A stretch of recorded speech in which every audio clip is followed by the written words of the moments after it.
And we're live! Hello there everybody and welcome to the Abyss. I am going to be your host today, Ark of Abyss, and today we're going to be discussing something very dear and close to my heart, and that is the game of Overwatch. Now I understand this isn't my normal content. Normally I do a bunch of Hollow Knight stuff. That is something that is more of a passion of mine, where I like just to play Metroidvania games. However, Overwatch to me is a game that is irreplaceable, only because I didn't really play a lot of games that were online growing up. I played Metroid, I played DS games, I played Wii games, GameCube games, I played a lot of single player games, and getting out into the multiplayer verse and FPS wasn't something that I really took seriously, and the first online multiplayer game that I had actually committed to starting to get better at was actually a game called Warframe, and the reason was fairly simple. I didn't have a strong PC. Warframe was free to play, and I had a friend who was very, very much into Warframe, had several, had at least 1,000 hours. I was going to say several hundred, but it's over 1,000 at this point. Hours dumped into Warframe. He had reached mastery level 18, which is a way of marking progress in that game, and he kind of helped me understand the aspects of Warframe. And even then, I've just played the solo version of that until I started playing with my friend in that game. Playing with him was the first time I kind of started branching out into multiplayer type games. And then the second game that was multiplayer oriented that I really got into was, of course, Overwatch. And it's also the first competitive game that I really got into. The only competitive game I had played before that is a single game of League of Legends. And back then I was very, very cautious. And even still to this day, I'm very weak when it comes to personal attacks, and let's just say the toxic fan base back then was even worse than it is now. Actually, maybe not. I don't know. I've never played League of Legends after that point. However, it turned me off of the multiplayer genre in general. Overwatch was that game that brought me back into it. It brought me back into understanding why there's this big hype around competitive games in general. And the things that brought me to it was the polish, the character design, and the ability to constantly learn just new things about it. And being a person who has aspirations to make my own game and aspirations to get into game development more and more, one of the things that I see very frequently online through YouTube videos, through content creators, and just through my own feelings of playing through the game and talking with my good friend who I was talking about before, I felt like there was some ideas that I could come up with that maybe would be beneficial or just new to the community that haven't been thought of before. Or at the very least, maybe it can shed some light to what the developers think. Because I guarantee that the developers of Overwatch have thought of everything that I'm probably about to say at least once or twice, and they've mulled it over, and maybe they've thrown it out for some reason that we don't know about. And this is going to be more or less a rant on what the current state of Overwatch is like, in my opinion, and where the Overwatch team, in my opinion, I feel like should go.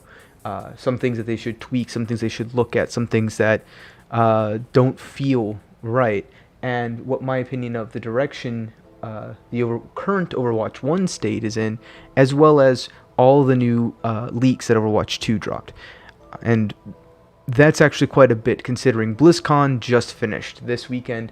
From my understanding, there's no new Overwatch content this weekend. If there's any, I'm not exactly sure. I'm pretty sure all Overwatch 2 and news is done, and BlizzCon is more or less done. And today, we're going to actually take a look at a video by GameSpot. And this video more or less shows...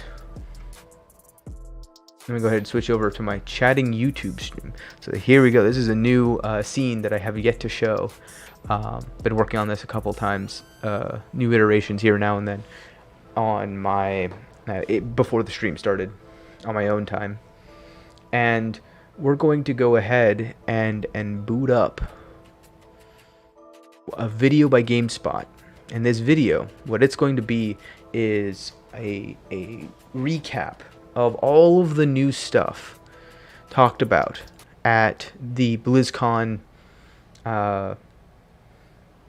panels and various cinematics and well, not cinematics, what's the right word? Sneak peeks of the new content. And this video will allow us to kind of peek behind the curtain of what's been happening for the past almost a year now, a year and a half. So before we get into that, I think it was important to kind of summarize where my position is. And first off, who am I? What are my credentials? Why do people even need to care about what I'm saying? The short answer is you don't. That's the true for almost every single person, in my opinion.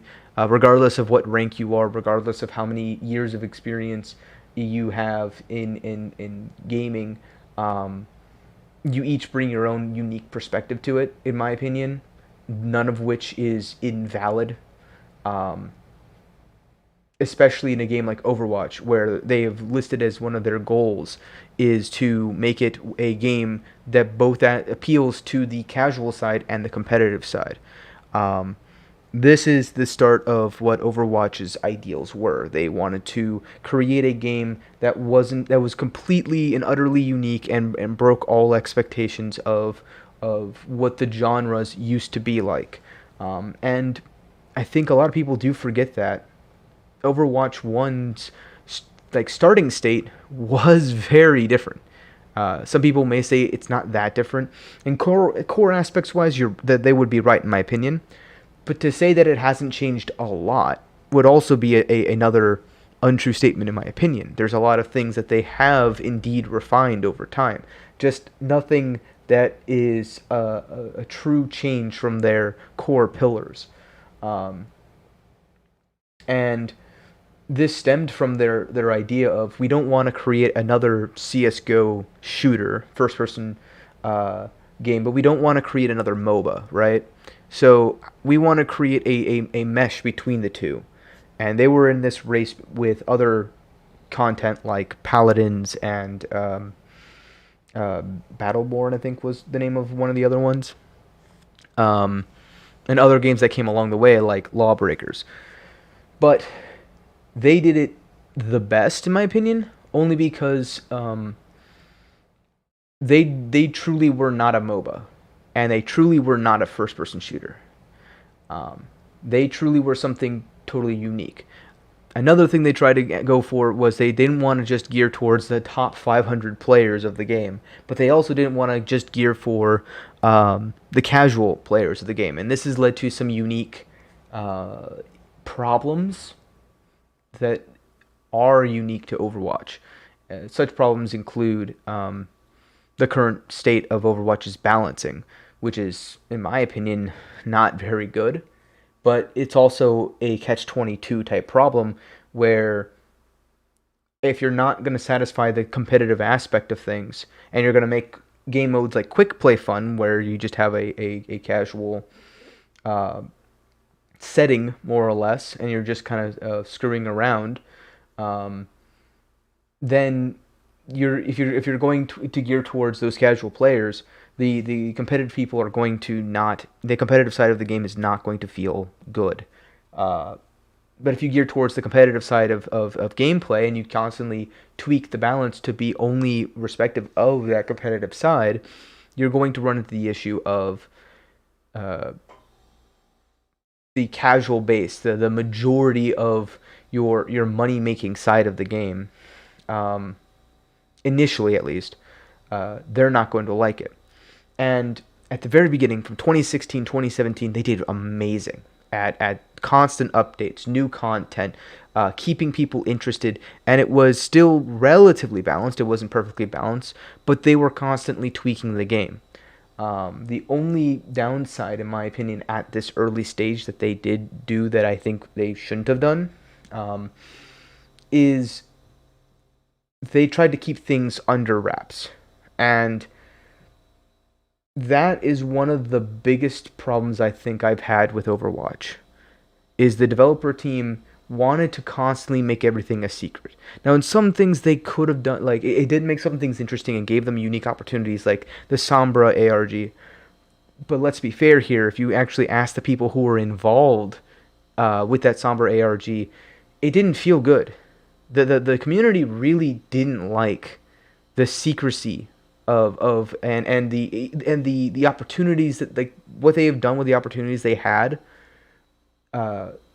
They didn't do anything that the community really liked with anytime it comes to secrecy related to Overwatch 1's development and even Overwatch 2's development. And this has been a persistent issue throughout all of Overwatch 1's development cycles. Every time something new comes out, it feels like they may contradict something that they said in the previous patch, and sometimes it's something as simple as, oh, hey, look, Roadhog's hook is not fun to play against. Why? Well, we're gonna say that it's because people don't like being one shot. One shot is not a cool mechanic when I'm pulled halfway across the map and then just instantly deleted. It's not a fun thing. And then they turn around and go, all right, here's a new hero, Doomfist. He can come from halfway across the map and one-shot you. That inconsistency didn't feel great. And there was this period where it kept feeling like the development team would make content and they would balance the game for heroes that have yet to be released. Or there would always be this feeling of they have a reason for why they added this hero or they made this change, and maybe it's because I've seen some videos in the past where they would claim that, well, maybe it's because, you know, they were nerfing Roadhog's hook maybe because Doomfist was coming out, and it would be a complete counter, or be a lot easier to counter if you had the old broken hook where if you hooked the guy and he did Meteor Strike, and now it's in the sky while he's in his ultimate. How would that work? And there was a lot of speculation, like some of the nerfs that come out before a hero's release were in fact because the hero was about to be released and they wanted that hero to feel super powerful. Um, that mentality is, in my opinion, partially derived from the secrecy. They didn't want anyone to know about Doomfist being the next hero when he was released. They didn't want Orisa to be known when she was about to be released. When Ana was even released, they kept dropping a bunch of hints that was like, oh, it's Sombra. They didn't want anyone to know Ana was going to be the next one. In fact, people thought that the picture of Ana's mask was actually Sombra when they were dropping hints of Ana. So this has been a persistent theme throughout all of Overwatch's history with the development team. And I believe it's something that does need to be discussed because it is pointed out in this BlizzCon that one of their goals is to be less secret, more up front with a lot of their changes. And I do believe that's going to be something that is going to be needed if Overwatch 1 and the PvP side of things is going to need to, if they want that to survive and thrive. The next thing I wanted to kind of touch on is that competitive side balancing. It is very hard in this game because, as I mentioned before, Overwatch 1 was in this weird state. They wanted it to be competitive and casual and satisfy both player bases at the exact same time. They wanted all of the heroes to be viable and to be balanced to where you can choose whoever you wanted.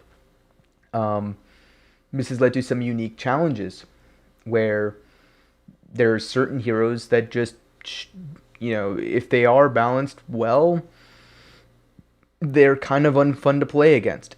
And I'm going to be going into, after the video, my opinions on each individual hero and what I would do to change them to be a little bit more fun. I think that's the key. I think fun is the key. And it's not fun as to play as. I'm talking about fun to play against.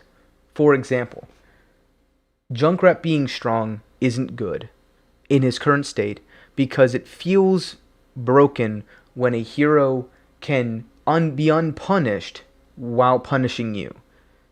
So, just as a little tidbit of what I think maybe would be able to change that, if you changed Junkrat's grenades from being grenades to like frag grenades or explosive grenades, and you change them to impact grenades or maybe single bounce grenades, that would, I think, make Junkrat a lot more fun to play against, because at the very least he can be punished. It's like when a Hanzo's shooting at you, there's a split second as Widowmaker, you can shoot him because he has to peek around that wall. A Junkrat doesn't have to do that, but Junkrat has to get a little bit more lucky. That being said, it actually adds more skill into Junkrat as well, because you have to actually be aiming, and it's not a let me fire in his general area. It's more like a Pharah now, where you're a ground Pharah with an arcing, exploding impact grenade. You can aim at a general area, use more calculated geometry, I guess you say, more fair feeling geometry of I'm aiming at this general area and it's going to explode. That's, I feel like, a simple change, relatively, that would make Junkrat feel a lot better. And that's just a little tidbit. There's a lot more, something along the same vein of, like, Pharah, why does she have self-damage?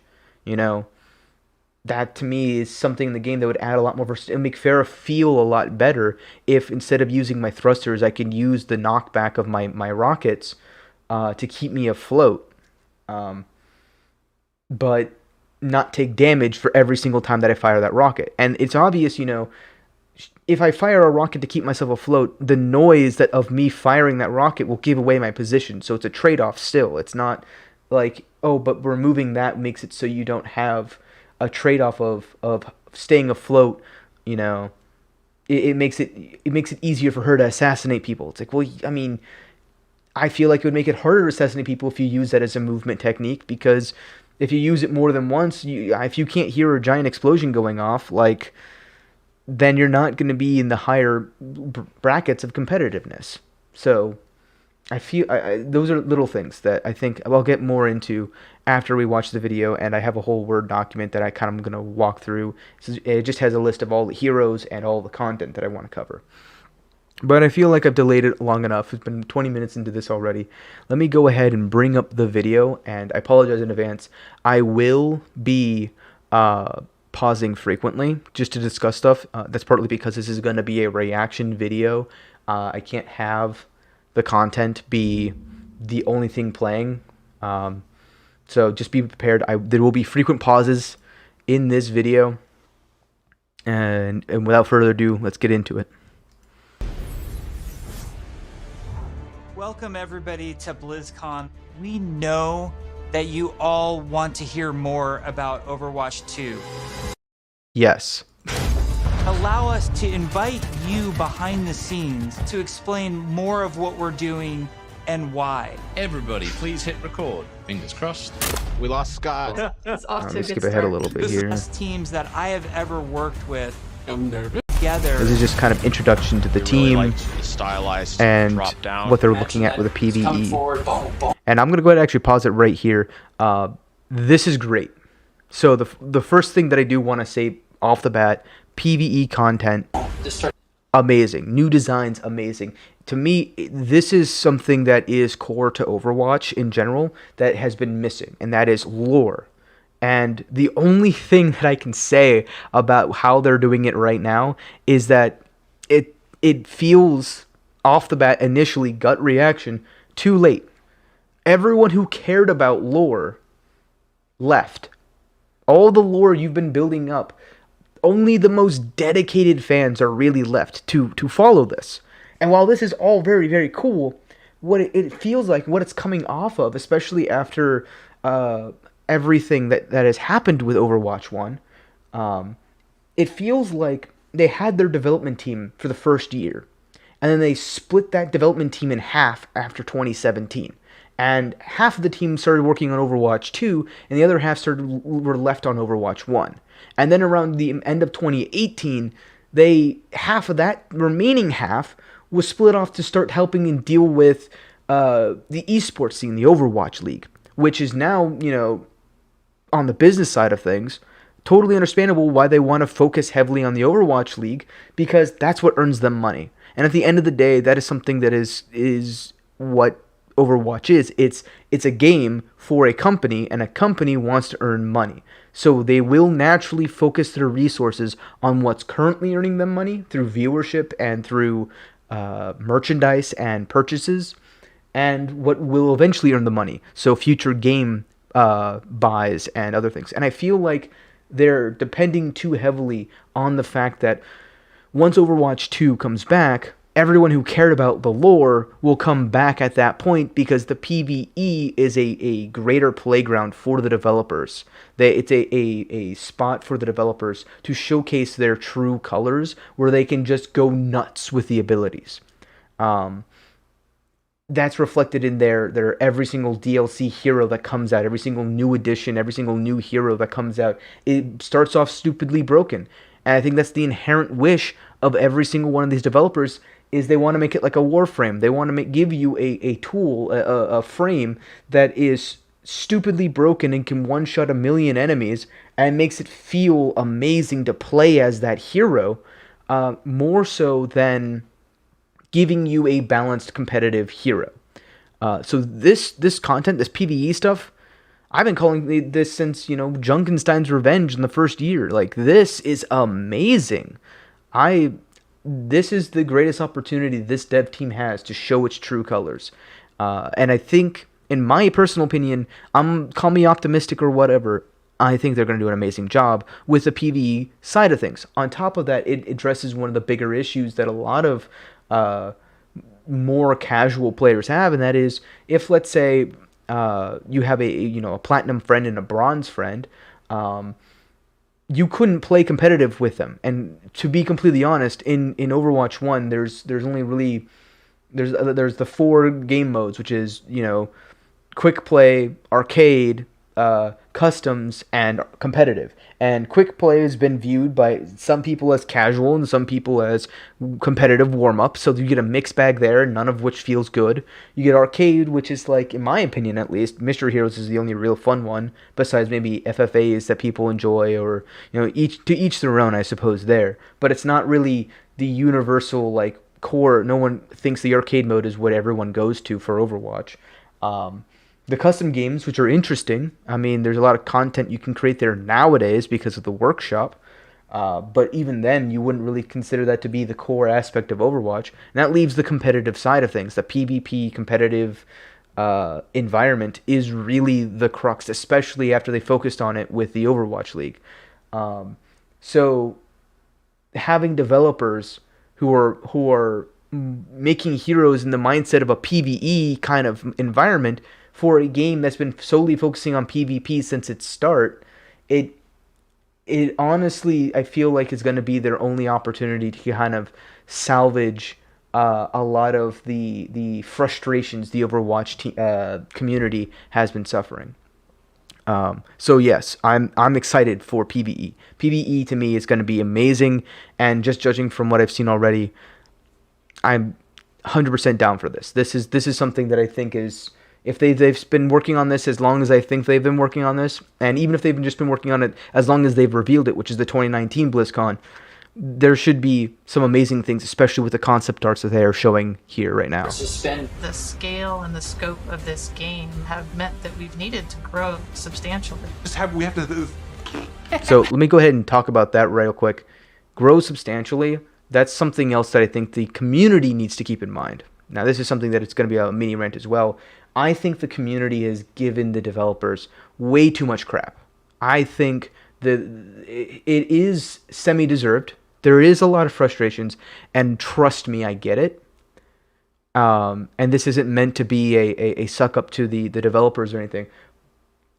But it honestly, in my opinion, has been very obvious from the get-go that they've just been understaffed.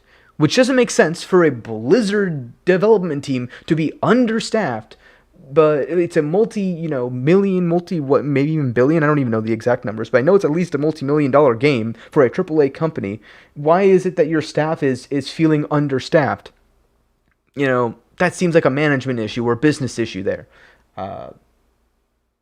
And that's a whole nother rant, though. That's a rant on businesses and how they manage their teams in video game development in general. If you only look at the bottom dollar, you're going to make crap games, and you're going to ruin your already, wealthy franchises. And from a business perspective, they don't care, because if they ruin one franchise, they just move on to the next. That's how businesses can work. But from a game standpoint, when you have investments for your it really is an investment to be a player of Overwatch at this point. You don't want to see them ruin the game when this is literally your entire your everything. But to them, it's just another money-making franchise. So the fact that they've had such little team to actually do what they have done, in my opinion, is incredible. And I want to just take a moment to stop and point that out, that they definitely haven't been given enough credit for what they have been able to do. That being said, there's still a lot more that I think you guys need to be able to do to improve the game, and there's a lot of things that in my opinion seem relatively minor, maybe they're not, but that are just little quality of life things that you still have yet to be implemented. The speed of which that has been done is still rather frustrating, to say the least. Moving on. Sorry. Let me start over. Overall, I think we've done incredibly well as a team moving to work from home. Oh, shadow play. Let me go ahead and skip forward a little bit. Definitely been challenges, but the team is really putting everything we've New In PvE, I see Overwatch 2 as the Overwatch for all of my friends. We're always inspired by what story and franchise development does with game. You can invest in your heroes and grow them over time. I'm super geeked out about Overwatch 2. I can't wait for people to play this game. It just gets better and better. There are some things that we as much as this is awesome, I'm just going to pause this to real say, just as a note to the developers, as a community, and in my opinion, and this is my opinion, May doesn't speak for a lot of people. Heck, I only have 6 subscribers right now, so, I'm not by any means a loud voice of the community. But in my opinion, it feels really crappy when you have, this emotional music playing in the background with dramatic crescendos, and it's all supposed to make it feel like it to me it's a very obvious like marketing ploy of trying to make people become re-emotionally invested to it. But if you want to actually take a look at your community for a second, majority of the people who are left who are playing this game already either really care about the game or probably cared zero about the game and just want to make content that craps on you. So trying to create an emotional investment to kind of let people know, like, thank you for hanging in there, for being patient. This right here, this segment of the video is not what would sell it. And what was being said right here. Invest in your heroes and grow them over time. I'm super geeked out about Overwatch 2. I can't wait for people to play this game. It just gets... The constant being of the developer saying, I can't wait for you to play this game. I can't wait for you guys to get into this, and you'll love it once you get it. Like, I get that, right? But it feels bad when, no BS, cutting through everything here, being real, we're not going to play this game anytime soon. We're not going to play this until probably 2022, maybe even 2023, if things go really bad. And nobody is under the delusion, or should be under delusion at the very least. Maybe there are people, but if there are, let me explain this real quick to you. This was revealed in 2019, and they said that they would be talking about it at the 2020 BlizzCon. 2020 BlizzCon got moved and is now essentially the 2021 BlizzCon, and because of the global pandemic. Pushing not saying that as anything bad on the developers, but as just a fact, the COVID developments have pushed back game development. That's just a thing. So it's going to be delayed. That's true. What does that mean for the release date? In their own words, it's been pushed back probably late 2021. More likely in 2022. More likely even later if any other issues arise. And this issues could be a variety of things. Whether it's real life impacts or just game impacts in general of, some of the more money-making game franchises of Blizzard suddenly don't do well, and maybe they don't have enough budget to keep everyone on, or something like that. I'm just throwing ideas, spitballing out there as to keep expectations in check for people that this isn't coming out. But then to have the developers say, I can't wait for you to play this game, it's like, well, this just makes us feel worse. At least it makes me feel worse. Like, why are you putting that in there? I don't know. There are some things that we just can't do without a sequel. That's true. I agree with that. So thank you so much for your patience so far, and I hope you enjoyed this behind-the-scenes look at Overwatch 2. And I do like that. And I do want to take a second to be like, thank you for at least recognizing, yes, we have been patient, and as a community, we understand, we are the community that funds this project because we do believe in it. We do enjoy it. So that is something I want to take a second to appreciate that.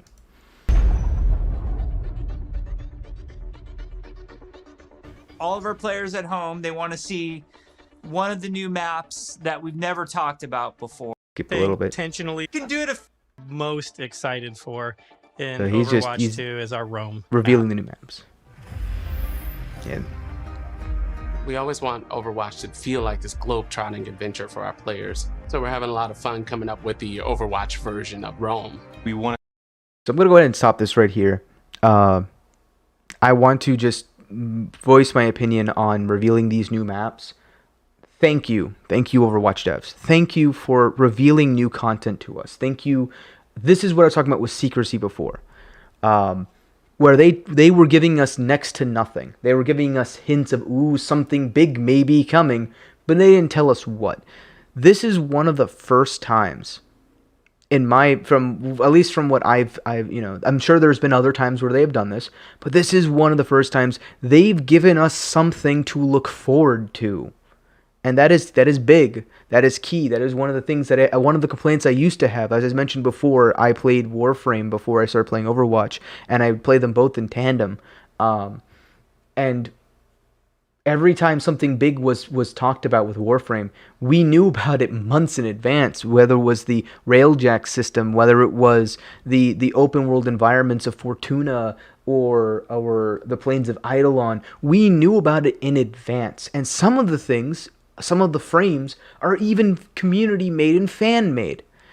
And that is something that Blizzard and the Overwatch team and developers, and I don't know if it's necessarily the developers as much as it is the Overwatch's back-end team or marketing team or whoever, they've killed the game not just on a balancing perspective, but on a community perspective. They've given us nothing to look forward to. They've hidden a lot of things behind walls of secrecy, and the only, they even through all that, people commended them because they were still communicating more than the other competitive games, because they would actually be talking on the forums. But unlike other games, they wouldn't be giving, valuable feedback, in my opinion, unless it was in something like the developer updates, which slowed down as time went on. So these are the commonality things that the community has been constantly talking about. At least from what I've seen, from the various things like, Stylosa, your Overwatch, what's it now, Hitscan or something, all the content creators out there, varying from, XQC to Samito to Surefour to Kariv to Avast to all the big names,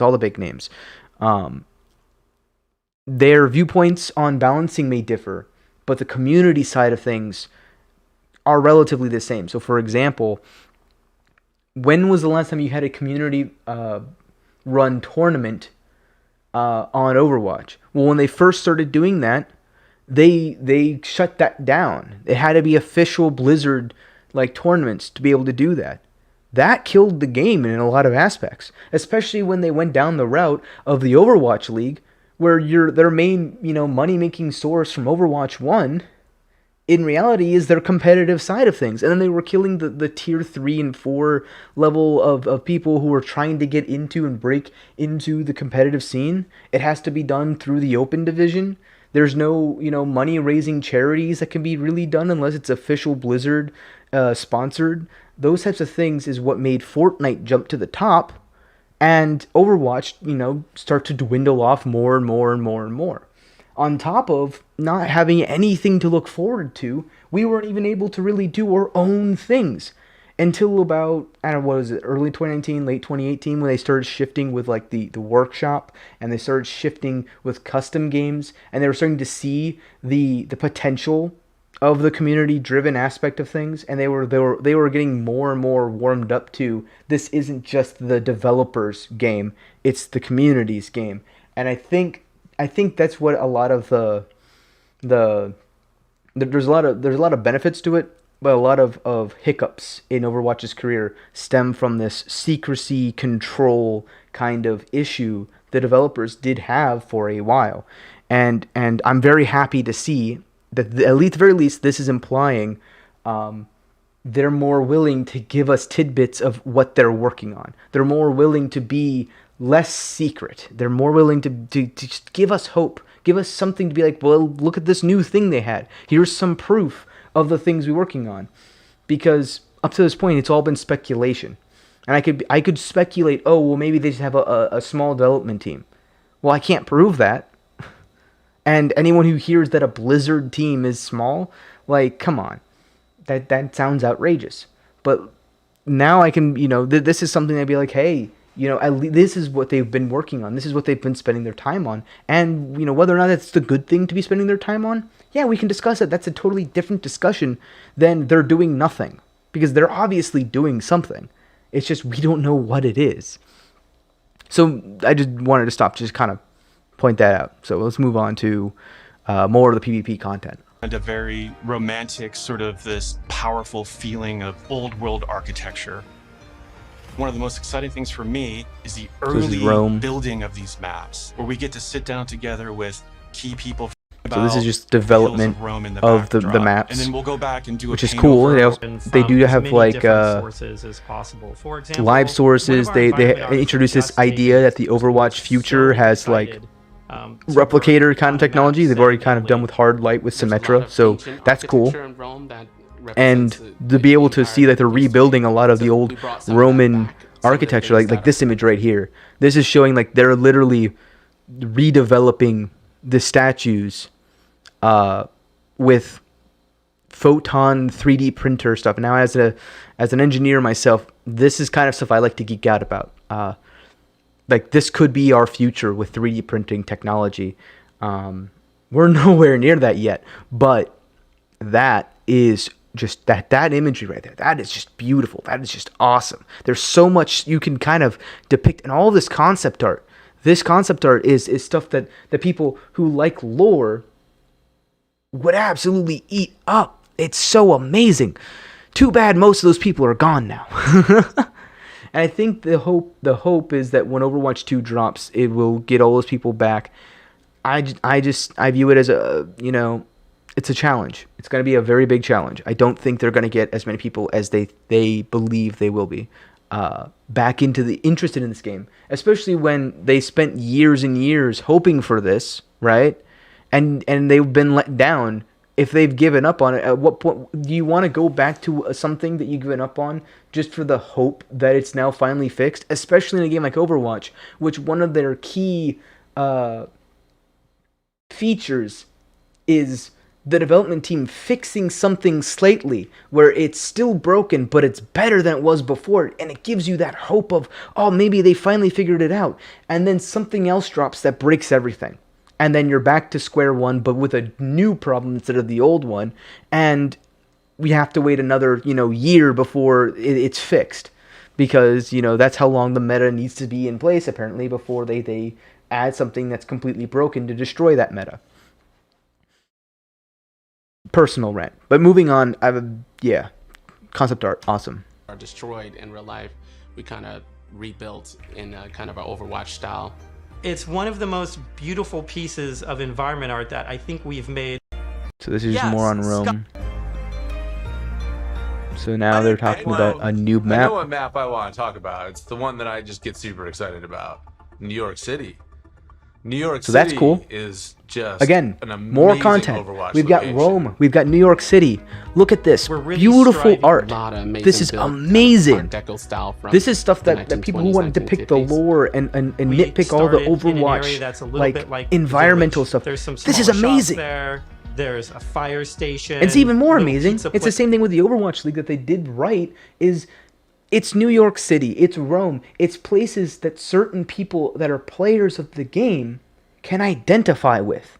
They can get interested in it because they've been there, they live there, they've done things there, they know the area, and to see what they've done, what the Overwatch future is of these places, can get a lot of people involved in it. That's amazing. That's great content. Great content. People that are familiar this is more than what I was City at least thinking when Blizzcon was coming out. I thought Overwatch 1 and 2 were, with some of our different there's not going to be any major updates. Like this is major in my opinion. In other games before because it's uniquely Overwatch. Yes, I agree. We should move on. Otherwise, we just have to reveal more maps. So we were talking. I'd be okay with that. And one thing that I think is really interesting about PvP in Overwatch 2 is some of the philosophical changes we're making to the approach. PvP feels different and new. We're upgrading our combat feel. The roles are playing differently. When it comes to all new maps, it's a pretty big departure from where we are on live right now. So I can't wait to see where we end up with it by the time we launch this thing. We're also experimenting with the idea we call role passives, which are passive abilities that a hero can have based on what role they are. For example, that's good. That's something I have I don't know if I can show it. I don't know if I can pull it up on the fly. But I have entire folders of potential things that I wanted to post it onto the forums, and I just never have. And I figured that I had so many things that I might as well just make a podcast, because why not? The only reason why I'm doing this is because I enjoy it, right? So why not talk about something that I've invested a lot of my free time into, more than I really should have, considering I wasn't really making anything with it. I figured I might as well go ahead and just kind of put it all into this video. One of the things, and also just to kind of credibility of building on that, when the LFG thing was being dropped, back when that was being teased, I actually submitted to the forums a request for a looking for group system before they even announced what it was. And again, secrecy. They were saying something big was company. Everyone was, oh, it's clans, oh, it's this, oh, it's that. The whole secrecy thing. I was one of the people who correctly guessed that it was LFG. I didn't correctly guess, though, that it wouldn't be nearly as effective as I thought it would be. And that's just in part due to what I now, in my opinion has changed on this. I think that the benefit of clans that you don't get from the LFG system is the fact that you get random people. And inherently, whenever you get random people, unless you do something like roll queue, which we're all familiar with at this point, back then it wasn't implemented to the game, you're going to get a griefer very easily saying that they'll play support and then insta-locking McCree or Torb or Reaper or something. And they'll just play damage for the rest of the game and say, well, I chose the damage roll. Why are you in the damage roll? And unless you locked out the roll, they would just easily switch over. There was no easy way to make a coordinated random team to 6-stack and competitive, like the initial intention, at least in my eyes, was for the LFG system. So I've made a lot of thoughts on the competitive side of things, and the roles themselves, why the queue systems are kind of broken right now in the 2-2-2 environment, and why do tanks constantly get the short end of the stick. And it just kind of, summarize my opinion on that. It's because there's either too much damage or there's too much healing, or both. And this is what's led us to this flip-flopping of metas where you either had, triple tank, quadruple tank, goats, or you had, quintuple DPS, quadruple DPS, no tank metas at all. And it's just because either damage was more efficient than tanking, or tank healing was more efficient than damaging, so it was either easier to heal the tanks than it was to output the damage. And that's what some people refer to as the power creep of the genre. And thankfully, recently, they've begun to bring that back into check by, instead of constantly buffing the heals and buffing the damage to compensate for these things, they've begun to nerf a lot of the damages. And I'll get more into that after we get through this content. But this role passive thing, I think, addresses that beautifully. Adding things like, tanks just giving less ult charge. Healers, healing themselves, which I'm sure that's what they're going to start getting into. In our internal builds, the tank heroes all have knockback reduction against them, and they also generate less ultimate charge for enemies that are shooting at them. There you go. Healing heroes have a movement speed bonus, which is great for flanking around the map. It's okay. Healing heroes, support heroes have automatic healing that kicks in after they haven't taken damage. I think the DPS one's actually a hidden buff that not many people will be looking at as much as the healer one. Was he saying? For a while, very similar to Mercy's passive, but a little bit of a lower rate. Yeah, so it's gonna be lower than Mercy's passive. So healers heal themselves. Tanks, which has 2 passives, which shows you the kind of state that they're in right now of limiting the knockback on them, and the giving less ult charge, which is just to make them less of a priority, because as it is right now, you can be Reinhardt. It doesn't feel good being Reinhardt when you put up your shield for 2 seconds and your 600 HP goes down to 300 HP. And then you put your shield down for a second, and then a Widowmaker takes your 550 health and drops you down to 255 health in one shot. It used to be 500 down to 200 for just dropping your shield for a half a second, or just a fire strike or something. And there's no way you can tank when heroes can remove half your HP, or let's say you're Reinhardt and you're pushing up and a Doomfist punches you. Not only do you lose your shield when that happens because you have to drop it, and you fly behind your team when it happens, if you hit a wall, it does something like, 250 damage? Like, half your HP is taken out as a tank, and you've been pushed into out of position. Those types of things made it just not feel good. Not to mention Hammond and Lucio and Doomfist and everyone else who can boot people and stun people.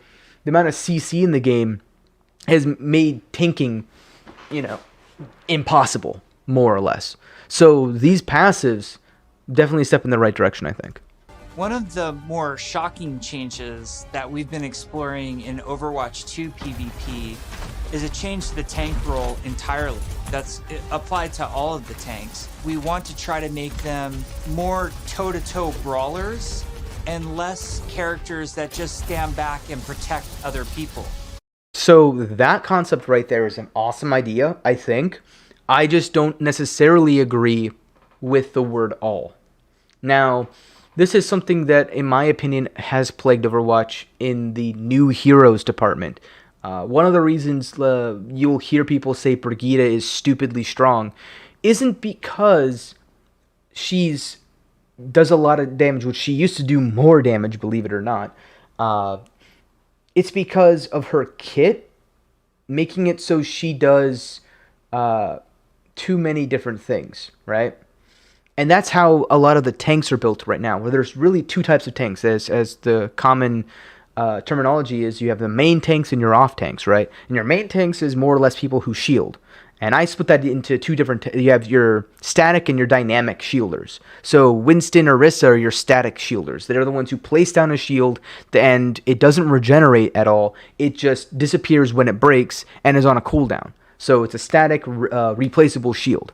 Your dynamic shielders are your Sigma and your Reinhardt. They can put out a shield and they can recall the shield, but the damage that's done to it has to recharge over time. That's my two definitions of the main tanks. Then you have your op tanks, right? Your op tanks don't shield. That's how I define them, right?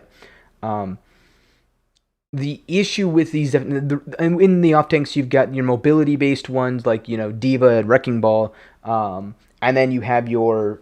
non-mobility based ones, so your damage based ones, which is Roadhog and Zarya. And this was to kind of separate, like, okay, Roadhog's more of a DPS tank. He's a bruiser. Reinhardt wasn't really a bruiser. He was just a tanky tank, because he doesn't have long range. His only long range is his Fire Strike. It's the same thing with Winston. The difference between Winston and Reinhardt is the fact that Winston's mobility allows him to get to places Reinhardt can't, and B, allows him to escape situations and engage in situations Reinhardt can't without using his charge, which to this point, you can't cancel his charge once you've begun it. So it's an all or nothing kind of move. So going back to what they're talking about with tanks, where they're trying to redefine them to be more bruiser than stand back and protect your teammates, I don't necessarily view that as a great thing to do for all of them, but I see where they're coming from. And the reason why I want to clarify this is because I don't know, I feel like there's other people who think like me, and I think those kinds of people are more accustomed to poke meta rather than like a rush meta, where you sit back and you poke the enemy team, you whittle down their tanks, you whittle down their shields, you whittle down their resources, and then you go in either when you have a kill or you have your ultimates, or you see an opening. You've exhausted their resources, whether it be cooldown, shields, abilities, whatever.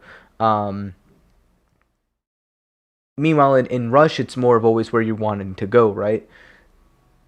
In poke meta, having your tanks sit back and kind of protect your people as they sit around and twiddle their thumbs, I can see how that leads to metas where people just don't play. They don't go in, and that's something that Overwatch is not like in a MOBA, a traditional MOBA. Sitting around and kind of doing nothing is all right.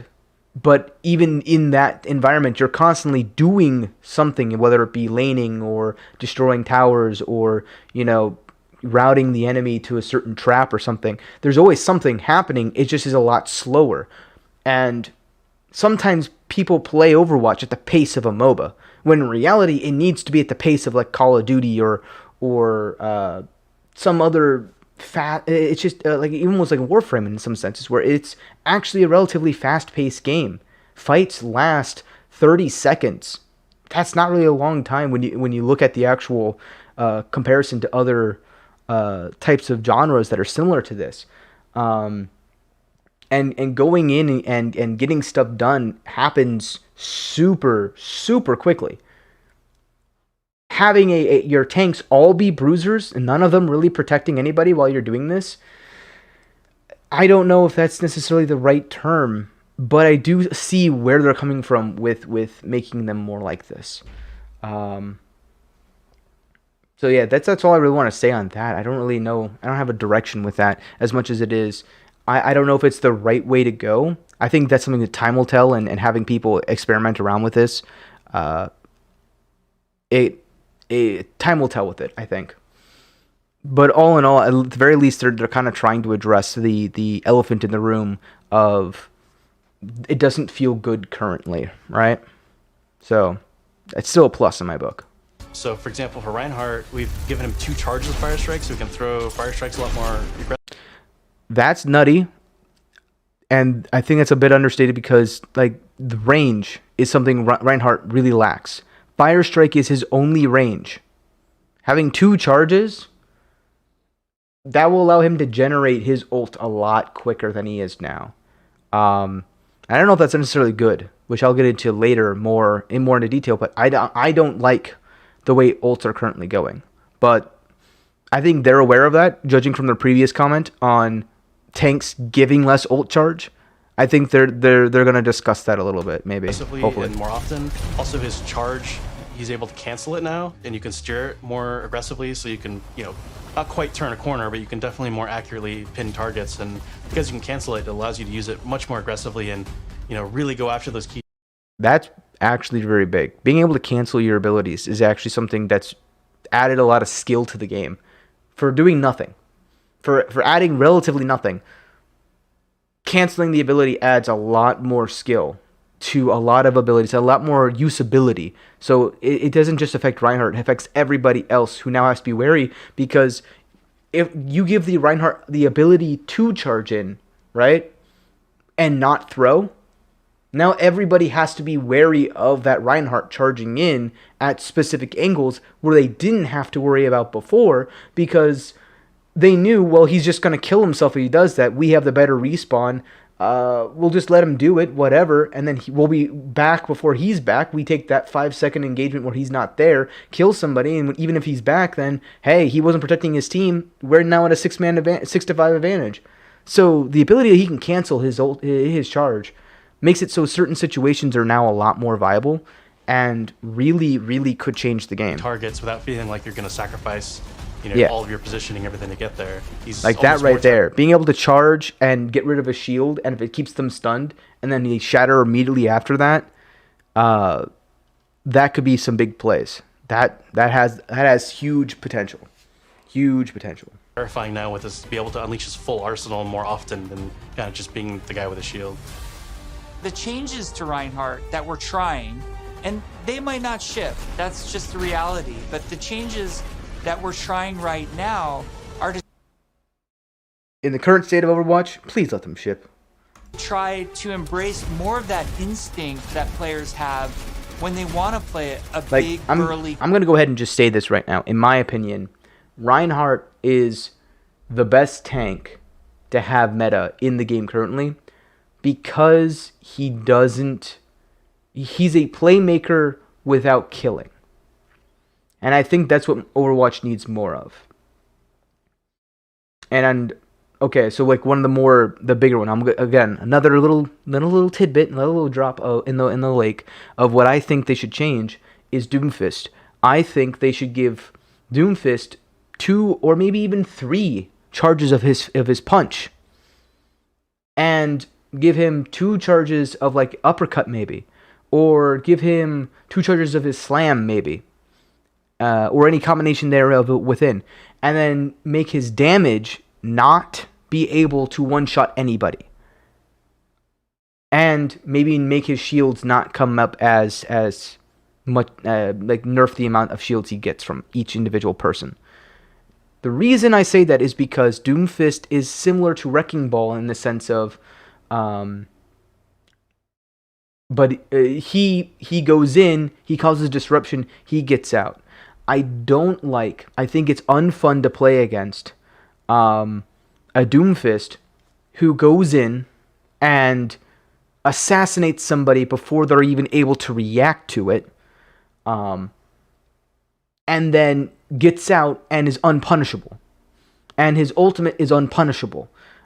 Unless, of course, you have CC. And then suddenly he becomes super punishable. If CC becomes necessary, that's when the game starts to feel unfun.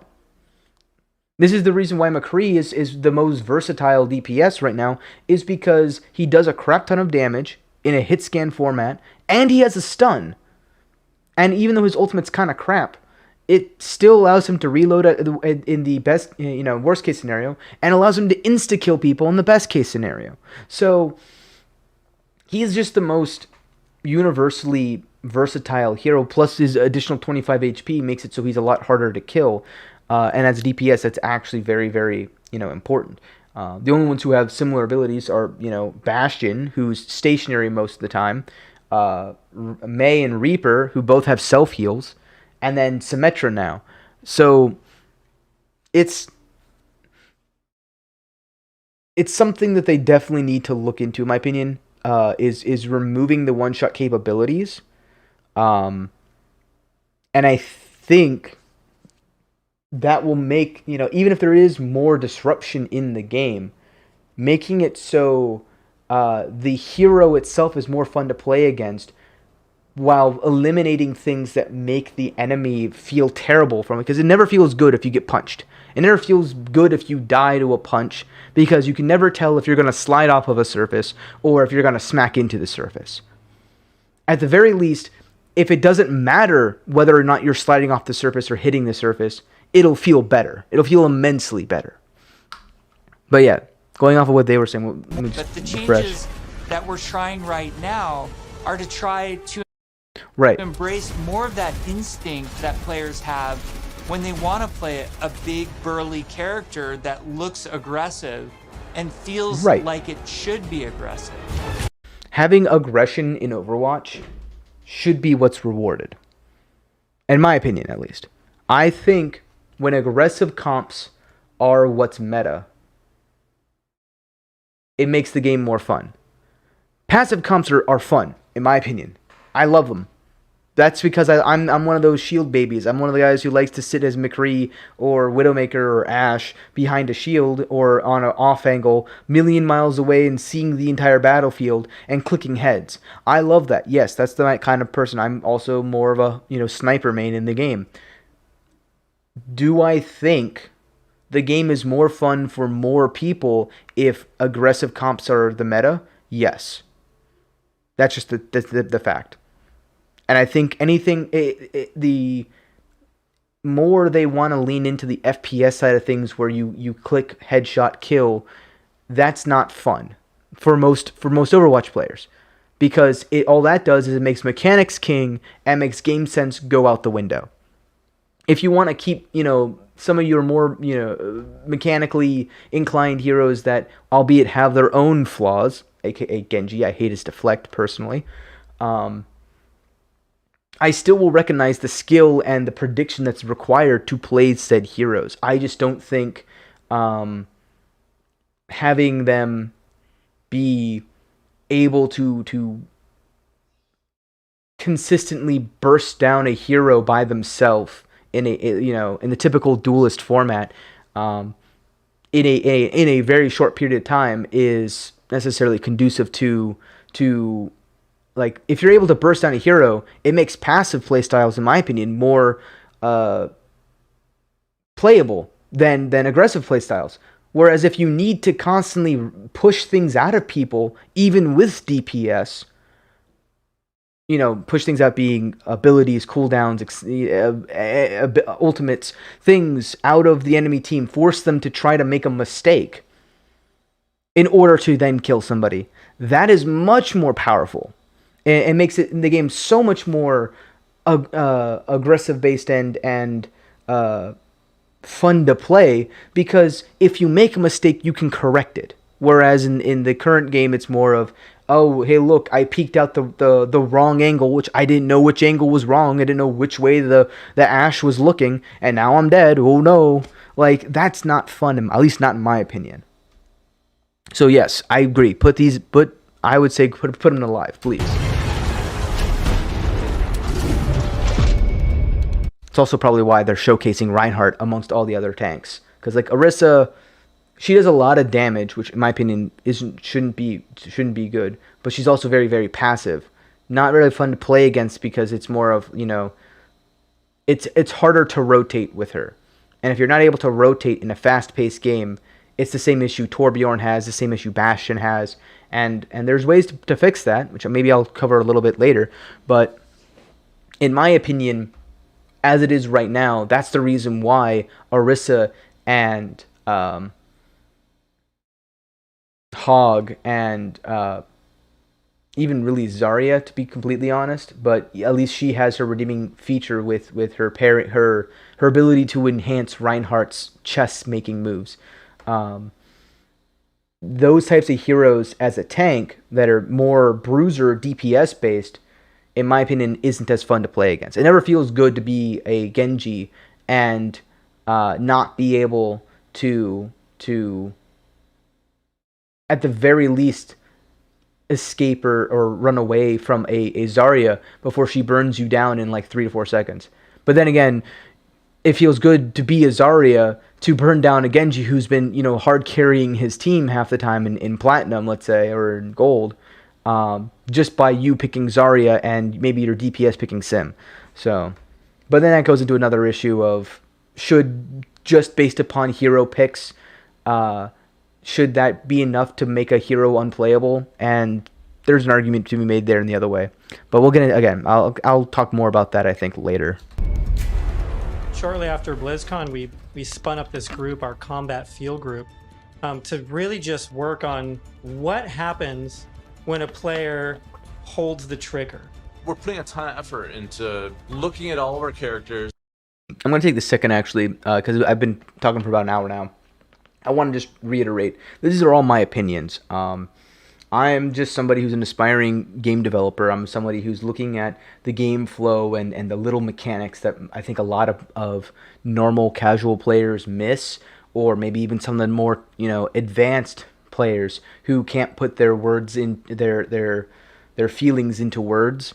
In terms of like why does it take forever for me to get out of this spawn? Why are the timers all bad? And the design of the level and some of those things and how to fix them. I'm just giving my opinion on how I think it would be wise to change the current state of Overwatch. I just want to take the second to kind of just reiterate in case if anyone watching this doesn't realize, like, this is an entire opinion piece. None of this is saying this is the absolute must way to go through it. All right, continue on. And trying it's like we were getting to more give PvE. them even a more visceral weapon feel. From sound to VFX.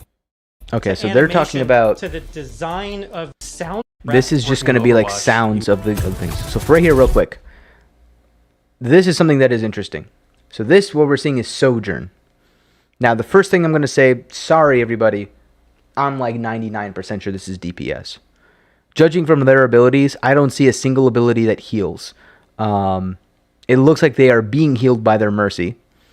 It does not look like they are passively healing. And it seems like she's more of a sniper, a railgun sniper, where she has an ability to have one gigantic shot or railgun shot. She has a Soldier 76. Like she looks like a cross between Soldier 76 and Widowmaker. Or Soldier 76 and maybe Ashe. I think that she's going to be... She's not going to... It doesn't look like she's any mobility, which will be interesting. She may have it. I don't know, but it doesn't look like she does. She looks like she has a piercing shot, some sort of like halt-esque thing, something that like is like either an AoE grenade or something that like halts the enemy's movements by grabbing them together. And it looks like she has some sort of maybe that's a dash, maybe that is a mobility thing. Maybe she'll have like a tracer blink type of movement. Maybe, I don't know. Those are from the icons. That's what I'm seeing. Typically, the icons are a good representation of what the ability is, in my experience. So that's what I would think that maybe each of them do. Maybe. Who knows? Overwatch 2, when it releases full now. When we first started working on Overwatch, we spent quite a bit of time working on gunfire sounds and just so this is just talking about sounds, really right? awesome. Now, something I will note is it is a lot cleaner looking. I don't know if I like it or not yet, because it does give it a little bit harder to see things, I think, with how bleedy a lot of the colors are. And maybe it's just because I'm used to the way Overwatch 1 works. But at the same time, like the HUD and the point having an arrow icon on your HUD, and the HUD itself looking a little bit sleeker and a little bit smaller. I do enjoy that. Pretty much everything, nothing's off the table. So we're looking at even kind of small things such as quick melee. I think though a lot of this is going to just be they have kind of one of the like punches and how guns feel, and them doing their sound shoots. And it gives a lot more presence. And I think that's cool and all. Nothing that I want to talk about during this discussion, though. Nature of how I do enjoy them giving a little bit of a sneak peek behind, because there are people who enjoy that. I just don't think it's, in a 30-40 minute, preview, it doesn't give a lot of confidence to the community who's dying for content. They are starved and dehydrated from the lack of juice that this game has given us. Telling us like, oh yeah, we upped the sound. It's like, cool, but we don't really care. The current base doesn't. The Overwatch 2 base, which will come when Overwatch 2 comes out, whenever that is, sure, they'll love it. Majority of your community is going, why? Who cares? So we focused a lot, not just on... And I'm not saying that to be mean to the developers. I'm not saying that to be like, shut up, you're bad. I'm not trying to do that. What I'm trying to convey is how this looks bad for the developers from just a real perspective. From just, in my opinion, this looks bad for the developers, on the developers rather, because, in my opinion at least, I don't think a lot of people care. And when you give content that people don't care about, they are, whether or not it's good or bad or whatever, or, they're not grateful or what have you. Realistically, even if they're suppressing it, they're going to feel bad about, like, why do I care about this game anymore? I was waiting for something big, and they're telling me about, sound effects. I don't care about that. I care about comp. To those people, it wouldn't be unnatural for them to feel that. It is a justified feeling. And it will reflect bad in that person's eyes on the development team, who's been relatively silent on this stuff. Just speaking out from a real perspective. As a person who enjoys these kinds of things, I appreciate it. I will say that. I don't think that it's something that should be one of the main focuses of BlizzCon and the limited time that you said wonderful sound effects. It feels like fluff. It feels like how filler. The gun moves as you shoot. So you can really feel it's cool. Every single shot leaving the chamber. It feels like, why are you telling us this? Crisp, making sure that if you get shot, the game feel it feels good. And on a PvE perspective, it'll be awesome. The competitive aspect, I don't think people are going to have enough time to care about how it feels. Down to this camera shake technology, where every set that extra you guys fight to every single shot out of the chamber.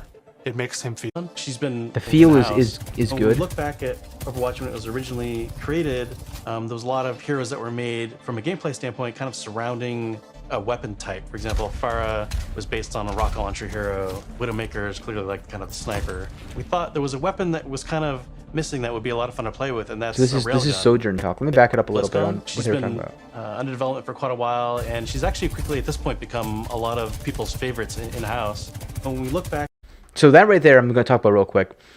Again, it doesn't feel good when you're constantly like, oh my god, it's so good. Overwatch 2 is so good. Man, I can't wait for you guys to play this game. Man, it's amazing. I wish you were here. Like, come on, guys. Do you not see how this makes the community feel? Especially people like me, who most of my friends crap talk the game or don't want to play it. And I don't have anyone really to play with because the people who would play with me play it begrudgingly.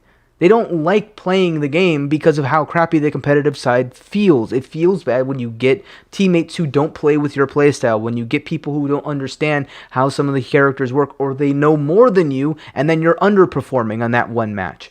You know, the minor balance changes, and then they die to a Widowmaker repeatedly across the map. Or they die to a Doomfist coming out of nowhere, or a Hanzo's Lucky Arrow, or they get rushed by half their team, and the team walks, like, past everybody, and they just die in 2 seconds. Like, and some of it's, is the player's fault, obviously. I'm not going to say we're God tier or anything like that, but it's hard to play the game, and I'm the one in my friend group who will defend this game because, again, I really, really, really enjoy this game. But when you're having things like this where she's like, she's quickly becoming the favorite in-house.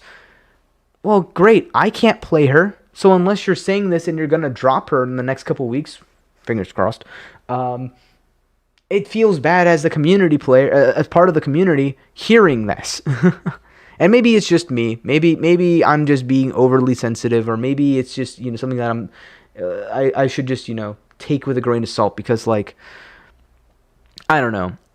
No one else is talking about how bad that feels to hear that, but that's my reality. It just doesn't feel like like it makes me want the Overwatch 2 now, and that's fair, and that feels like what you're going for. But if you're going to then be like, yeah, it's coming out in 2 years, haha, like, I don't know. It feels bad. Overwatch, when it was originally created, there was a lot of heroes that were made from a gameplay standpoint kind of surrounding a weapon type, for example. Also, that's another thing that I do want to touch on. One of the problems Overwatch has competitively is the number of unique interactions. The focus for the team, making every single hero be as unique as possible, has really hindered the balancing of the game.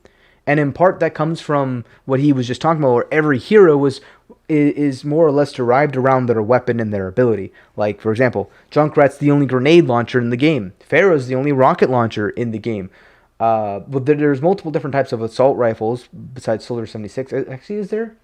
I mean, there's multiple submachine guns, but even there it's kind of different. You have Sombra's submachine gun, you have Tracer's dual machine gun pistols, you have Reaper's as the shotgun DPS, but he has dual shotguns, whereas Roadhog's the only other shotgun with, well, I won't say only other, because Torb also has a shotgun. But each one is more or less their own thing. And talking to Sojourn a little bit, like, she's going to be the same, but it has hindered the Overwatch Pharah was based on like balancing. Widowmaker is clearly like kind of the sniper. Now, going to what they're talking about with Sojourn, I'm going to go ahead and talk a little bit when she comes back on the screen. It's so much fun. So Sojourn looks like a railgun. The entire kit's going to be based around the railgun, and it looks like she has 2 abilities with her primary fire, which is also her third ability, and that's she has 40, maybe 40. I don't know how many, but she has a decent amount in her clip. And it's a submachine gun or a assault rifle kind of fire, kind of like how Soldier 76 used to be. I wonder why they removed it and made it more recoil based when they add this hero who basically has the same exact fire rate as Soldier with the same exact pattern as he used to have. And then she has another ability which is a single fire, like mega damage, like Widowmaker shot or Hanzo shot or Ashe shot. I'm assuming it's just going to be like a right-click shot or something. Seems like that is like, as I already talked about her abilities a little bit before about her other ones, but that's like the 3-4 main things is assault rifle, old Soldier 76 style assault rifle, fire, right-click, gigantic beam fire like a railgun shot, an ability to probably halt people maybe, or group them maybe, or push them, something along those lines. And then maybe a mobility movement of dashing or teleporting or something along those lines. Maybe even flying, who knows. Playtest to have this really powerful shot that can, rip through enemies if you really. It looks like she gets 3 of the railgun shots. You can see in the center, she has 3 little ticks, here, here, and here. And it looks like every time you fire, it slowly builds up and builds up and builds up. Maybe it's hit marker based, but you get 3 shots when you're fully charged, and it's gonna be like tracer blinks, but with rip these through enemies hunter if you shots. really are accurate with it, and she's all about that aim skill. So if It also looked like it's semi-projectile, maybe. We're still exploring new game Maybe. modes, and we're also reevaluating older game modes that people are more critical of. Okay. We're of the mindset maybe 2CP doesn't exist in Overwatch 2, and maybe there's a new cool game mode that replaces it. We really want Overwatch 2 to feel like the next evolution, a true sequel to the first game. Okay, I'm gonna pause it right there. I have a different take on that than I think other people I've seen. A lot of people I've seen has shown that exact clip, and they came out with this idea that, oh, they must be talking about push. Well, I think there's another option that would be more balanced, and I'll get into a little bit more later. Maybe I'll just do it all now. I'm going to go ahead and just call this preemptively 3CP. People have talked about it before, but my take on this 3CP idea is a little different. I'm going to go ahead and use a different name just to emphasize that it is different than how some of the other people are talking about, albeit probably similar. And I'm going to go ahead and call it Marathon Assault. And the goal of Marathon Assault is in one attack run, see how many assault points you can capture. So what will happen is, take Hanamura, right? We'll take Hanamura first point. You know how the defenders are going to be fairly far away. So the first point, point A, is attacker favored. It's, if you kill 1 or 2 people on the defense, and then you take advantage of your respawn on it as an attacker, you have a window of opportunity of winning first point purely based on having better respawns, better resources. Now imagine that, but on point B as well. So when the attackers take point A, the defenders then start spawning in the in point A's defense. They have to start moving towards point B, and so when they're spawning, once point A is captured, the respawn point of point B now shifts to another location that's equidistant from point B as the initial respawn was from point A. So I'm gonna open up Paint. Let's go ahead and open up some Paint on this. And this would be something that I think would would this work? No. Let me go ahead and add on the fly editing. Let's go.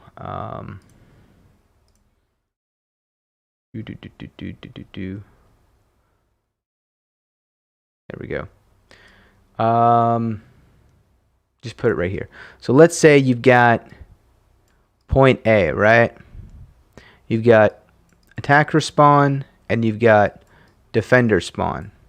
So let's say this is, I don't know, 10 meters. You got the gates, you've got the gates, and this is 10 meters. Go ahead and erase that and make it more legible. You got, that's kind of dumb. Anyway, 10 meters, right? So you got 10 meters. There we go. And let's say, just for the sake of argument here, that's 7 meters, right?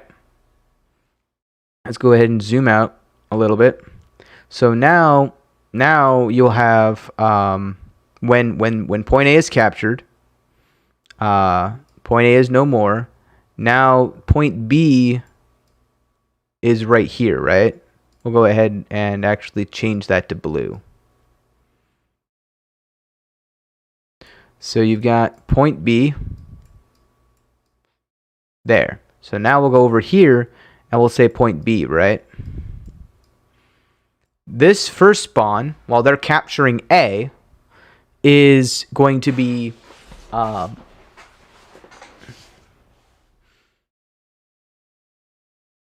the same for the defenders. They're going to spawn on top of point B, and that's fine. That's fine for the first time. Once point A is captured, however, they'll have the current system in place where it just insta-spawns everyone else at the first point B defender spawn.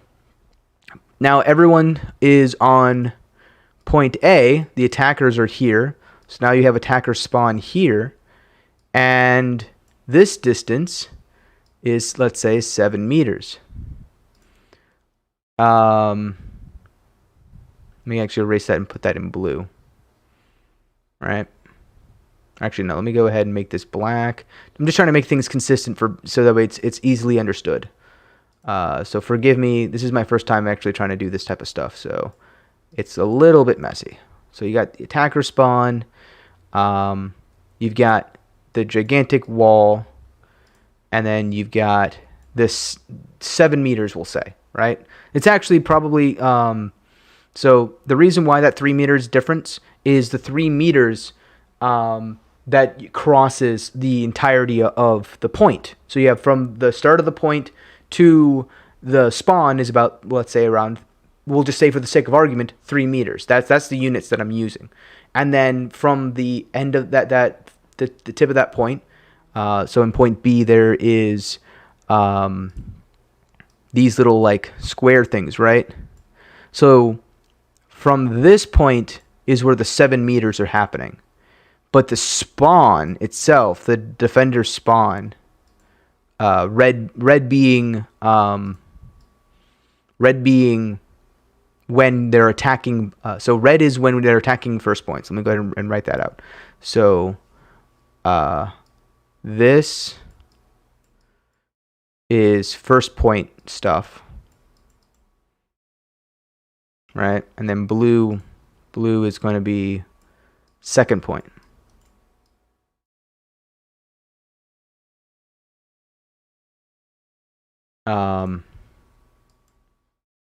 So now the attackers,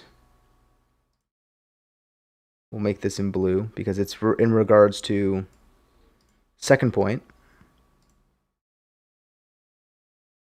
Up to this line here is still going to be 7 meters. But for the first point defenders, the spawn would be like 10 meters, right? So that's kind of my mentality when I'm talking about this. So now going back to the main point, when they capture point A, all the defenders will spawn on point B. They'll start defending point B. But when point A is fully captured, all the defenders will spawn on point B. But their spawn will move to some other location. The defender's new spawn, that's 10 meters away. And what this will solve is the current gripe of 2CP, which is defenders just keep spawning and they don't stop spawning. And it's annoying when they have stall comps and they come out on Doomfist and May and Tracer and Wrecking Ball and Winston and Baptiste, and they throw out an Emort field and they have a Mercy who's rezzing or something, or they have Ana who sleeps, or a Lucio who's flying everywhere and you can't hit him because you're a gold McCree who can't hit any single shot. Like, that's annoying when you have to deal with those level of stall comps. Or you have a Brigida who's rallying or whatever, or has their whip shot going off and they've got AoE healing out the wazoo. Those are the things that make 2C be bad, not the inherent capturing process, in my opinion.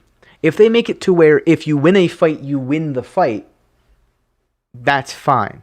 This is also going into a deeper issue with like Baptiste's Immortality Field and Mercy's Resurrect.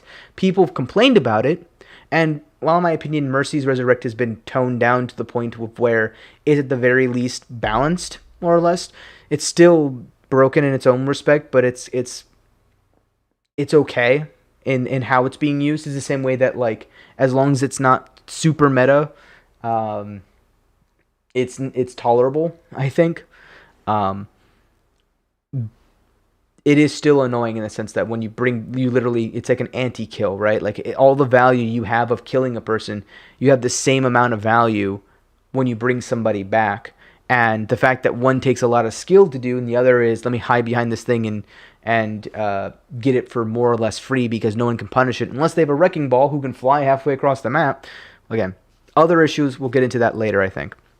But I think this game mode, this would be what I would call like a marathon assault map, where now when this new defender, there's going to be a point C. So let's go ahead and write point C in green, right? And point C will be the third CP, right? And then when they finally capture point B, all the people on the defender's side will be spawning from point C. Once it's fully captured, they all instantly spawn, and the defender spawn will then move to, excuse me, maybe the first attacker spawn. Maybe somewhere around or close to the first attacker spawn. And then we'll make this 10 meters from point C, and we make this new point C 7 meters from the attacker spawn on point B. I know this is super confusing looking at it, you post if you haven't come in from the very beginning. This would be the general concept of the marathon. Is you would have your point A, and on point A, the attackers have, let's say, for sake of argument, 7 meters of distance to cross, whereas the defenders have 10 meters, let's say. So the attackers are favored in their spawn. So if they kill one person or they win one fight, they get the point. Then when you go to point B, nothing changes. The distance is not 2 meters or 3 meters like it is currently right now. Right now on live, when the point B happens, when you fight for point B, the defender's spawn is right here. This right here is the biggest issue, is the fact that the defenders have, let's say, 2 meters to go. Meanwhile, the attackers still have like 7 to 8 meters to cross. So the attackers are always inherently at a disadvantage. And the reason is because, if they cap point B, well, then the round ends, and then you got to go through this whole process of the round ending. Then we swap sides. Then they attack. And then if they get both points, then round ends. We swap sides. And we repeat this process. And sometimes you get into a match that's extremely long just due to load times, that you have, a loss at, you lost 7 to 8 on Hanamura. Doesn't feel good. And then you throw into the point, you've got places like Temple of Anubis, which have only one singular choke point to get through before you have options branch open for you. That's why first point Temple of Anubis doesn't really feel good. And same thing with second point Temple of Anubis has this issue where you have 2 meters of distance to cross for Temple of Anubis, and they just constantly keep respawning and stalling. That's really the crux, in my opinion, why those game modes suck. And if they add something like this, where it's just a constant advantage to see how far you can get, and then see if the defenders can match you, that's going to be more like what the escort maps are currently like. One of the reasons why escort maps are as good as they are is because there's rarely ever draws on it, and there's rarely ever stalls on it. If you lose a point, they're just like, I'll give that point up, who cares? I feel like this system right here would be more inclined to be like that, where you would have your point A point B, point C kind of circular rotation, where if, let's say, you lose point A, you're like, screw it, we're not going to fight for point A, give it up. Okay, that's the same as giving it up on point on point 2 of Numbani. It's like they've already pushed it far enough, we can't contest that, leave it as is. That's fine, and that feels good. I feel like this I don't know. I feel like this would be the game mode that would replace Assault. Marathon Assault is what I'm calling it tentatively. Let me know what you guys think in the comments below. Yeah, I think this would be how I would design a game mode. And that's the other thing. The other big thing that I want to bring up is the fact that this game mode is just a thought, right? This is one example. There's probably 10, 20, 30 other game modes that these, bigger brains than myself and more experienced brains than myself of game development and game design could come up with to replace said game mode more than just push. So I want to throw that there. Maybe they're not talking about push. Maybe they're talking about redesigning completely the Assault game mode to the point where you can't even call it 2CP anymore. And if not, hey, devs, please listen. Here's a game mode idea. I think this would work, and maybe there's some bugs to flesh out, but I think it would be a suitable replacement to your Assault game mode. Not an add-on. It's not a small part. It's not an Oh, it's loading. Oh no. Extension of the original game. This is an evolution and a replacement to the original game, and I think it's exciting. I think that right there is in reference to a lot of people thinking that this Overwatch 2 initial announcement was we're redefining what it means to be a sequel. He's clarifying some people were really confused by what that meant. I think this is just what's the right term? Clarification. A clarification on a previous statement made by the developers during the 2019 Blizzcon. This is just letting them manage expectations a bit of saying, hey, you're not buying a DLC to this game. We're redefining it, and when we redefine a sequel, we're not meaning that it's no longer going to be still called a sequel. It's still a sequel. It's its own thing. But let's be honest here. It feels like a sequel. It like when they announced it feels like a DLC, because when they announced that when you buy the new game, you still get the first game content. That's the reason why people were confused. And that's why because in all honesty, there's nothing that they've shown really that doesn't prove the fact that this isn't nothing more than a DLC, because they're including everything thus far that we know, at least, from Overwatch 1 into Overwatch 2. That's how it seemed. In my opinion, what he's doing here is clarifying that there's going to be things in Overwatch 2 that are not in Overwatch 1, and there's going to be things in Overwatch 1 that's not in Overwatch 2. What those things are, well, for example, maybe there's no workshop in Overwatch 2. Maybe there's no custom game modes in Overwatch 2. Maybe arcade doesn't exist in Overwatch 2. There's things that are unique to Overwatch 1 that isn't competitive and isn't quick play. Just because those two things, and probably more just the competitive part, is in Overwatch 2, doesn't mean that everything in Overwatch 1 is going to be in Overwatch 2.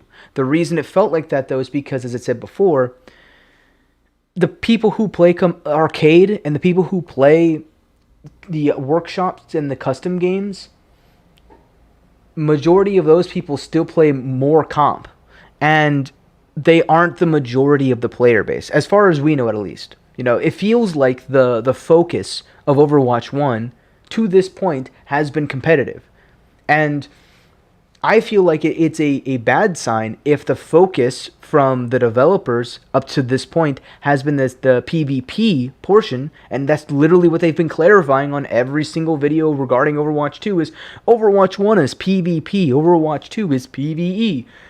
If their own, thought process is this is a PvP game, and then the majority of people don't play the main PvP aspect of it, which is the competitive aspect, which is part of their Overwatch League, which probably earns them a lot more money, in my opinion at least, than just think about it logistically. How many people are spending money still on loot boxes? Probably not a lot. Probably the people who would have spent money on it already have their skins that they enjoy. They're probably earning minimal money from new accounts and from loot boxes compared to, at least, let's say for me, I'm a Florida Mayhem fan, right? I'd buy their Florida Mayhem merch. I'd buy their Florida Mayhem skins. I'd buy their Overwatch League specific on top of that, because there's also city pride. Anyone who's from New York will probably buy New York Excelsior, or is more likely to. There's reason to buy merchandise, and it's a reusable thing of constantly buying more merchandise from their esports scene, which is derived directly from their competitive scene. So their focus, from what it seems like, in all intents and purposes, is the competitive mode of Overwatch 1. So if that's in Overwatch 2, it's easy to jump to the conclusion of, well, everything that is good about Overwatch 1 is going to be in Overwatch 2. Why would I ever buy Overwatch 1?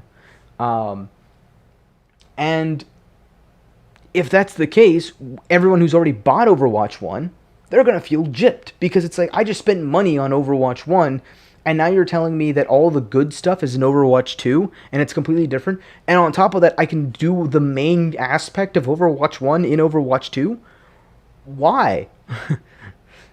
That's, I think, what he's trying to say here, where he's saying, hey, this is a proper sequel. This is a sequel. This is not the original game. We're focused. This game game itself is going to be separate from Overwatch 1, and it's going to be focused on PvE and story. That's what I think they're saying here. They're managing expectations and clarifying previously that this is a proper sequel. We're not going to make redefining a sequel as our slogan.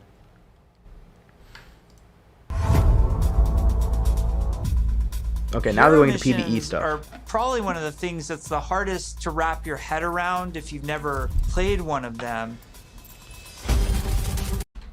I'm going to go ahead and stop them right there. Unless there's something that's super big about it, it's not that hard. Archive missions. The only difference between an archive mission and an Overwatch 2 hero mission is probably that you'll be able to upgrade your skill tree. You'll get skill points or something. It's going to be like other PvE games. I don't think it's as big of a thing. I feel like that's a marketing thing, right? I feel like that's this is a main calling card of the Overwatch 2 hero mission. It's unique, it's different, it's big, it's trying to make it bigger than it actually is. And in my opinion, that's something they shouldn't do, at this point at least. Because they've already tried to make this bigger than they're trying to make it seem like this is a big deal, right? That's what it feels like. It feels like the developers want to sell the community on the idea that Overwatch 2 is worth the wait. Okay, that would be great if it wasn't for the fact that we're still waiting. If you're going to make us say that it's worth the wait, it's a twofold thing of saying everything that you've waited for is going to be worth it, right? All the pain of competitive and the frustrations you felt throughout the years, in addition to the longer wait you're going to have, all of it will be worth it.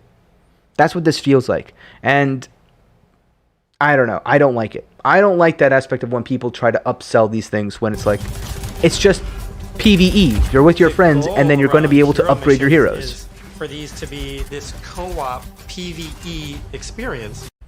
Again, I personally not hard play to competitive mode. Like, I'm all tell, about that you know, like and I have anyone who's played Warframe or maybe even World of Warcraft or any PvE game in the last any skill tree based PvE game will be able to understand at the very least the core concept of a PvE game. For a system like this to really sing, you need a lot of missions. Now, okay, that is something that is true, but once again, I find that they're falling back into this trope of, here's the behind the scenes, here's why it's taking forever. It feels like they're in some ways, this is actually probably good. It feels like they're backtracking through secrecy, where they're like, hey, we haven't been telling you as things have been happening what we're doing. So let me go ahead and go back in time and explain, properly why these things are happening. Why you haven't been receiving your monthly developer updates, why you haven't been receiving things as quickly as you used to. Here's what's been taking all of our time. Please understand where we're coming from. That's what it feels like they're doing. And the unfortunate truth is, in a PvE game, majority of the work, there's a lot of work to be done there. I'm not going to take away from that at all. But majority of that is not what your PvP community cares about. We don't want players to feel like they're just in this grind to get to the top. Interesting thing there, by the way, just to point out, We so that way don't this is want all ragging on them. There's a bridge. That's not there in live. That's interesting. That might be a map change. Players That'd be feel kind of like cool. they're just in this grind to get to the top. And there's a lot of really, really good back-end technology that we're exploring so that the heroes are constantly bringing their personality and some light story to these hero missions as well. The goal is to make as many as possible, hundreds of hero missions. That's fair. We've explored a Again, feels like lot they're of explaining different what's been ways taking of so long, and I get it. That's a part of the development cycle. Like, you need hundreds of missions. to that much That's content. good. So I like have, like, this. That's different very, very sets of good. enemy Telling us units that that there's people not going to will be be just a fighting little bit of against, content. and And there's- I think that's also easing some of the concerns the community has had, where they're like, there's only like 3 hero missions at the demo. Are you going to be able to make so many missions in only a year? Yes, they are. They're experts of level design, and they've got like 20 or 30 levels that they could do multiple levels per already made. And I'm talking about 20 or 30 like maps, right? 20 maps. How many maps they have? There's like 5 game modes, 6 game modes. The core ones each have their own, have like 4 or 5 maps each. And each of those you can do 3 or 4, maybe 5 missions. So they've got plenty of material to work from. That's already been fully polished out. So, yes, they'll be able to make a lot of missions. It's just a matter of making the story, which is probably why they've been hiring story developers and other engineers to kind of help with the making of the workload of these stories. Different hero mission types. At the same time, hero missions can take place in all of the multiplayer maps that we've done, and we're Yep. also adding new spaces onto some of these maps. It's a huge challenge for the art team. We take map level design. Row that usually has, in this one hero mission playtest, we came up to an area in King's Row that usually has a gate on it. Suddenly that gate opened, and Okay, this is something I want to talk about. This is amazing. This is a concept that I didn't even think about before. We can imagine this. Imagine if the Overwatch team makes it so escort maps and hybrid maps, so anything that has escort, doesn't have a static path. So let's say you go on, let's say King's Row, right? And you get to second point. You finish, you capture the first point, you push it all the way through streets, and you get to the entry to the giant like factory area. But instead of going down the factory, it just keeps going left. That's a big change. That would be amazing. That would be awesome. You have now, like, let's say you have branching paths. You always attack the same first point on hybrid, right?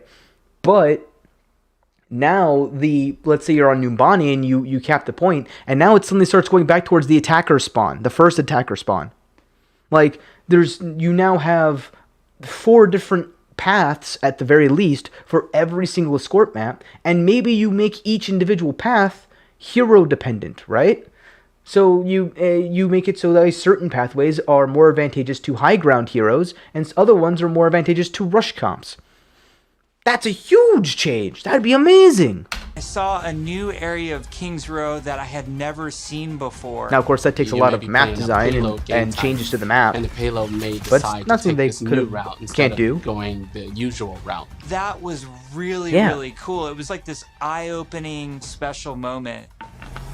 The point of that, and what I'm trying to get at is, They don't need to have a million new game modes either. They can upgrade the current ones, even the ones that are currently fine. Because, let's be fair here, the way the community is going to work is they're going to take whatever's the worst game mode and focus on it, regardless of how good it is.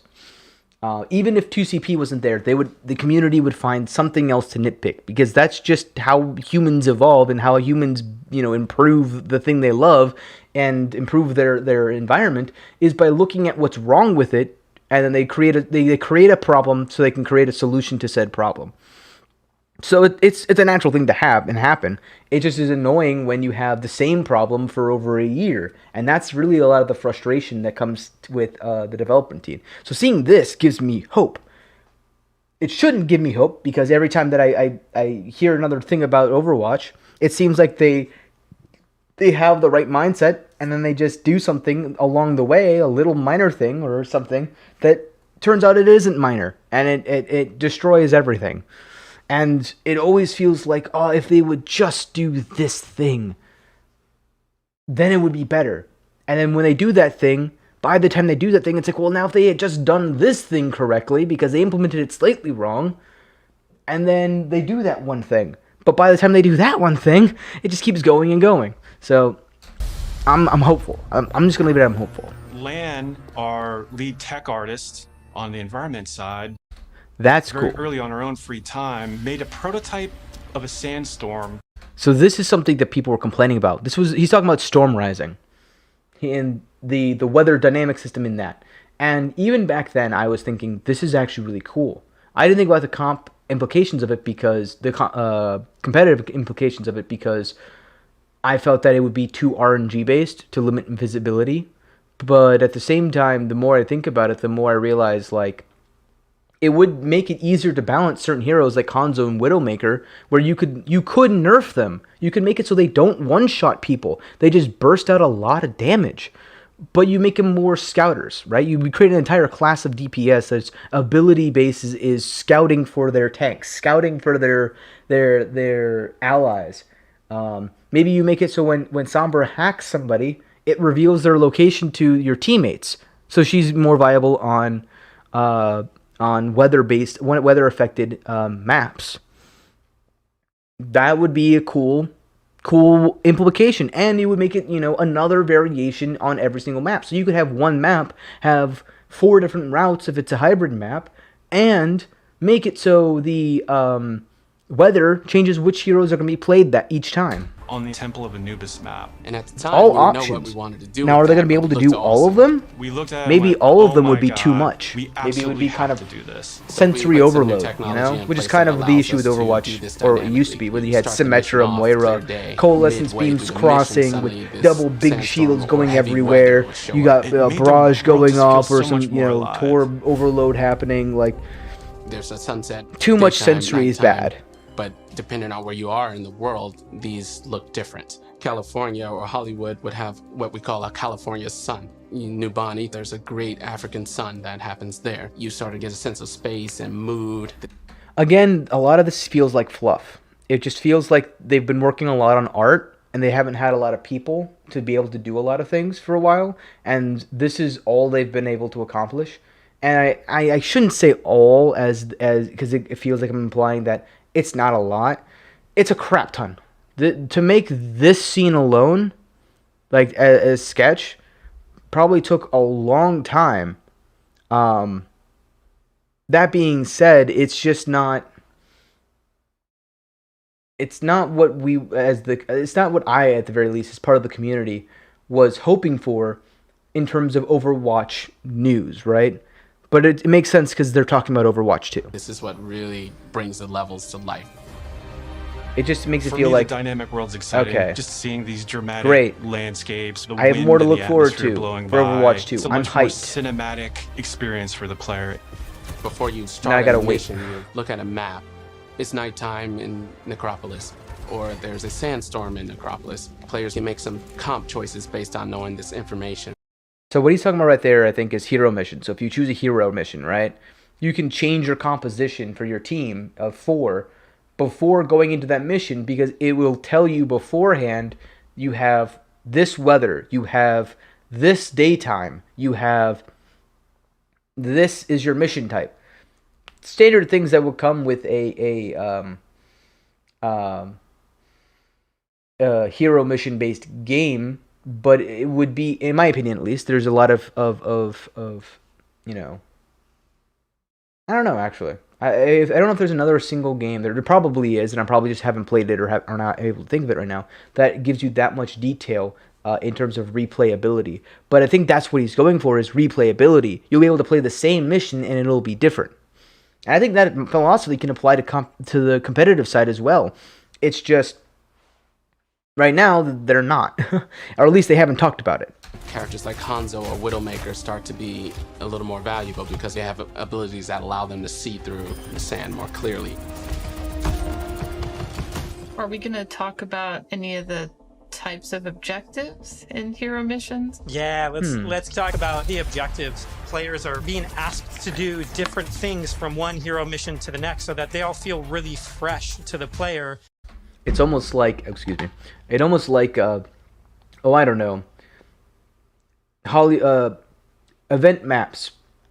Man, Capture the Flag is different than escorting in the Archives mission, which is different from the Lucio Ball scoring goals, which is different from what's another one that I'm trying to think of the bigger ones. Junkenstein's Revenge, or you defend a door the entire time, whereas in certain archives you escort the payload instead of just defending a static doorway. It's almost like you've done this before and you're trying to repackage it as there's even more to it. It's like, yes, I feel like a good chunk of your community has played other PvE games that have different objectives.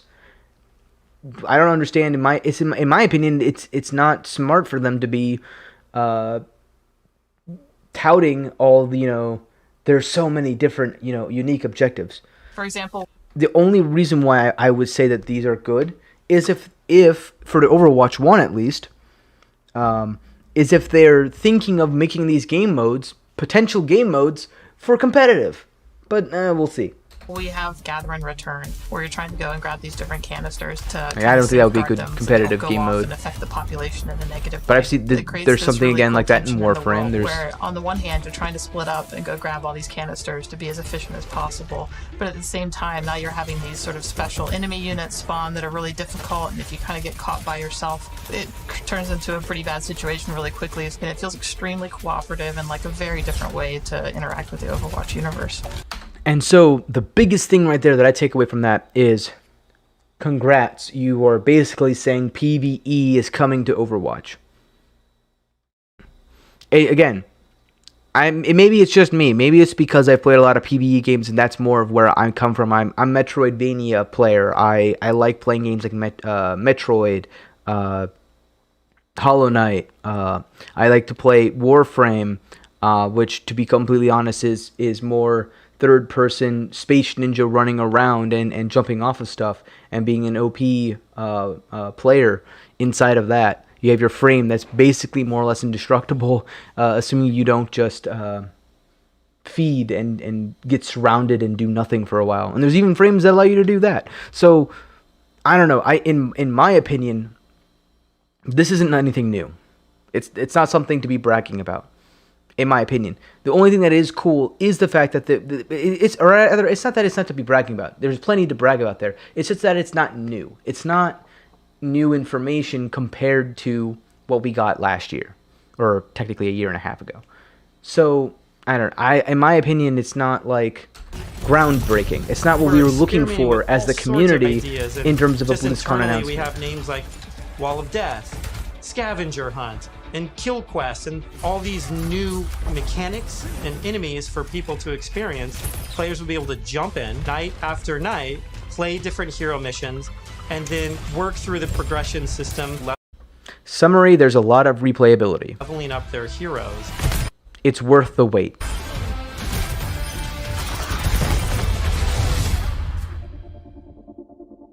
At BlizzCon in 2019, we started talking.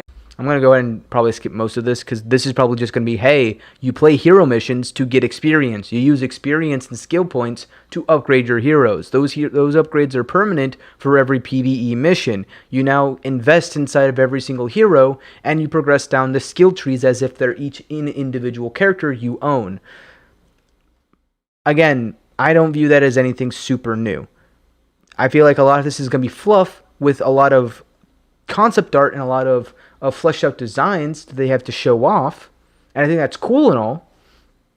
I don't think it's anything that people are going to care about until the game comes out. When the game's fully released and you're selling me on me buying the game right now, cool. I will take everything you're talking about to learn the specifics of the skill tree at that point. Why are you telling me this now when I can't play it? About progression. And that's my opinion, at least. The very Again, I want to clarify. This is really cool. System, it's very awesome. Was really cool. We had that one talent. It's just not groundbreaking, and it's not what we were looking for. Snowball, which was a big hit. We've really blown that. I think it would be more important if they had shown us like you're gonna learn from the community feedback and say, hey, these things you guys really liked. You know, look forward to maybe seeing that in the competitive side of things or something like that. System didn't do that. I'm really excited about talents. You can play the same hero in so many different ways. Now with the skill system is like really deep. So that's also something that is a hint in my opinion. Maybe not. I don't know exactly, but the potential is there for them to be another way of saying what he said is every hero can be played differently because you can build the heroes differently. Like, I don't know, a League of Legends character or a Paladin's character. Could you read more into that and say, hey, in a competitive match, you can start building your own heroes to be different types of builds for your heroes? You could read into that a little bit, yes. Is that likely? Probably not. I don't think the leveling system will affect PvP at all. I think the leveling system, this is part of the reason why they want to make the distinction between PvE and PvP in Overwatch 2 versus Overwatch 1. One is PvE, one is PvP. This is part of it. You're not going to have a leveling system in your PvP game mode. More than likely, at least. Is it possible? Maybe. Is it likely? Probable? No, definitely not. Not in my opinion, at least. And rich, and every single hero has and picking new talents. Of so the more healing skill trees, more talents, progressions. This is super fun because it's like we get to break all the rules that we've sort of established for ourselves, and so reading into that a little bit, certain rules are like balancing rules, in terms of like. The balance of how you balance Mercy, where you can't have Resurrect go through walls and it mass res a bunch of people because it's not very fun to play against. You can't balance those types of things and make them meta heroes because it wouldn't feel fun to play against. But in a PvE environment where you want everyone to feel overpowered AF, those rules don't exist. And this is why I was saying earlier, this is their playground. This is their time to shine, because it feels like this is what they've always wanted. They wanted every hero to feel, so powerful. They wanted you to feel like you could crush the entire world and heal everybody all at once and sustain through a nuclear blast.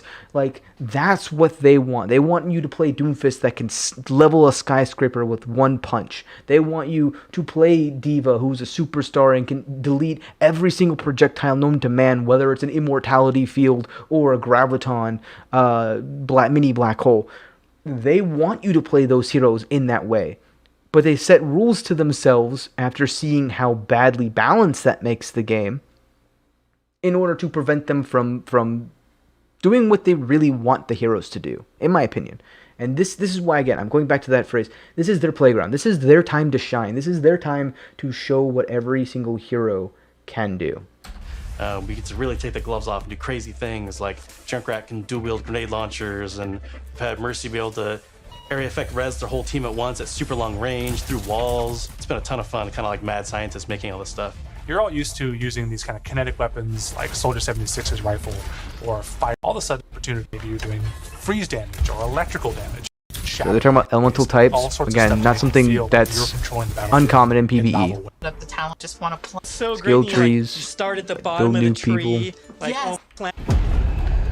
Alright, enemy units. So I'm going to go ahead and skip a lot of this because, again, the reason why I'm going to skip most of this is because unless I see something that sticks out in my head as something that needs to be kind of discussed in terms of Overwatch 1 related, all of this is just hype. It's just marketing. It's just, look at this shiny new thing to look forward to. And again, I'm going to go back to that comment I made before about it's great. It's great that you are giving us something to look forward to finally.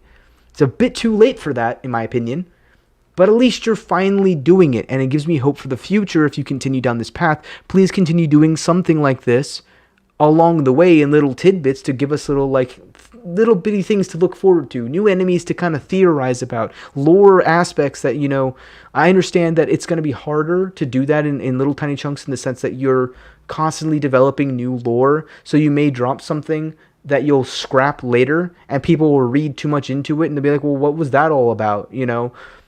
I understand that there's that danger. I think that there's a balance where if you get something to like 80 or 90% done, you can drop hints about like, hey, this is what we've been doing. Look how cool this new thing is. It'll be coming out in the next week or 2 weeks or 3 weeks. Especially if it's art things. If it's art things are the least harmful thing to give out. Because the worst thing you do is you affect the lore. Which, to be fair, up to this point, we really have had none of it. It would have been so much better to have this 3 years ago. So, anyway, I'm going to go ahead and skip through most of this because, again, in this aspect, it's just it just makes me want to play Overwatch 2 more than I already do. I already want to play this game a lot. Too bad it won't come out for another year and a half. And there weren't that much. Adding new units. So it's addictive. So yeah, that's cool. It's a cool design. It looks cool. All these are kind of cool looking. If only we had a game mode that was similar to it.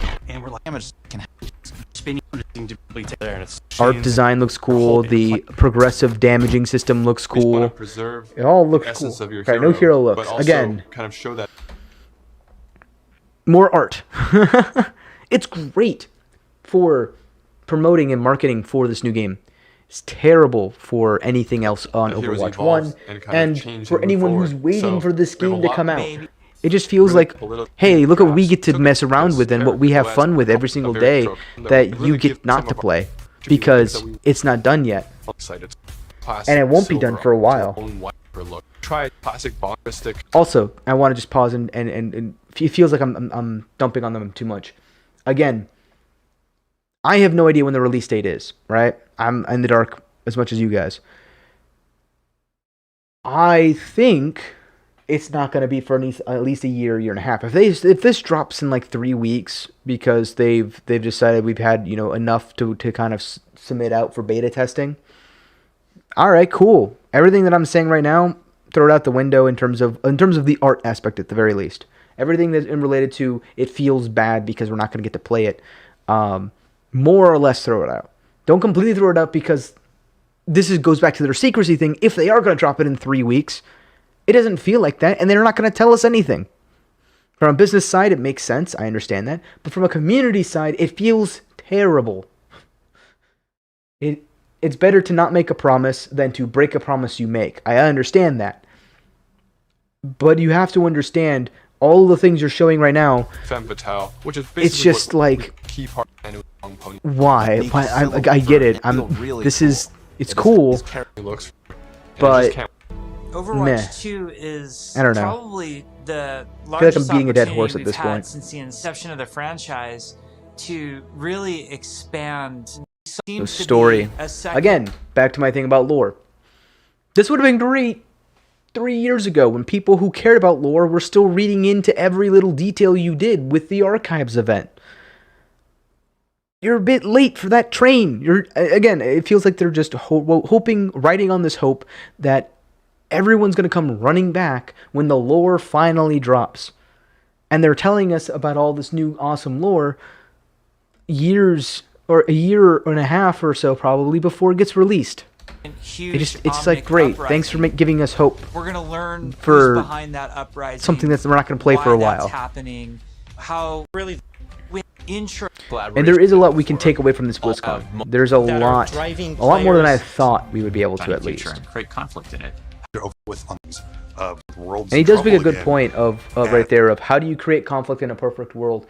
I feel like though the lore of Overwatch is basically that the world isn't perfect. It's like the Incredibles kind of storyline, where you've got these heroes who nobody wants them to be heroes because they just cause more destruction and harm to like the insurance company type people and to the average citizen. The media is used against them to lower their popularity to the point where they are not viewed as needed anymore.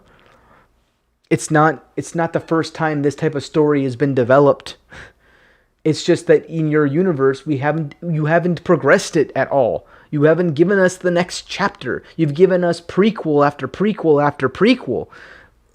This is your final opportunity to be like, hey, this is where we are now. This is starting now, going forward. Here's our lore.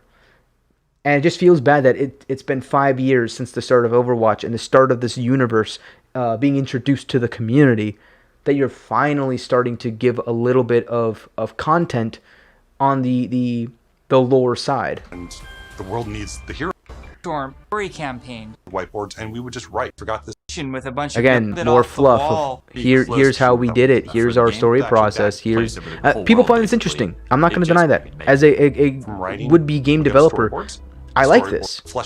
That being said, one story in this narrative. Who cares about this for the community aspect of it, right? Like the majority of people who are here for more content, like most people aren't going to care about this process.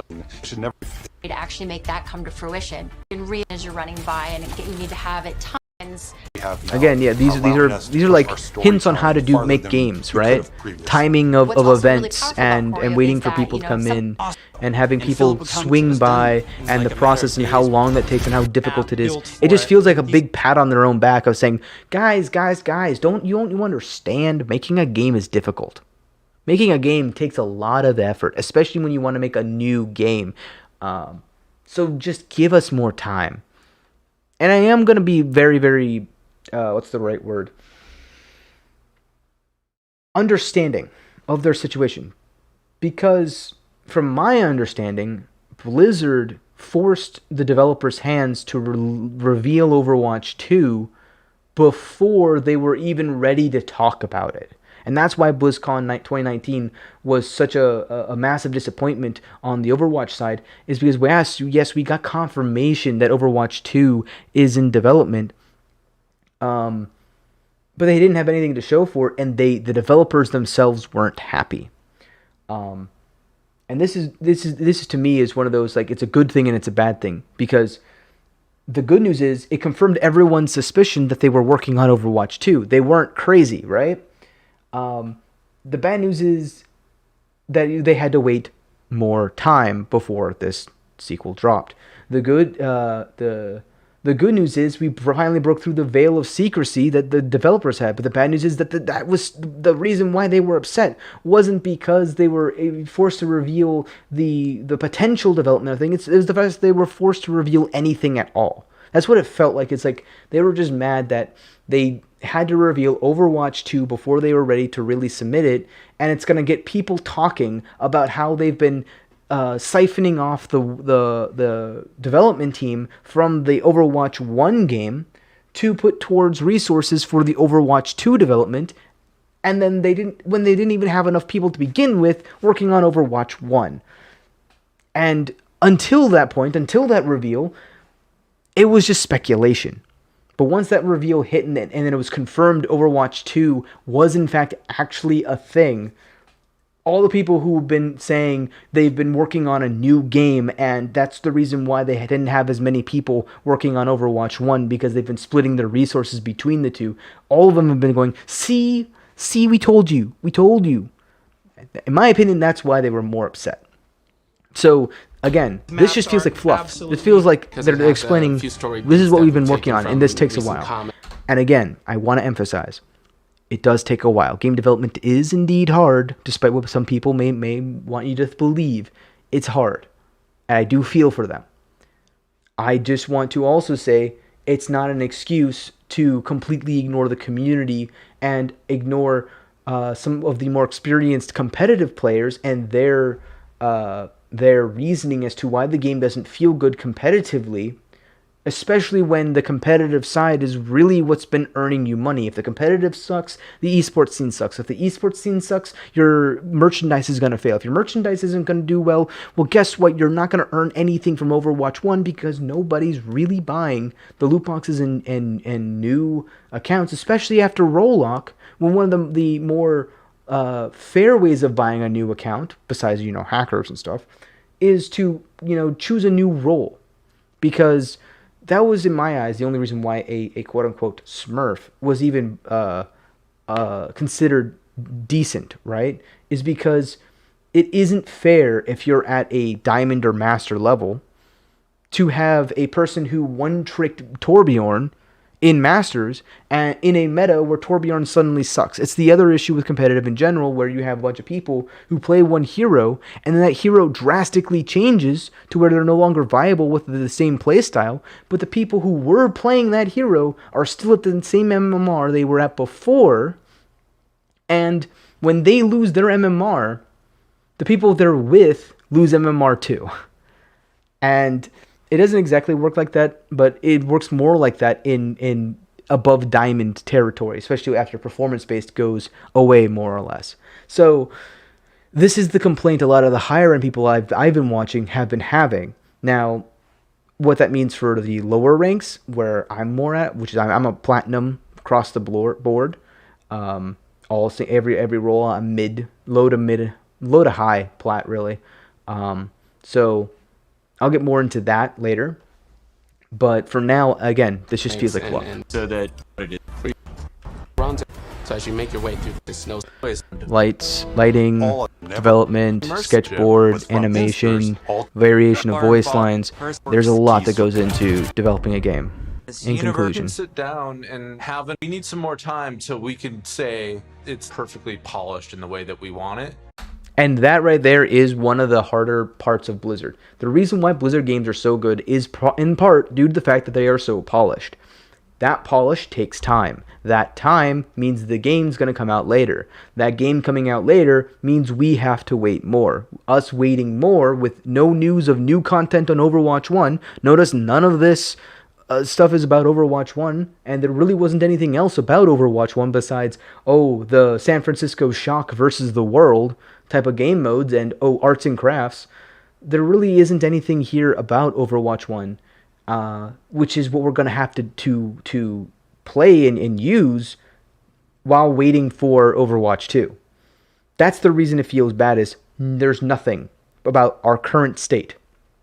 All of this is, hey, it's going to take a while for us to get this. Give us time, please. Be nice to us. It's like, okay, well, give us a bone, too. If we're going to give you a bone, give us a bone. And they have, to be fair. They just haven't given us like, if they just gave us a community director, or they gave us, you gave the fans a more active role in a lot of things, and you trusted us more, I feel like you would have a better environment in general. But I don't know. I'm sorry, I'm not the first person who said that. We've made such incredible strides since we first announced this, and excited about is want to create something that. I will say also, just a side note, that UI looks really good, especially being able to see all of your teammates' health on the left. If you had something similar to that for healers in comp, so you can be able to tell exactly who needs healing and exactly when. Might be a good idea. Really moves people. Might be too much clutter. Who knows? That's why we do it. We create the game because we want it to become part of your life and for you to experience it. Okay. And we're just more dramatic music, more swelling, give us more time. Epic story. Pity. Energy, takes a lot of work. Okay. And yes, and then once again, just to kind of reiterate, this is a video by GameSpot. GameSpot is a channel on YouTube. I'd recommend go checking them out. This is the first video I've really seen by them, to be completely honest. But it is very handy to have this clip of all of the Overwatch 2 presentation at Blizzcon 2021. I'm going to go ahead and now transition from this into the more Overwatch 1 focus, which I've been doing more or less this entire time. But I do want to reiterate, the main focus of my discussion here is complaints and rants about the current state of Overwatch 1 and potential fixes, because I feel like there's a lot they could focus on Overwatch 1 that would make the game in a better state than it currently is, that they're just not doing. Granted, I understand the sentiment probably on their end, where it's, why do we want to focus on this game when we're about to change everything? We're about to change the game engine. We're about to change the graphics. We're about to change even the cloth system. We're about to change all of this stuff. Why would we change and buff and nerf like abilities or change abilities that are broken now, when we're going to have to, after we make that change, transition it over to the Overwatch 2 engine and make double the changes, basically double up the changes on both ends? Why would we drop a new hero now when all of our new heroes are in the new engine? And I think that right there is something people don't consider, is everything they're making is in the new engine. Everything they're making is in this redesign. Unless they drop a massive, and I mean massive, update to Overwatch 1 now, before Overwatch 2 comes out, that transitions everything over to the new engine, there's zero chance we're going to get a new hero. There's zero chance we're going to get a new map even. There's zero chance we're going to get anything new, even abilities. All of that's not happening until Overwatch 2. So now I'm going to go ahead and transition to a Word doc. It's going to be less nice on the eyes. I apologize. But it's just a minor thing, and I'm going to kind of walk through some things. Hey, there's my paint. So this is right here is what I would recommend as changes to the Overwatch. And again, note, this is for Overwatch 1, not Overwatch 2. I now have my opinions. These are all my opinions. All of this is opinions. Opinion. I'm going to say it a million times because this isn't cold hard facts. This is some dude who is a wannabe game developer that wants to express how he views this. Also, I'm light sensitive, so this is hurting my eyes. Let me go ahead and just change this real quick. No. There we go. Ooh, a little bit easier to see. Welcome to the abyss. This right here is my opinion on what the current state is and how they can fix minor things to make the current state of Overwatch just better. So let's go ahead and run through just the beginning stuff. The BlizzCon topics. Weather can be implemented, but it also, I understand why it's not. This, I'm going to go ahead and chalk up to the fact that the engine doesn't support it currently. Right? So it does have, there is the Rising Storm, right? The Rising Storm has the entire weather engine. It has the storms going through. Yes, but there isn't. You would need to develop and refine all of the weather things to be to the Blizzard polish that they would want it before they would be willing to release it. So I'm gonna go ahead and bend here and be like, hey, I understand you're not gonna want to implement weather, not unless it's 100% perfect. I get that. Sure, whatever. That doesn't change the fact that there's going to be other things that you can go ahead and implement, and this is something you can implement when Overwatch 2 drops. But for now, I'm going to go ahead and just say whatever I understand. 2 CP be gone. C above was because earlier I had the above it was the 3 CP thing, and I've already talked about at length what my solution to that would be, and that would be this window capture here, the paint. I know it's confusing to look at now, but essentially, let me go ahead and move to another portion of the paint that isn't scribbled. Get it completely blank. There we go.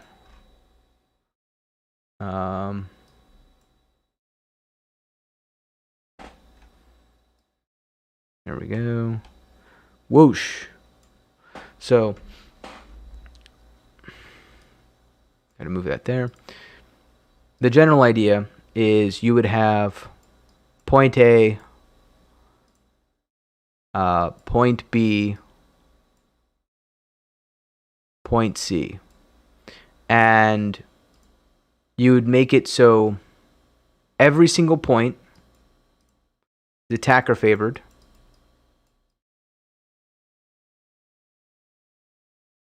And every single point is every point is attacked repeatedly.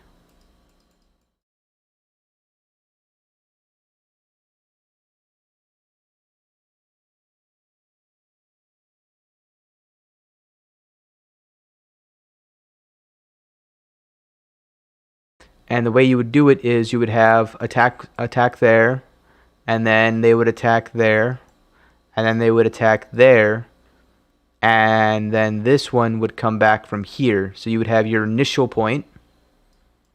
So initial. And then you would have it just flow nicely to here, and then flow nicely to here, and then flow back to A, and you keep going, and every time they cap a point, you give them, I don't know, 30 seconds or a minute. Play with the time. Give them a little bit of time, and reward it to where, make it easier for attackers to attack.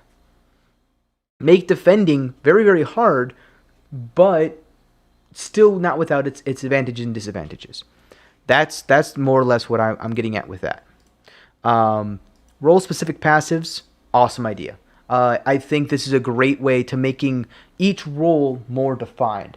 I do think there's potential to add subclasses to each class, right?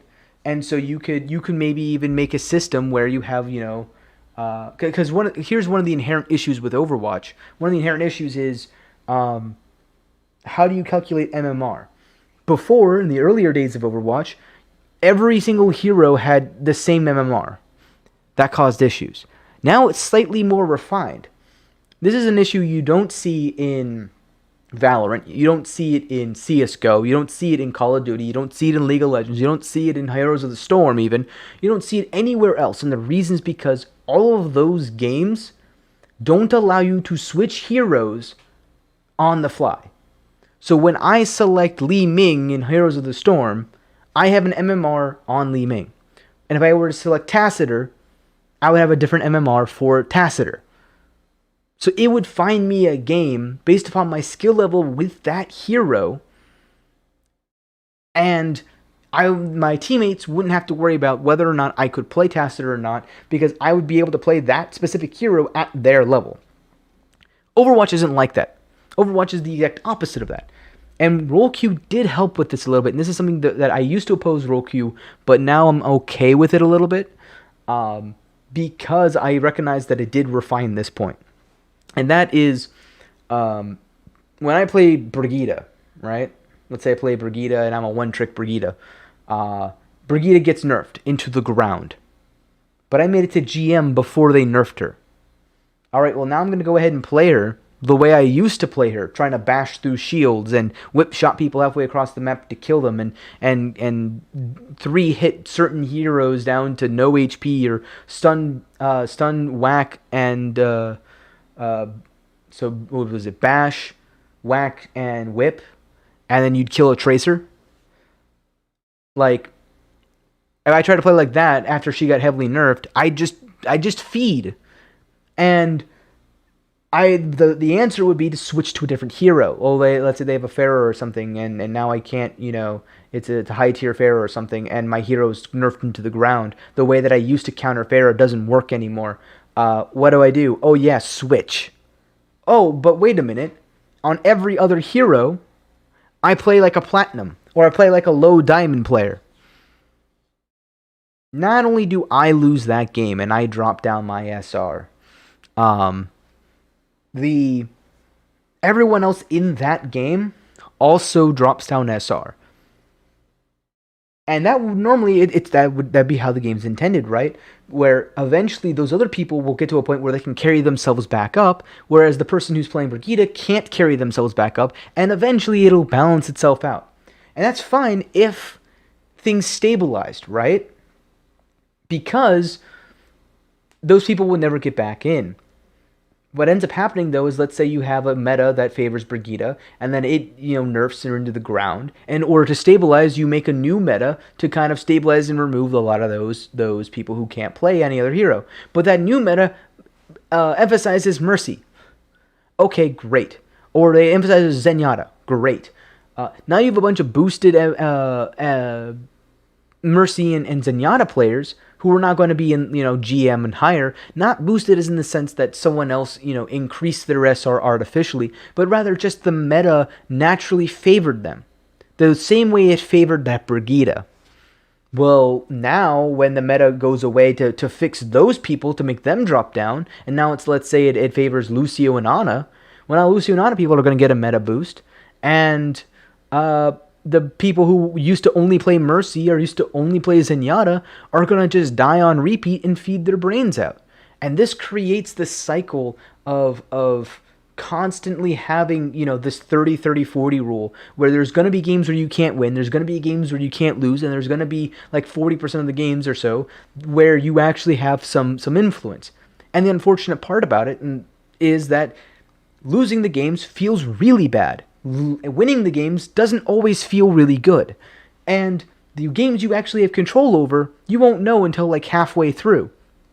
And it's usually only one fight that you screw up that causes you to lose everything. And this is also, that whole issue is a lot more complicated than what I'm saying. But it is one of the reasons why these role-specific passives, and in turn, this should probably even be more, not that.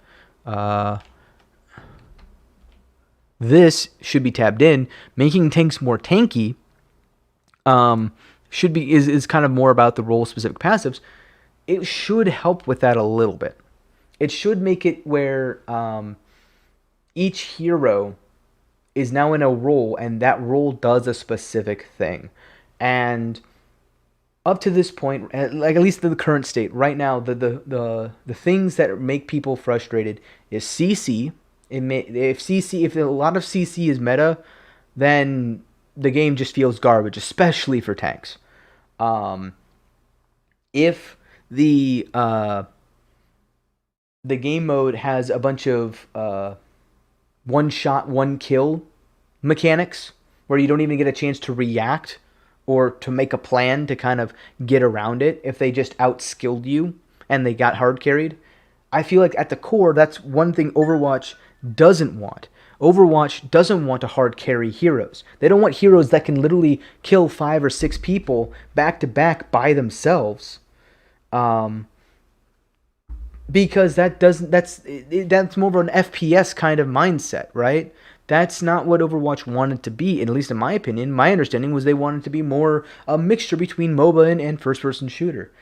In a MOBA, there's no ability that one-shots anybody until the later levels. Maybe level 10 or 20 or something like that. Maybe there's abilities that could basically burst down full HP targets. Sure, but at the beginning, at least like for example in HOTS, there's no ability that one-shots anybody into oblivion and just deletes them from the game, more or less. So, why not lean more into that? Why do you need to have these one-shot type heroes? You can have burst heroes, that's fine. But make make snipers more or less the burstiest heroes but don't allow them to one-shot one kill. That's my opinion. Does that cause more issues? Yes. For example, Hanzo's in a weird spot right now where some people think he's OP, some people think he's stupidly counterable, and it's better just to pick somebody else. I get that. And the last thing on this list from the BlizzCon is the ability to just communicate, or not ability, but communication between the devs and the community. Paramount to increase that. Remove your secrecy bias. Remove, just don't hide things from us. Give us things to be hyped about. Give us something. Give us a bone. Give us something to be happy about now, right? You've done it in the past, but every time you've done it, the reason why we get upset with it is because after you've done it, you don't maintain it, or you don't give us another bone, and the bone that you gave us is actually an organic bone that goes rotten. It doesn't last. It goes away, and it creates a big mess, and new problems arise because of it, and then you don't address the new problems, and we feel like we're the kid in the back of the car saying, I want candy. Are we there yet? And you're just the parent who's like, what? The next person who says anything, I'm going to turn this car around, you're going to get no Overwatch 2. That's what it feels like. And trust us, we don't want it to be, we don't want to be that kid in the back seat. But at the same time, you're basically putting us in the back seat, and you tell us to play with a toy that is slowly decaying in our hands. And we're freaking out like the little girl inside of the Wreck-It Ralph meme when the pancake bunny explodes on her iPad. You're going to tell us not to freak out? You're going to tell us, hey, just be happy with what you have and please be more patient? We can only be so patient. That is just the truth with it. So if you as a development team promise to just not hide new content and give us hope. Give us something to talk about. Give us something to show off to our friends, to our family, to somebody else, to create content off of. And allow us to create that content, community tournaments and community clans, and make it so that you don't have to do the work. Allow us to do some of the work that we want to do. Then you might have a better chance at building a better community. And does that pose more issues? Obviously, it does. I'm not going to claim that this is a foolproof plan. This is just my opinion on the issues with the community. So let's go ahead and move on to more hero-specific stuff. Already talked about at length with this. I know I repeat myself. I'm first time doing this, so organization not there. But this is something else I want to talk about. Push. Push is, like I said before, it's not the only game mode, right? It's a great game mode. It looks fun. It looks, like something that would have a lot to do with the game itself in terms of competitive play. It looks like something that we would want. But it's frustrating that we don't have it now. You give us this teaser, and then we don't have it now. I understand it's a little bit hypocritical to be like, give us hope, and then the one thing you've given us hope on, I'm like, this sucks. I understand that. But at the same time, there's no reason to not have, just maybe even an arcade mode where we can mess around with it or put it on the PTR, right? I feel like it's not, unheard of for at least us to play around with it and have fun with it.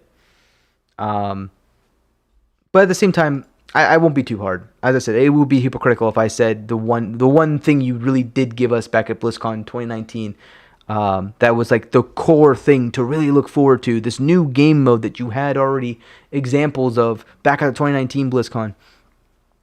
Yes, I'm happy for this. I'm absolutely happy. Additionally, there's this also for the community should also indicate there's plenty of other game modes that could stem from it that could be competitive. Escort, I've already talked about how they could change that, where they have multiple different paths. Hybrid, same thing, having multiple different paths. Control is interesting. To me, Control is the second worst. Although it is the easiest to kind of comprehend from a game flow perspective. Maybe adding in Control, having various mini checkpoints, or like bonuses where you can summon a turret or something by capturing a mini point. So even if you don't have objective, you can take up a tower or something that helps you auto aim once every 3 seconds fire of 50 damage or something. That would be cool. What if, if you want to lean more into the mobile side of things, what if in Control or in Hybrid or Escort, there's like little locations where people, help you out, where you have to win, you basically like minions, kind of. Something they could do, especially now that they have a PvE game mode where they have a bunch of NPCs. Things that you could look forward to. Arcade game modes, again, with PvE won't be necessarily, but for arcade you could have mob rushes, or you could have, PvP modes that are, tower based with your NPCs. I don't know. I feel like the main one is that's Marathon Assault game mode. Let's go into let's get into the actual heroes. So the first thing that I want to say is, what's the biggest change? What's the biggest thing that I would think we should change about Overwatch 1? And this is just a concept. This is subject to be very, very bad. Give me a second. Oh, sorry. Turning on the lights of my room because it is now dark. But what is this question is what stemmed it all for me in terms of this idea. And I want to just put this out there to the community to see what their feedback would be. Why do we need ults?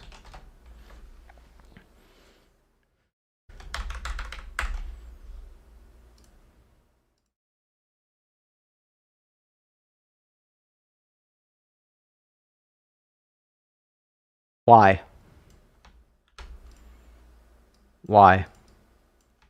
Like, there's no ultimates. In my opinion, from a game design perspective, the biggest influence they have is, well, two things. One, making you feel powerful. But two, giving you a reason not to switch heroes, right? But too often have we seen the heroes have their ultimates just change to an ability. Torbjorn, his ultimate turned into his overload ability, which gives him more armor. Symmetra, her teleporter, used to be her ultimate. That turned into a shield generator. That went away. And then now she has her giant wall, but her teleporter is now on an ability. We've seen them change the heroes, and when they do it, like Mercy her Resurrect used to be a gigantic AoE, Resurrect ultimate, and now it's her E ability. Trying to go through here.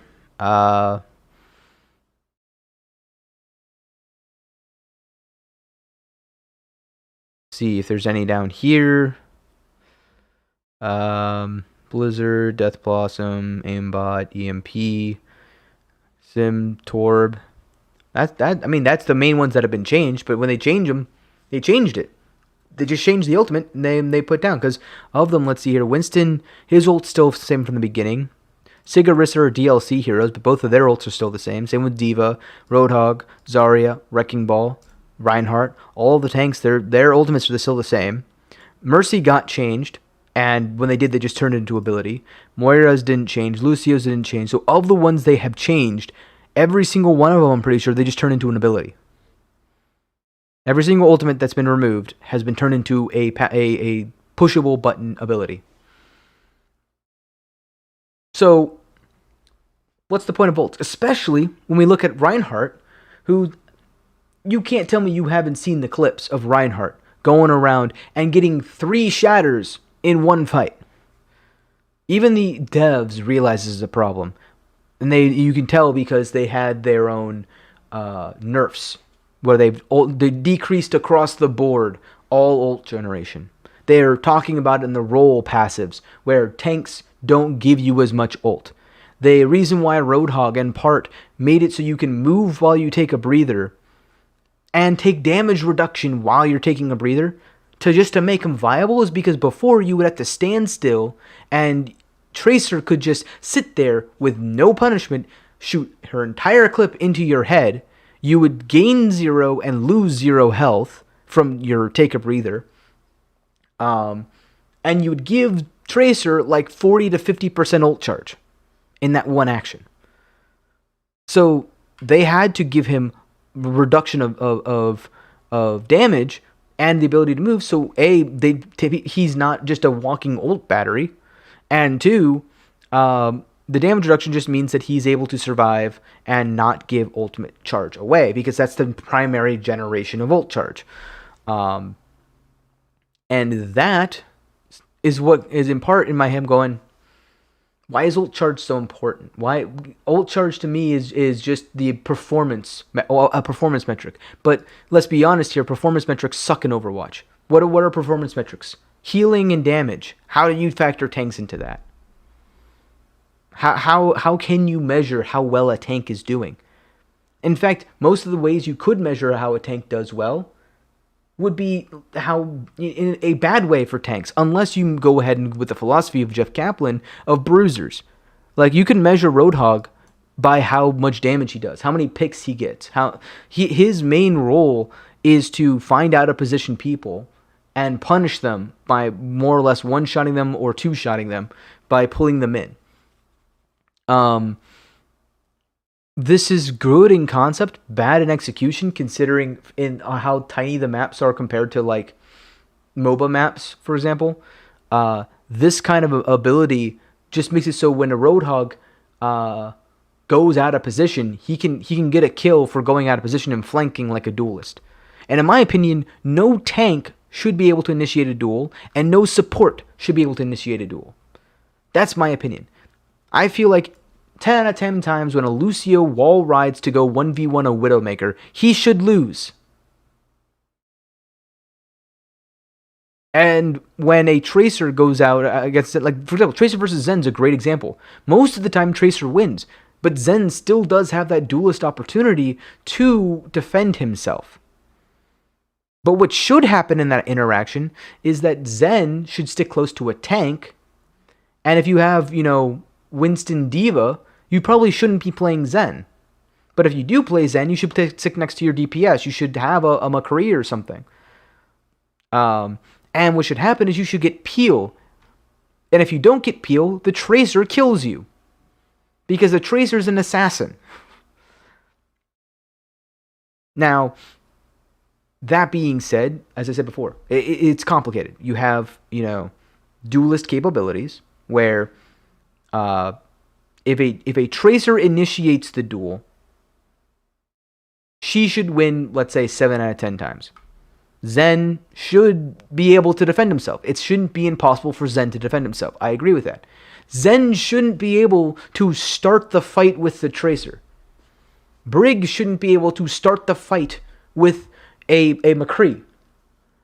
The ability for a tank or a support to start a fight knowing they're going to win by killing the enemy shouldn't be part of the game, in my opinion. They should be able to defend themselves from a duel. They should be able to escape a duel. That's fine in my eyes.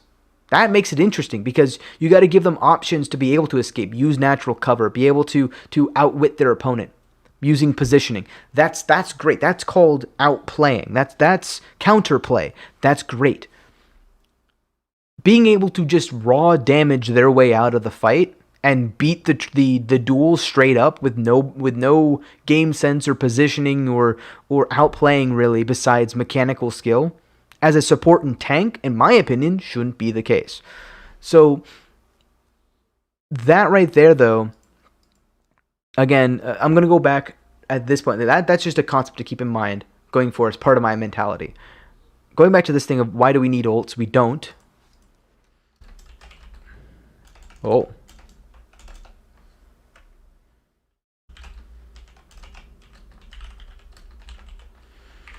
So, going back to this, the next natural question is what would happen? What will we change? So Reinhardt would have 2 fire strikes. Oh, caps lock's on. That's a great change. Cancel charge. That's a great change. And his third ability would be linear shatter. So it's the same as his ultimate right now, but maybe it doesn't propagate, right? It's whoever's in his in a single cone, a single line in front of him. He shatters and they just get stunned. They don't get knocked down. They just get stunned like a Brig Bash. Right? Not as powerful as an Earth Shatter, but it's on a 30-second cooldown. And you just have to be wary, every 30 seconds or so, he's going to probably have that. Or maybe you make it a point-based system like it has now, but you lock it at the beginning where they can't use the third ability until a minute or maybe a minute and a half into the game. Something along those lines. That's an option to do. But now you have basically the same, abilities. And the third thing is swing does, like, let's say, I don't know, 45 damage. And then tanks in general, reduced ult generation from damage and less knockback. Because what are the role of the tanks? The tanks are going to want to take space. So give them the ability to take that space.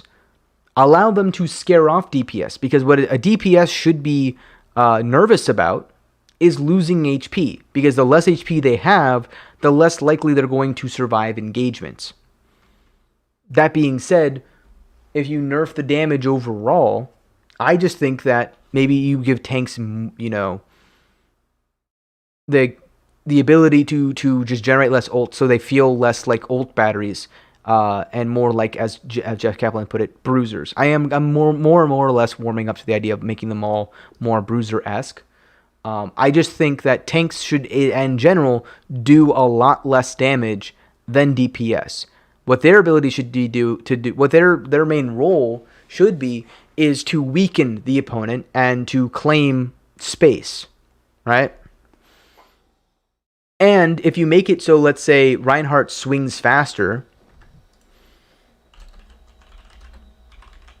he now Reinhardt, he does knockback, a slight knockback on his swing. So you make it so he swings faster so he can knock enemies around more, but he doesn't kill them more. He just makes them weaker, right?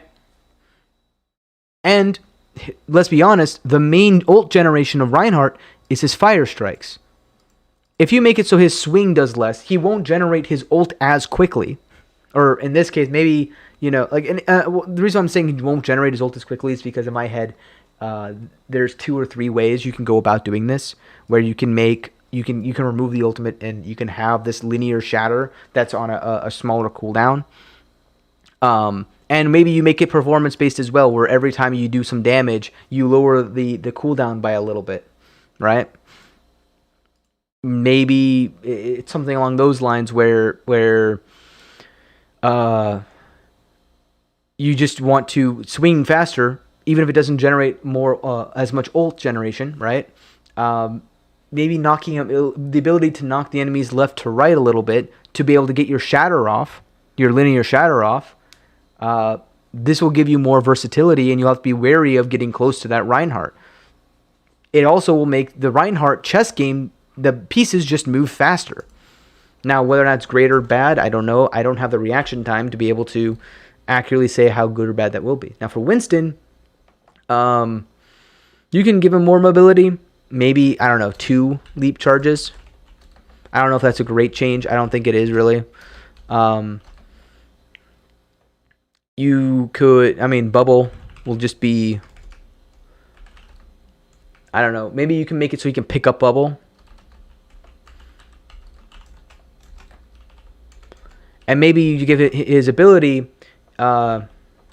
increased. It is just a half duration full heal primal, maybe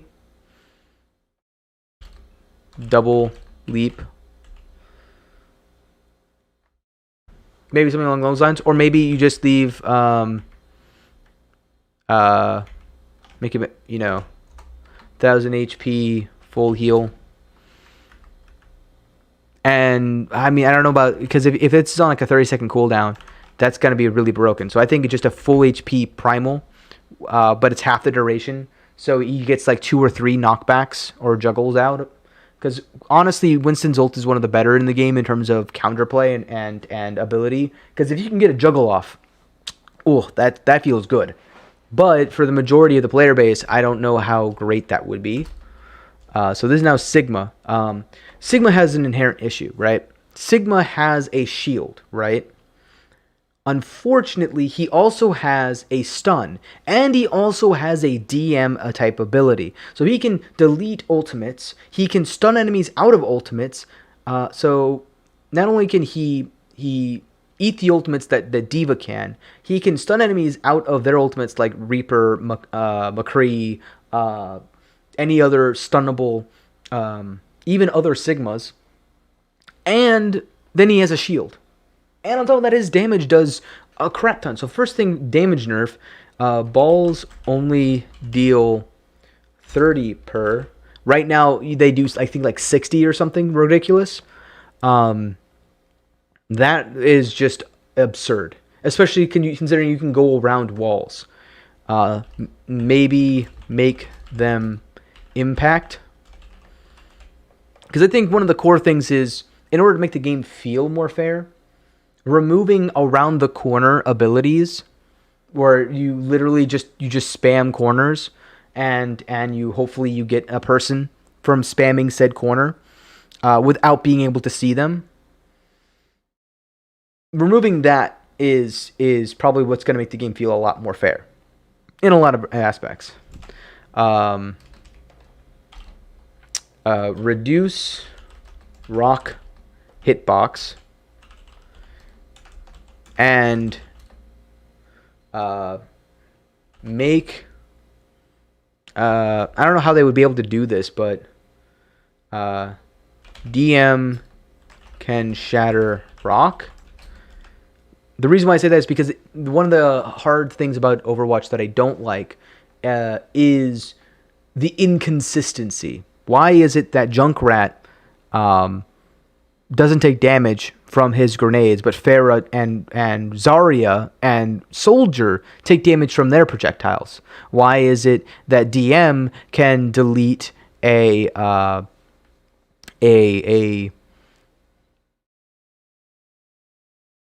ultimate, a mini black hole, but it can't delete a rock?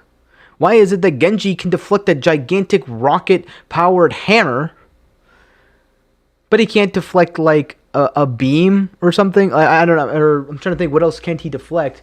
He can't deflect any bash, like a Brig bash. Like, Brig is better against Genji than Reinhardt, because if he pushes deflect, Brig can bash him out of his deflect and then continue meleeing him. I mean, also his hitbox on deflect is broken. But that's another thing. Those are just like minor things that are inconsistent that they could easily fix, that I feel like wouldn't really break the gameplay that much. Now, I will mention I understand that the way that knockback, I believe, works in Overwatch is it is damage based. So if you're a soldier and you try to rocket jump inside of spawn, you will not be able to. If you are Zarya and you try to rocket jump inside of spawn, you will not be able to. However, if you can just there's ways. I'm actually trying to think. Is there any knockback? Yeah, no. There's Pharah's boop. You have in the game something that does 0 damage and still knocks back enemies. Halt does the same thing, and you're telling me you can't implement a system where you allow knockback from the explosion of the rocket, without dealing damage? And even if that means that when Junkrat hits somebody point blank range, Junkrat jostles from his own explosion, I would greatly take that minor trade off for the fact that Pharah can now rocket jump off of things without taking any damage from it. I would take that over, having Soldier and Zarya be able to infinitely rocket jump without killing themselves. Why is it that Sigma can hurt himself with his rock and his balls when Junkrat can't? It makes no sense. Those are inconsistencies that I don't like. Make it so no self-damage. No self-damage. And this stems from their constant need to make everything unique. I think that's a big hindrance in this game. I honestly do. So the other thing is, for his ult, he'll I don't know, lift people in a cone in front of him and slam down for half HP. Now, what I think what I would do here, since he's a tank and not a killer, make it so it slams for half of current HP, right? So there's no threat of them dying from the slam down. Half duration. So what it's going to do is it's going to give opportunities for your McCree, maybe. Or you give opportunities for some other hero, or like Genji, right? Where you lift all of them up into the air, you hold them there for a second, Genji can dash through one or two of them, turn around as they get slammed and slash one of them onto the ground. And that would create an opportunity. That's what tanks should do. They should make space. They should make heroes. They should be, out of everybody, they should be the ones who CC. Tanks should be the role of CC, in my opinion. Because right now there's not a lot of them. And B, if I get CC'd, as a tank, I'd rather it be from another tank than having to worry about a Mei, a McCree, a Doomfist, a Sombra hacking me, what else is there? There is indeed a lot. I'm just not being able to think of them. The Roadhog hook is fine, in my opinion. But like the fact that I got to worry about 2 DPS, I got to worry about a Brigida, I got to worry about a Lucio. You know, if I'm a tank and I got to worry about Ball, Lucio, Brig, or even more of a normal comp, Ball, Brig, Ana, let's say. Brig Ana's not terrible. It's not good, but it's not terrible. Ball, Hog, we'll say. Ball, Hog. And a Mei and a McCree. And I'm a Reinhardt, let's say, right? Well, I'm not going to be able to catch the ball, more likely than not. And he's going to be able to knock me around. I think actually even worse than Mei is probably Doomfist, right? So Doomfist comes in and punches me, and McCree flashbangs me. Or another one, Hackfist, where you have Sombra and Doomfist, where you're getting hacked and then you're being uppercutted, and then you're being, booped by a ball, followed by a Brigida bashing you, and then an Ana sleep darts you, and then another uppercut comes down, and you get hacked again. That's not fun. But if you make it where the only ones who could stun you are the tanks, it wouldn't be as bad, in my opinion. And then kinetic grasp. I can't spell. No, it is K-E-N. I don't actually know. Oh, K-I-N. Okay, that makes sense.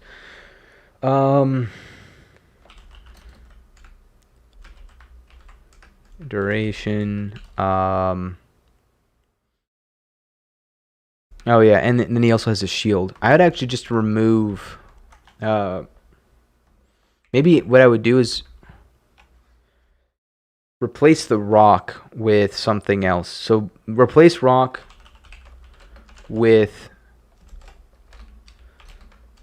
super jump.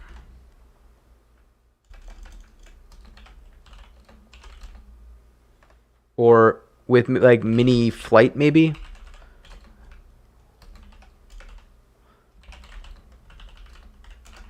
And the reason why I'm thinking that, what I'm thinking is, Sigma should be a more shield version of D.Va. He shouldn't be able to do everything D.Va does, and then some. Because that's, I mean, even right now, like, he is doing that. Even with this, with his current kit, he's able to eat things like D.Va does. He's able to. The only thing he doesn't have that D.Va does have is flight. So maybe not give him flight, right? Maybe replace rock with a super jump, just to be able to, or maybe with maybe a kinetic pull, something along those lines. Something that could still be unique. But the thing is, with his shield being in play, right? You shouldn't give him a shield, a stun, and a DM. That's 3 different roles doing 3 different things. That's the issue with Sigma. It's the same issue Brig has. I'm going to actually come back to Sig because I kind of want to get through a lot of these other ones. So Orisa, what I would do, nerf, fusion, driver, damage. That's the only thing I have to say about that.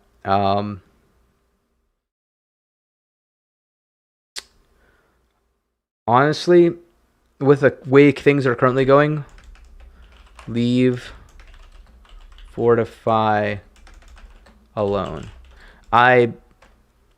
It's already overpowered. It's broken. It's the only ability in the game that removes all CC from you, makes you immune to CC, and now prevents headshot damage and does damage reduction. It's one of the most broken things in the game, but the reason why it's broken is because the rest of her kit is stupid. The rest of her kit is static shield. I don't know. I honestly don't know. If you increase the cooldown, it becomes useless. If you decrease the cooldown, it becomes overpowered. The only thing I would say is maybe decrease CD and health. That way you have to constantly be placing a new static shield. That's the only thing that I could think that maybe could to rectify that. And then halt, good as is. For now, at least. I feel like Orisa in general is just not a great design in terms of competitive play in the way Overwatch is styled. And the reason I say that is because Overwatch is most fun when things are moving fast. It's a first-person shooter. You want things to be moving fast. You want to be aggressive. Orisa, by default, is a passive playstyle. She's not. That doesn't make her inherently terrible in terms of how you play her. She's still fun, but she's not competitive, right? She's not. She doesn't fall into the norms of aggressive playstyles. And she feels terrible to play against if you're, she's a good counter sniper. Like she can add a lot of suppressive fire, and she can tank a lot of damage. So she's very good at bunkering. And if you're trying to do a slow incremental push down main, sure, but you're just going to get overtaken by a Tracer flanking in your backline. You're having or maybe a Hanzo just putting a dragon through your entire bunker. Like, you're just going to get decimated by flankers in most cases. So now as for D.Va. Also, before I continue, ability to temp bongo. Half duration, half size, distance of beam. That's what I would say. Now for D.Va, D.Va is going to be a hard one. DM leave as is.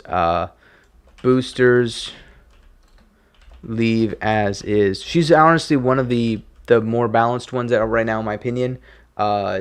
Damage. Like my brain is. I would probably half each pellet. Spitballing, maybe 2/3. Just make her do less bursty damage. Micro missiles are already okay, to be honest. Leave for now, at least. And then ult would equal... I don't know. Her Diva Nuke is so iconic, but it would have to be longer cooldown. And maybe it only deals like 600 damage. Or no, I would say I would make it like 700 with greater fall off. I'm not exactly sure on that one. There are some ults that will be difficult. So some ults are easy to turn into abilities because they're essentially abilities already. Pulse Bomb, EMP, Shatter, I mean, even Zarya in some respects. Wrecking Ball is really going to be easy. Roadhog is going to be easy. Mercy, Ana, like those ones are easy to do to turn into an ability because they essentially are. They already are. Other ones are actually ultimate like level. Like I would say actually Zarya. I take it back, but Diva is going to be one of them. Lucio and Zen both have a really strong ultimates. That are going to be a lot harder to just make a mini version of. But yeah, so damage halved, hook, CD increased, take a breather, leave. All things considered, I view Roadhog as someone who's already balanced for where he needs to be in the game. I don't think he needs to be changed. I think other things need to be changed to make him more in line. And as things progress, maybe as other things get weaker and he becomes stronger inherently, then revisit him. Hook, take a breather. Third ability is 2-second version of his ult. So just something to push people away and deal some damage. Zarya, Bubbles, both leave as is. She's also pretty damaged. Damage, though, nerf by, let's say, half. Again, half is just a good, like, generalized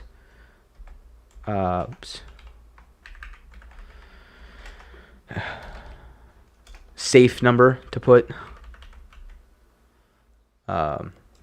Damage halved.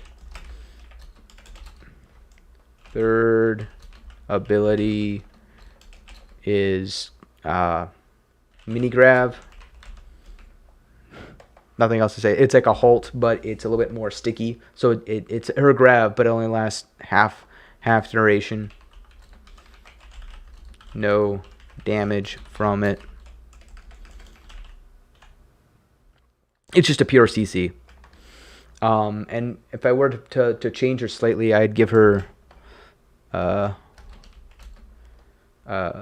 increase shield.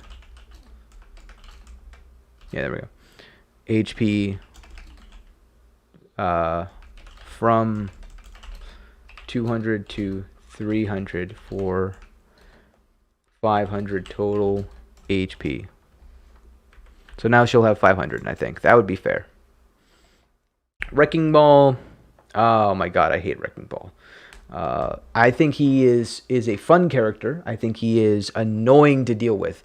And I think the reason why he's annoying is because he focuses on disruption. And disruption tank is always going to be annoying. But the part that makes him annoying isn't the fact that he disrupts you. It's the fact that he can get in, get out, and get away with what has been stereotypically deemed as feeding. He will go in, he'll roll around, and just literally be in the middle of the team at the GM level. of the enemy team. He'll just sit there. He'll then grapple to something, and he'll fly a million miles away at 1100 HP, which now I think if I do the math right, 6 times 75 is 450 extra health on top of his 600. So he's still going to be... is that right? I thought it was 25 per person reduction. 25 per person is 150 less HP. So no, yeah, it should be... So he used to have 600 plus 700 HP, which gave him 1100. Now it should be 600 plus... oh wait, no. 6 plus 700 is actually 1300. How much HP does Roadhog have, or Wrecking Ball have? I thought it was... Hold on, let me go ahead and look this up. I may be mistaken on this.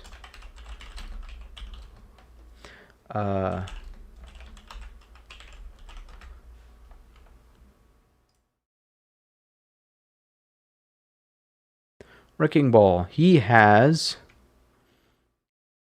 600 HP, and then he gets 100 base plus an additional 75 per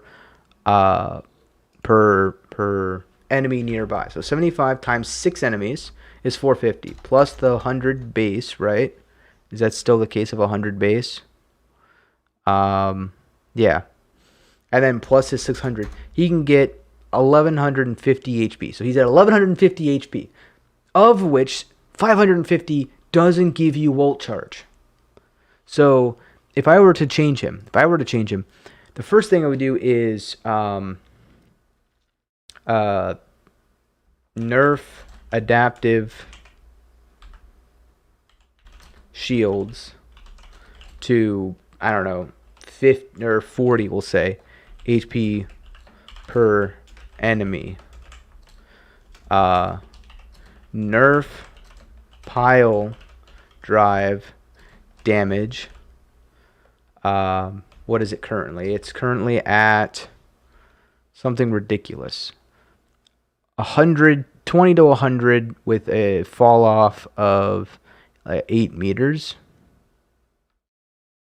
Nerf pile drive damage to 50 max.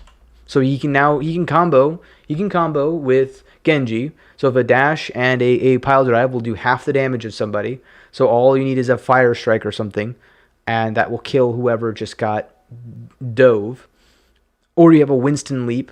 You know, if you have a Winston Wrecking Ball and a Wrecking Ball pile drives somebody, Winston leaps in, lands on their head, and Genji dashes in. Boom. That's that person's dead. But that requires 3 or 4 people working together to burn that person. That's fine. So make pile drive damage 50 max. Nerf weapon damage by half, because he does do a decent amount of range damage. And roll, leave as is, grapple, leave as is. And then third ability would be leave a line of mines, of 3 mines. So now if someone's chasing him, let's say it's a Winston or another Wrecking Ball, he could throw down some mines, or he can roll through some enemies and drop mines on their heads, like a rolling bomber kind of situation. That'd be interesting. But it would also take skill to kind of do, instead of just, let me go ahead and...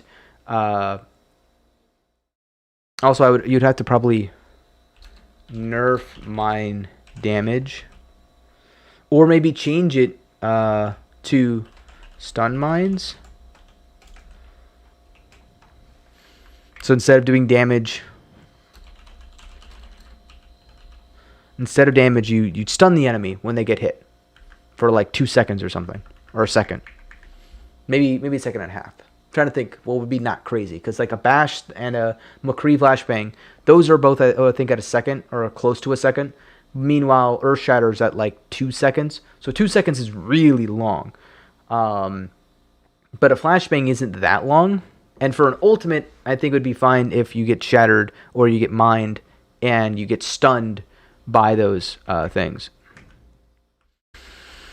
So now that would be how I'd change the tanks. All right. Now let's go to the support. So for the first thing with Mercy, damage we'll just have just to be consistent. Mercy heals. We'll go ahead and say are halved, I think would be fair. Because let's be fair here. If you keep the same mechanics and you have the healing, all you're doing is increasing the amount of time it takes to heal someone to full. The amount you're actually healing is the same, regardless of how fast you are healing it. So, lowering the amount of heals you're doing per second just means that the person is going to be more able to take damage, more damage in a period of time, and allow them to react. So let's say you nerf the damage and you nerf the heals. That increases the window for the person to react to the damage coming in, and potentially evade it or counterplay it. So this is where, in my opinion, I would like to see how the game operates when that window is increased, right? Instead of constantly making it to where you just die instantly. So in this case, in order to balance out that, you don't want people to be overhealed while that's happening, so you want the main healers to do less healing. Damage buff is, we'll say, reduced by 30% of whatever it's at right now. And I don't mean to 30%, or maybe I should make it just straight up to 30%. Sorry, my cat is also touching my feet, telling me, hey, you've been doing this for 3 hours, almost 3.5 hours. Why aren't you, doing other things? Yeah, I know. So, her ult, res. We can keep res up at 50% HP. That'd be the easiest way I could find out to balance res, because if there's going to be an ability that can, and the other thing is remaining HP counted as self damage. The reason why that's important is because if you heal someone who does self damage, like if a Pharah blasts herself to oblivion and you heal her, you don't get ult charge from that damage. So what this will do is it will be a mechanic that's still random phone call. It makes it so that way it's not a, hey, look, that skill shot you did or that amazing combo you did, boom, not able to be, it's completely gone. I completely counteracted it. Instead of that, it's going to be I'm going to counteract half of what you did. And I'm going to then have to waste time with no benefit bringing this person back up to full HP. Is it a perfect change? No. By no means, because you're still bringing back a death, which for some compositions is a signifier of let's go in and use our resources to get this. But the fact that the Mercy is channeling the Resurrect and the person will come back at less HP, which makes them easier to kill, means that even if they do dive in on this target, it's still going to be easier to kill said target. And it'll also prioritize, it's the same way as it is now, where you prioritize tanks if you can, because it's more HP, or you prioritize, depending upon, like, the same decision making is still there. It's just more risky for both the Mercy and the person who they're resurrecting, and it allows the enemy team to be able to actually react to it. And then her ult will be mass heal / damage buff for so basically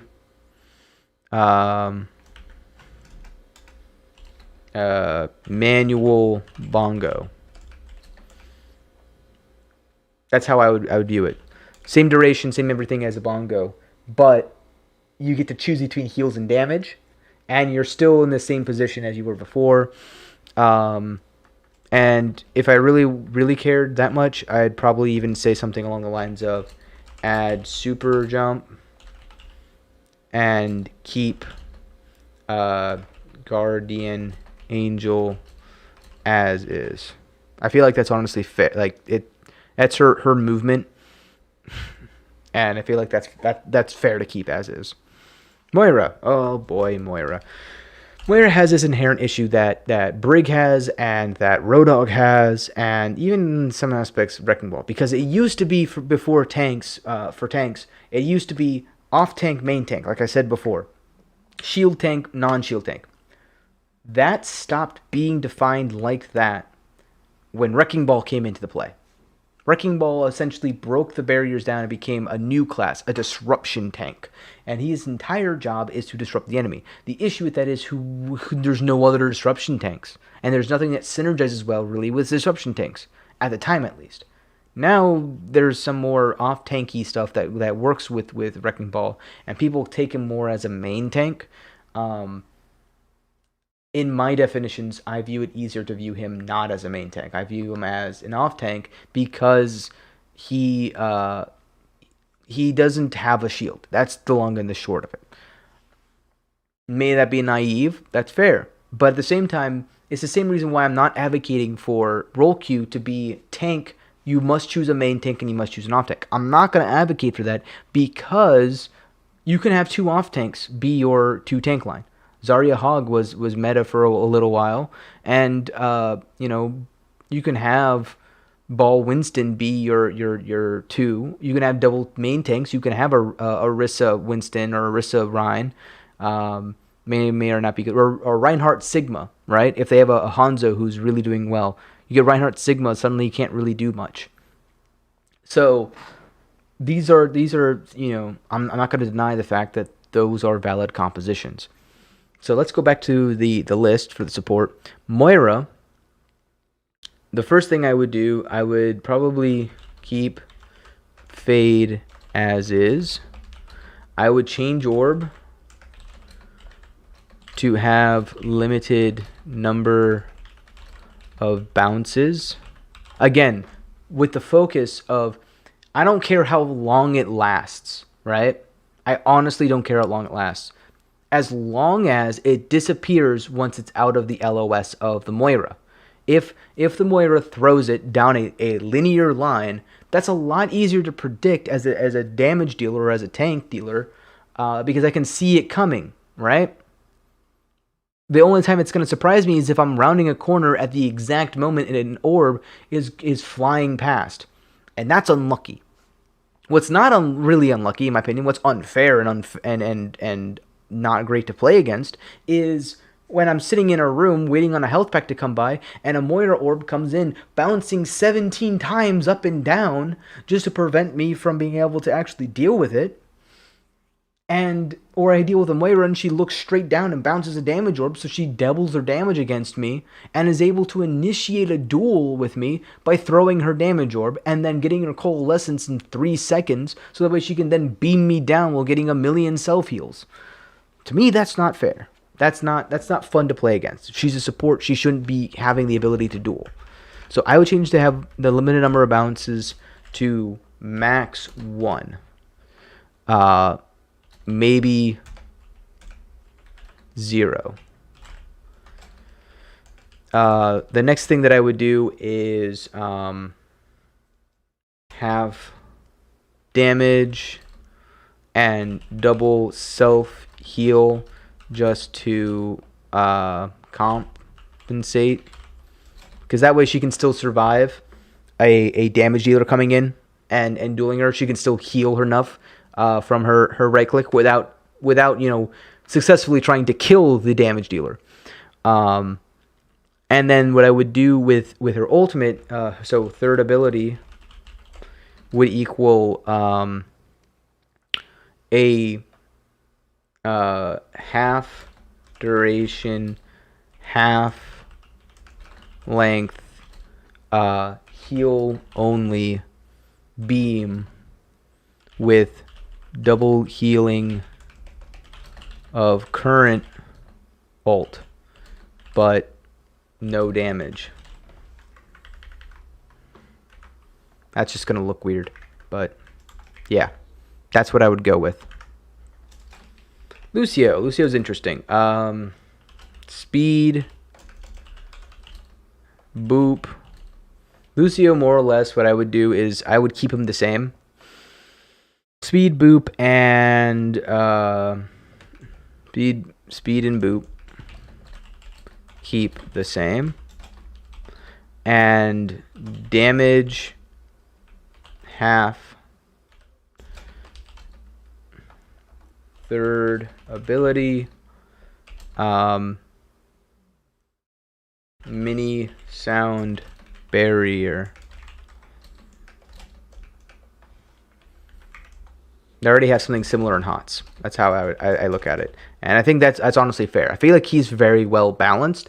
It's just that other people do his task. You know, there are so many heroes with mobility inherently that speed boost isn't as necessary. Speed boost is necessary for certain heroes who don't have mobility. But now you can make entire compositions based around mobility heroes. So you can have Tracer, Doomfist, Ball, Winston, and then you can have your supports range from afar. So you have a Mercy and you have like an Ana, or you have a Mercy and you have, I don't know, a Brigitte or something, right? Or Mercy Zen, right? Having, you know, Zen be the only one who's diveable.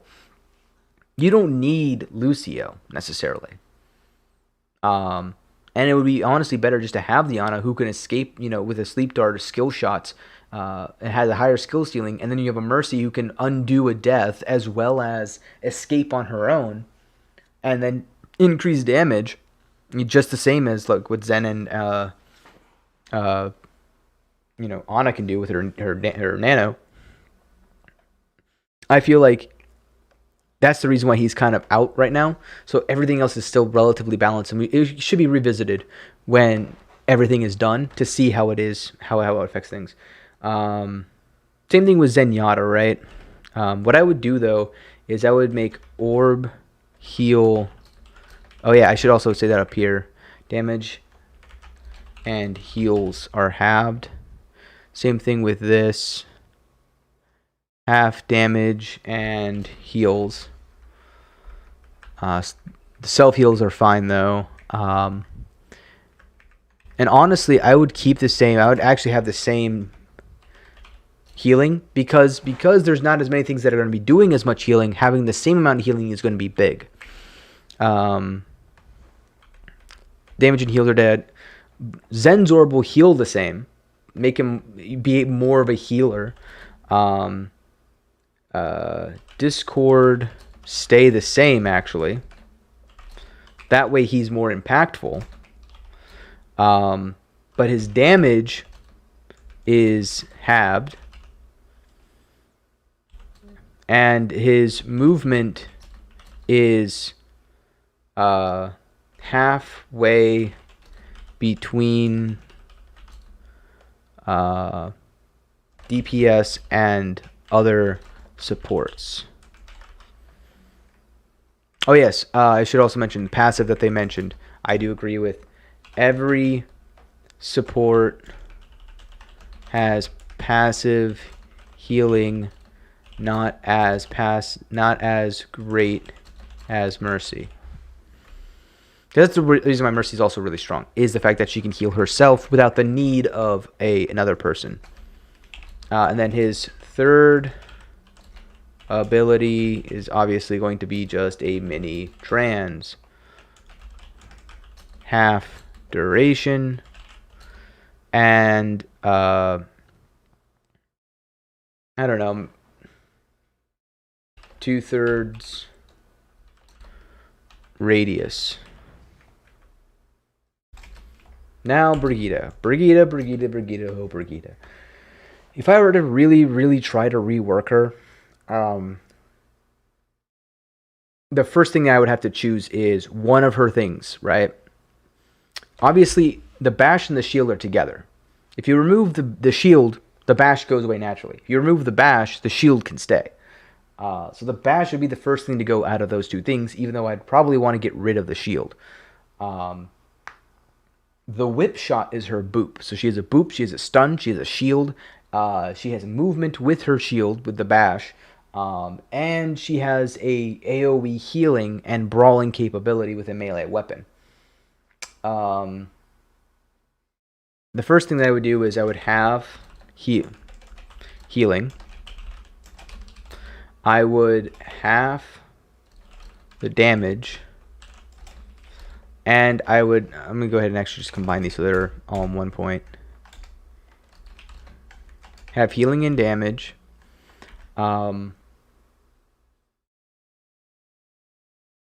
I would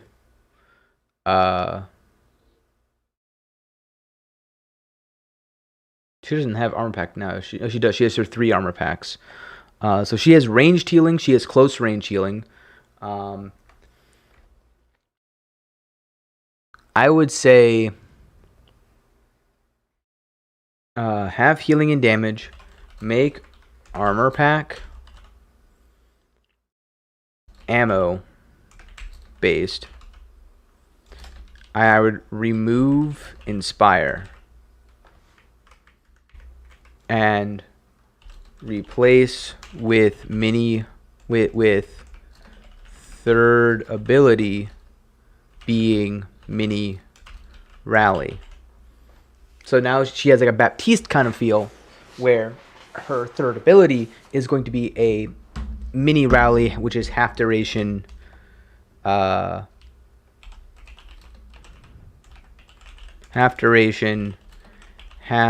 armor given, or same armor per tick, tick rate twice as long. So now what I would do is I'd remove her AoE healing. I would make it so that way she can give out more consistent heals. I would make it so the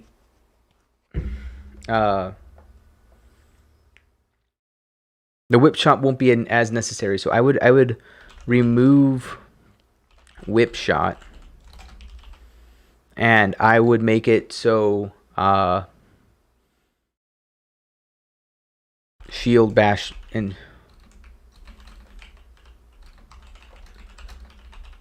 so what this will do is it'll increase her decision making, right? She'll now have to decide what she wants to do, because as of right now she can whip shot dive away from her. She can stun enemies that come in and then whip shot them away, much like a Lucio boop. Or maybe it'd actually be better if we remove just the bash, right?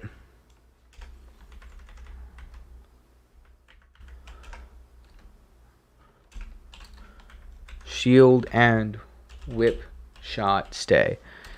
And the reason why I would say that is now you can still counter the dive by knocking them away.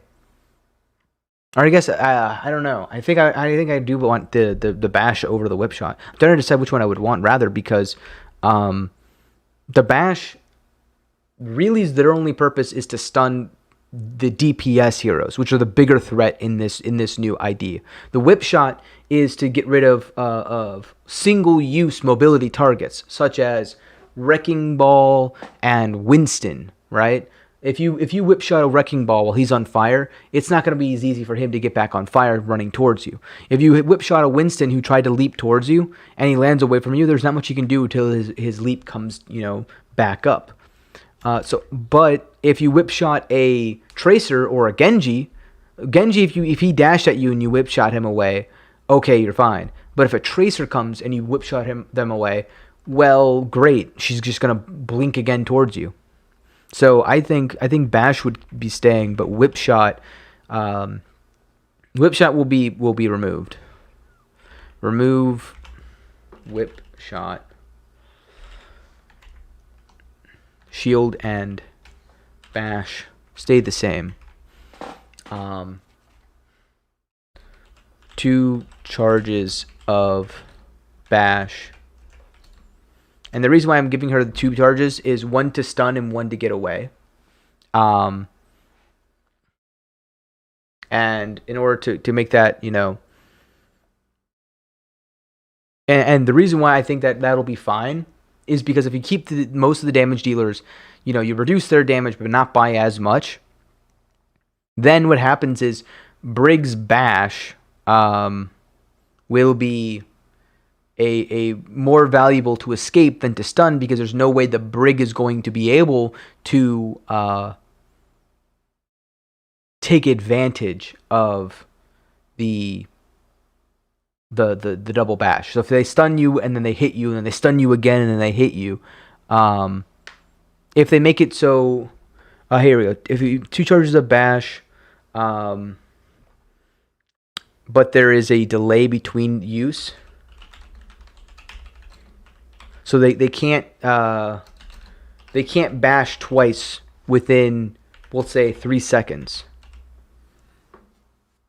And I feel like that would be better to have. I don't know. Well, I think that's gonna be hard. Here. Well, even then, if the stuns don't stack, I don't know. I would revisit. I'd revisit that. That's honestly the hard part about Brig, is how do you not give her everything? And the only answer to that is you give her one of the things. So if you give her bash, right, and then you don't give her whip shot, and then how is she gonna be able to protect anybody? How is she gonna be able to actually do anything? And that's where I think making armor pack ammo based, where she can throw out the armor pack, and actually can do consistent heals. Make armor pack ammo based, and skill shot.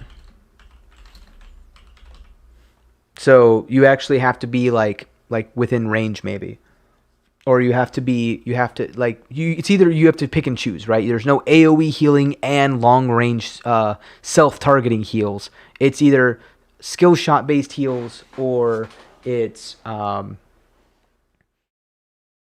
AoE. So right now I'm removing the main things, but I'm making her still viable in the sense, actually making her more healer based, right?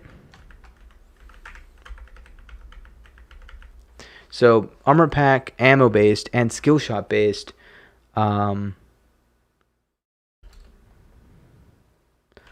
drops on ground if missed, doesn't stack with itself.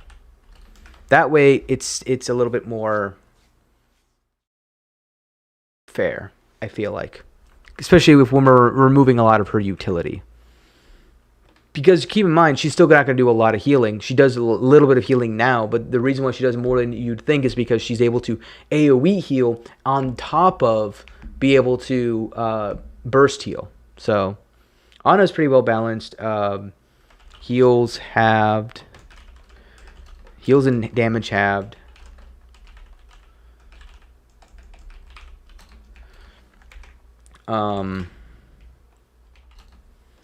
Sleep, dart, leave. It's good enough as is. Third ability is mini nano. Easy. Sleep, dart, and nade. So actually what I would do to nade, in my opinion, it's also stupidly strong. I would make nade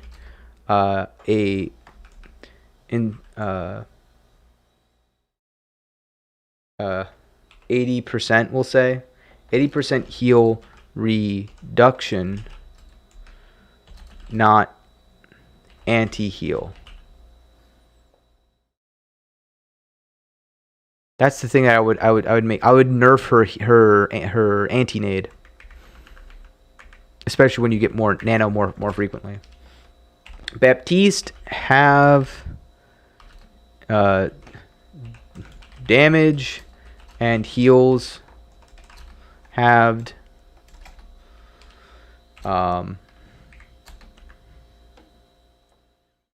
And then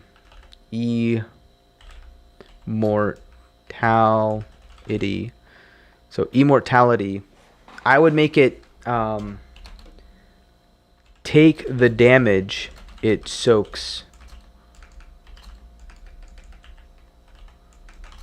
So what I mean by that is, if I shoot somebody, right?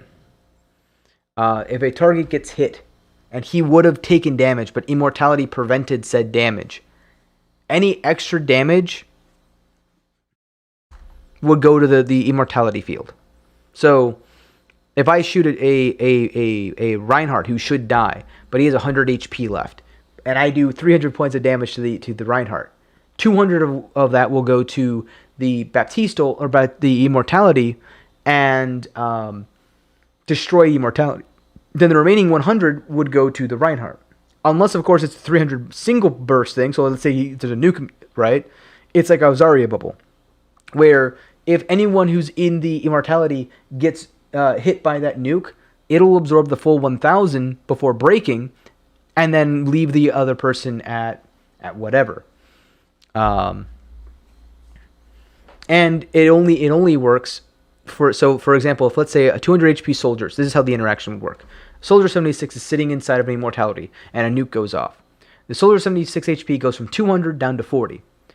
At which point the immortality will take the extra damage beyond 40 and go directly to it. So let's say it's 1,000, brings it down, him down to 40 HP. Then immortality takes the remaining 800 and whatever damage all at once, and then dies. And then soldier 76 lives, but he's at 40 HP. That would be a way to kind of make it better than it is now, because as it is now, it's just like the person can just stand there sniping or something, and there's nothing I can do because he threw the immortality around the field. But at least make it so that if I shoot him once, immortality dies, right? That would make it a little bit more skill-based than it currently is, because it's stupid the way it currently is. And then burst, self, heal, the same. We'll just say that for now. It could be revisited later. Actually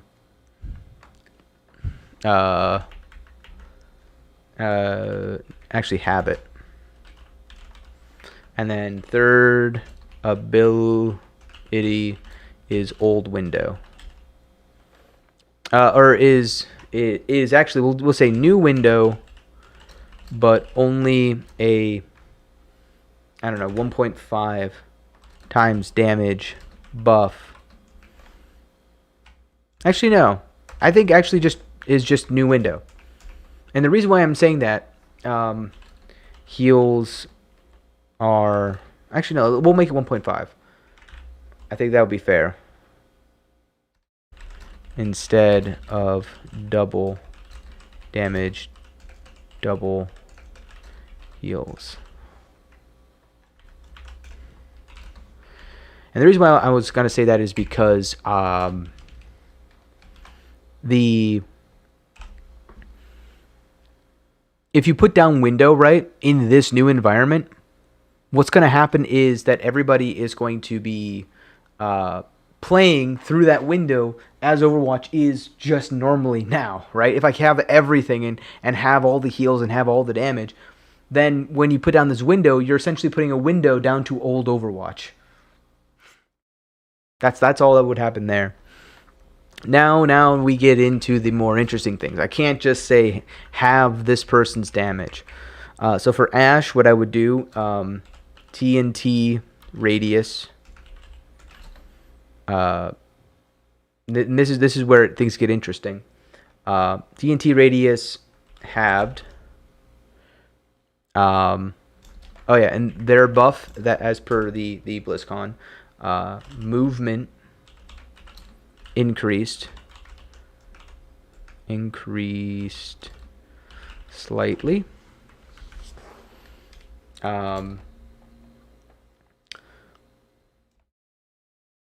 Max damage output is 150. 75 body scoped and headshot unscoped. 40, or no, we'll make it 35 body unscoped. I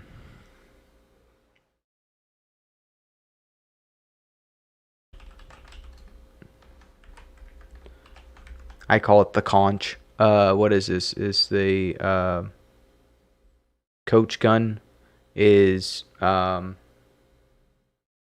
same knockback. Leave as is, basically. Leave half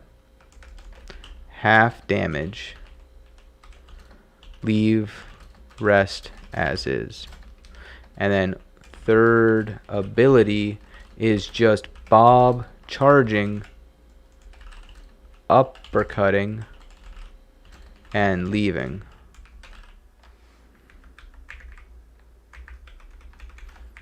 And you would get that more frequently. Now, Bastion. Self heals halved. Ironclad reduced to 20%, which is still a buff with everything else considered.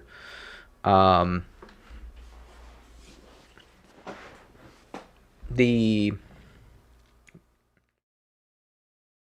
way that I would change Bastion to make him actually viable is I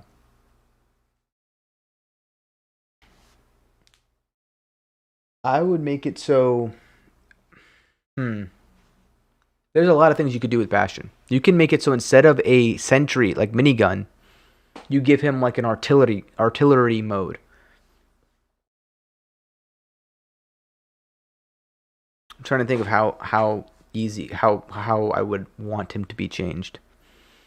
I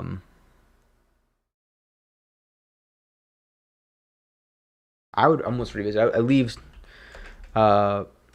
reduce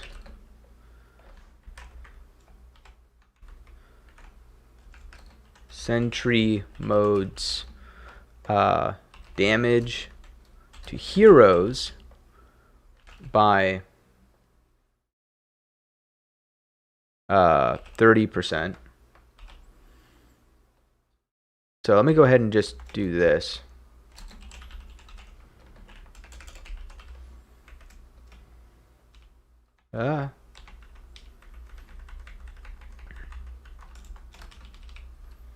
Leave shield damage the same.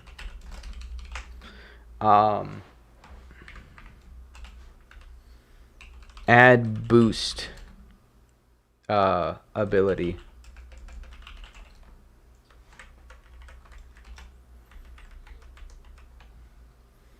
And the reason why I would add a boost ability is just so he's not entirely stationary. Because the number one issue with heroes designed that have Bastion and Torbjorn and Symmetra, builders in general, people who is making stationary targets. If you have a stationary target and you're waiting for someone to come into you, you want to have it as a more active weight. So even when you're passive, you want to be more active than stationary. Unless you're lying in wait as a tracer, trying not to make footsteps. Third ability is mini tank mode. Half duration. 70% damage.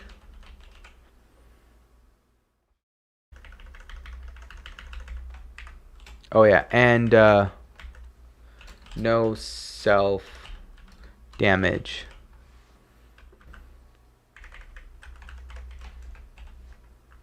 Doomfist. Max damage on punch is 170. No, not even that. Let's make it 150. Make him the same as an Ashe, same level in terms of damage output. Actually, no, because he is taking more risk than Ashe. Let's make him 170, so he doesn't one shot. Well, I guess actually making it 175, so he one shots a Widowmaker and one shots a Tracer. I don't like that. 150. That way you can still one-shot the Tracer, but not one-shot a Widowmaker. Oh, excuse me. Give 2 charges. Actually, I don't actually even know if that's actually great. Let me go ahead and change this to 100. Because, again, when an Ashe kills you, you can see them. When a Doomfist comes in and kills you, you can't always see them. So give 2 charges of his punch. His punch, uppercut, and or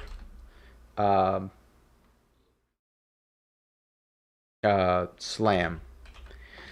And I say and or, but in reality, I mean guaranteed give him 2 punches to get in and out. I think that's only fair. Max damage. Let me go back up to here. Adaptive shield is, I don't know, 25 we'll say per person on punch and 20 on slam. That way, because punch can only hit 1 person, and uppercut and slam can hit multiple people. So I would like to get less. I would like him to get less shields on, well, actually, with all the less damage there is, at 15 on uppercut and slam. Ult. His third ability. One thing that is kind of dumb is how he basically goes invincible when he lands. So I don't think that he should be able to literally go into the sky. What I think is a fair ultimate would be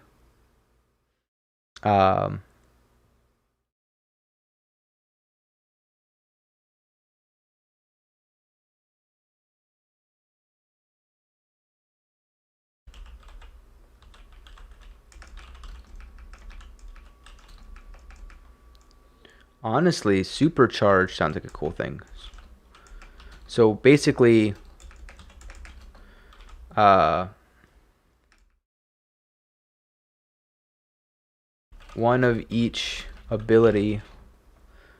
So what this would do is it would revert him back to current Doomfist for 1 ability. So what I mean by that is your ult, which will come up probably, let's say, faster than other ones, you basically supercharge yourself. It looks like you're nanoed, and your damage will be as it is now, where you can one-shot a squishy. And it'll be on just one of your abilities. So you could slam in and do 125 slam damage. I'm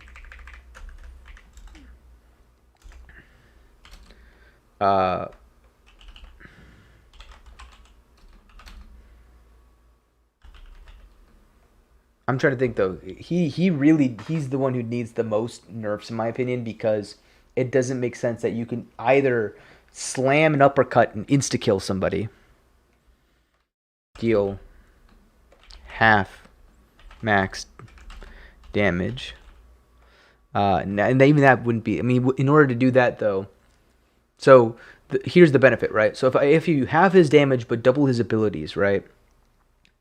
He'll have to do a slam, uppercut in order to do the exact same damage. And he could do that, and then he has 2 fists to get out. But it would take him twice as long to get through those animations, where he couldn't just jump you and surprise you and get those off. But it would mean that he would be able to get in and out more frequently, and you would have to deal with him more often. And then it'd all be about tempoing and learning how to tempo. I also realized that I called this unscooped. Oh, it is unscooped. Never mind. So I think this would be fair, and I would be interested to see how this plays out, where the max damage and on the punches is 100, and the uppercut and the slam, so this would be 50 on impact, 50 on punch. And it would make it where his punch is more of a means to escape or disrupt. And the constant disruption will make him just more fun to play in general, I feel like. And that's the thing, is he'll be more fun to play. He may not be as strong, but he'll be strong against double shield. Did I tell in Sigma? Replace Rock, yeah. If you remove the stun from Sigma, playing into double shield will be fine as Doomfist. I feel like. Although it'll be easier at least. And then this one will make it so that you could you get supercharged, one changes to one supercharged punch, max deals 100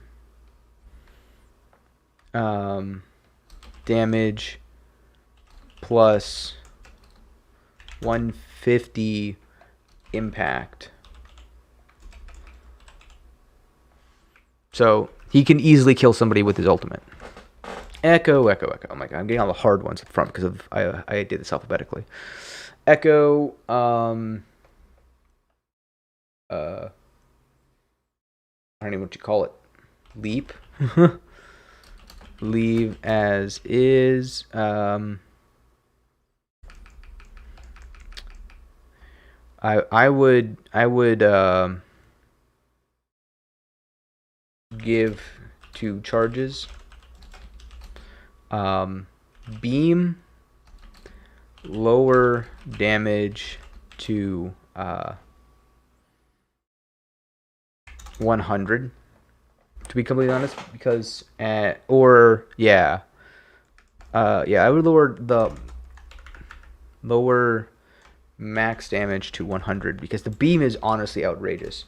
I would say bubbles do 70% damage, and then primary fire does double damage. Louis, that is not... Sorry, my cat is trying to get into my closet once again. Primary fire does 70% as well, we'll just say.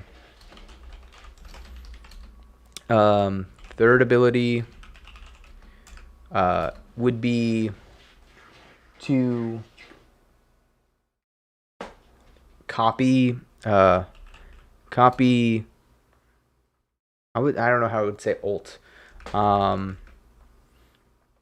So here's the thing I don't like about Echo, and I don't know if this is known, but Echo makes it so when you choose a hero, that person who you are copying, if they die, cannot change heroes until you have finished your ultimate, or you have been reverted back. In my opinion, that is stupid. So I would say that her third ability as Echo would be to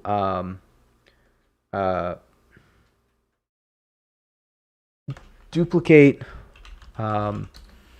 the secondary ability maybe? Hold on one second.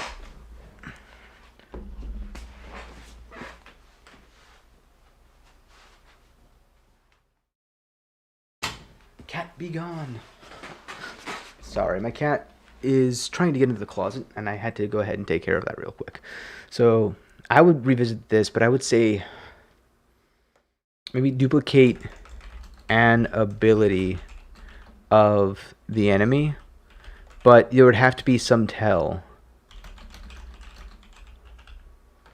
So I'll revisit that. Genji. Alright, Genji, deflect, leave as is. Damage, probably half, or no, I would say 70% again. I think all damage being 70% for damage dealers is probably fine. I haven't worked through the exact numbers as to what's the most efficient way, and I'm sure that's something that the developers could probably work through. Well, and then if they couldn't, just put it to live or have some of the more experienced high-level players be able to kind of figure it out. Dash, leave as is. To be honest, the 50 damage is pretty good in terms of both of its effectiveness, and if you're already at 50 HP, you should be wary of your own position. So he's up pretty fine in my hand. Third ability would be to have a single, or it would be like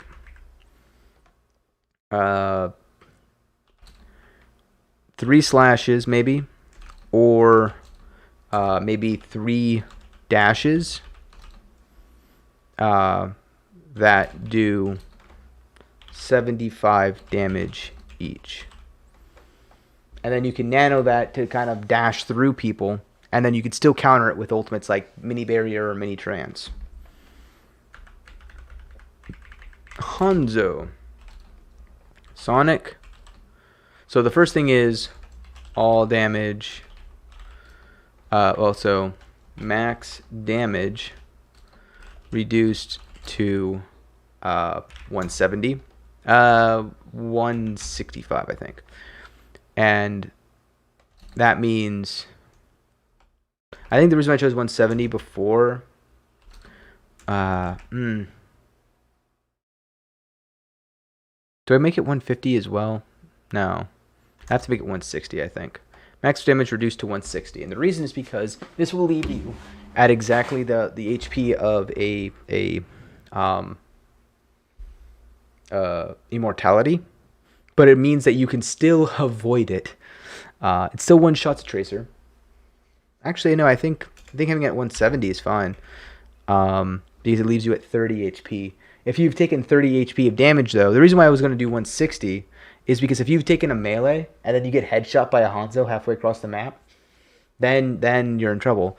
That being said, I think 170 is fine because the recurrent issue is actually walking around at full HP, thinking you're totally fine, and then taking an arrow from across the map from, Hanzo's spawn and dying. Leave Sonic as is. Storm Arrow.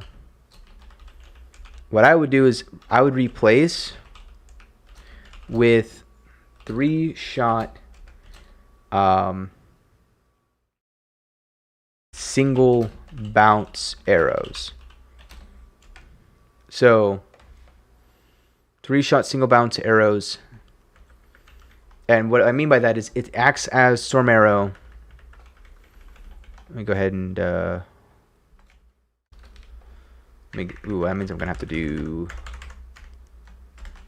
that and do this, and then say acts the same as Storm Arrow,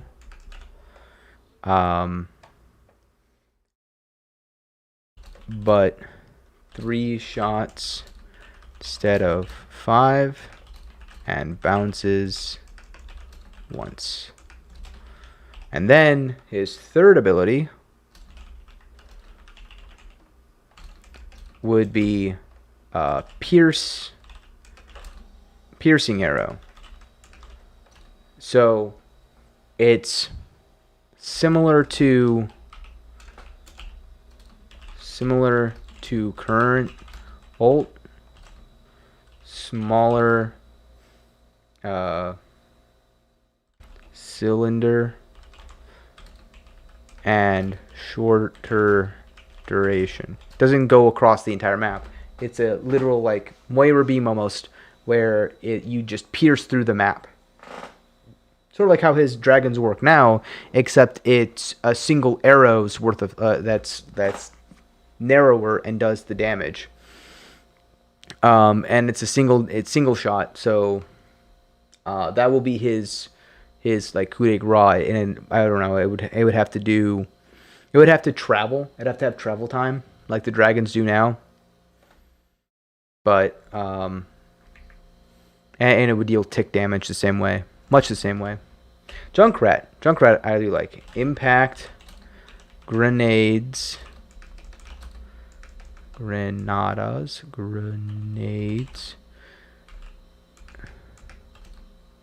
single or no bounce, max damage reduced to 80. Actually, we'll make it 100 because it's gonna be like Pharah.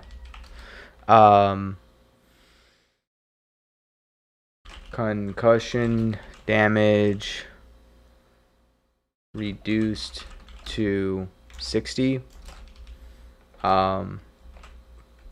Trap damage reduced to 50. And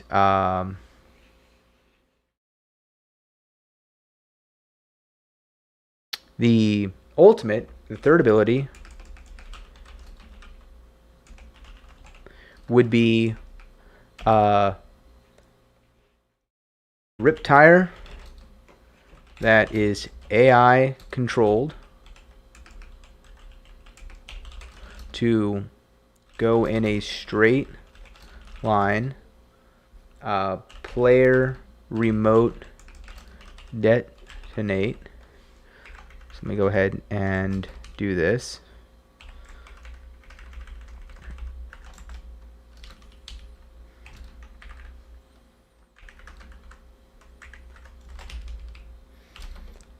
Automatically climbs walls. There we go. That would be how I would fix Junkrat. And the reason why I would do that is because it would make him just feel a lot more fair in terms of he has to see me to kill me, for the most part. It doesn't completely eliminate the old playstyle, though, because there are a lot of people who like to be in a safe spot and just spam over a wall or spam a choke and get kills. And some people find that annoying, but that's his playstyle. And I think the big issue with Riptire people have is the fact that it is AI controlled, or it is player controlled, and can travel at sometimes what feels like the speed of sound, and sometimes make zero noise because of them climbing over top of the rooftops. But if they make it where it's, you know, more common, oh yeah, and something else I should mention, reduce max damage to 250, because you're not gonna have as much precision. The damage can still say not 250, probably higher than that, right? Make it, what's it now, 600? Just make it like 400. It will be, you want to do less damage overall, but because you are not in control of it, it won't be as easy to get that sextuple kill with Junkrat. Now you could still make an amazing play on Dorado or something where you're over on the Mega and you have your Riptire go over the top of the wall over on the first point Mega in the back over by the wall that leads towards second point. You could do that. You could absolutely do that. Sure. But you won't guarantee to get the kill. You won't be at the perspective of the AI controlled tire. All right, McCree. Damage nerfed to, I think it's like 70 per shot right now. What is McCree's at? McCree is, he deals 70 damage. Yeah, that's what I thought. So if he does 70 now, you can nerf him to 50 per shot. Roll, keep as is.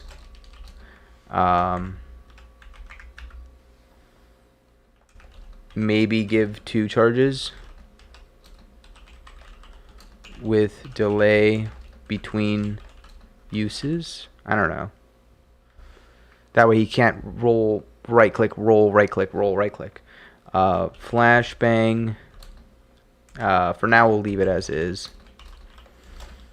Third ability. Mini High Noon.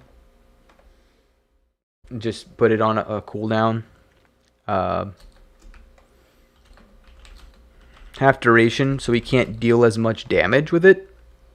And it encourages the person who's using High Noon just to utilize it to deal some damage instead of kills. I think that's going to be the name of the game. And it's also going to be more strategic if you want to use it. I mean, this is also something I might want to revisit at a later date. To maybe there's a better thing you can do. Flashbang, also maybe make this something, if you want to be unique or whatever, a potential thing for the flashbang, you can make it pocket sand. Something I took from somewhere. One of the many YouTube videos I have watched, someone else mentioned this. And the main thing is that it would be similar to Bash. Can't be deflected. Because that's the real dumb thing. Genji McCree used to have a really good dynamic, right? You used to be able to counterplay each other because you could flash behind the Genji and somehow it would still stun him. You would be able to flash the ground or the sky and it wouldn't be deflected, but it would still flash him. You would be able to roll away and wait out the deflect because it had a fixed duration. Nowadays, even now with the cancel, even is, you can try to predict when he's going to cancel it. There's that counterplay. Brig comes in. Shield bash, Genji can't deflect it. Like, how does that make sense? So now she's able to stun somebody in a way that the other DPS wouldn't be able to do. That seems not fair. Not balanced, not fun is the best way to put it. It's not fun to play against Brig. It's just not. She's just a daunting, tanky support who can deal some damage. And it used to be she dealt damage, she was a tank, and she was a support. Then they changed it so she was just a tanky support. And now that's where she stands, where she has a billion different things. And that's honestly the number one thing that I want to get out of this is these changes are also directed at making roles their role. If you have a support, there's a support first, and then they do other things second. And if they are a support that does tanking, then their tanking portion is CC. If they're a support-based other person, their support-based should be something dealing with healing. If they're a damage-based other thing, obviously they deal more damage. That's what Roadhog is. That's what Moira is. That's what Zen is. That's what Zarya is. They're damage-based tanks and supports. Moving on to Mei. Mei is a tank-based DPS. I would reduce damage to 70%. Leave cryo gun as is.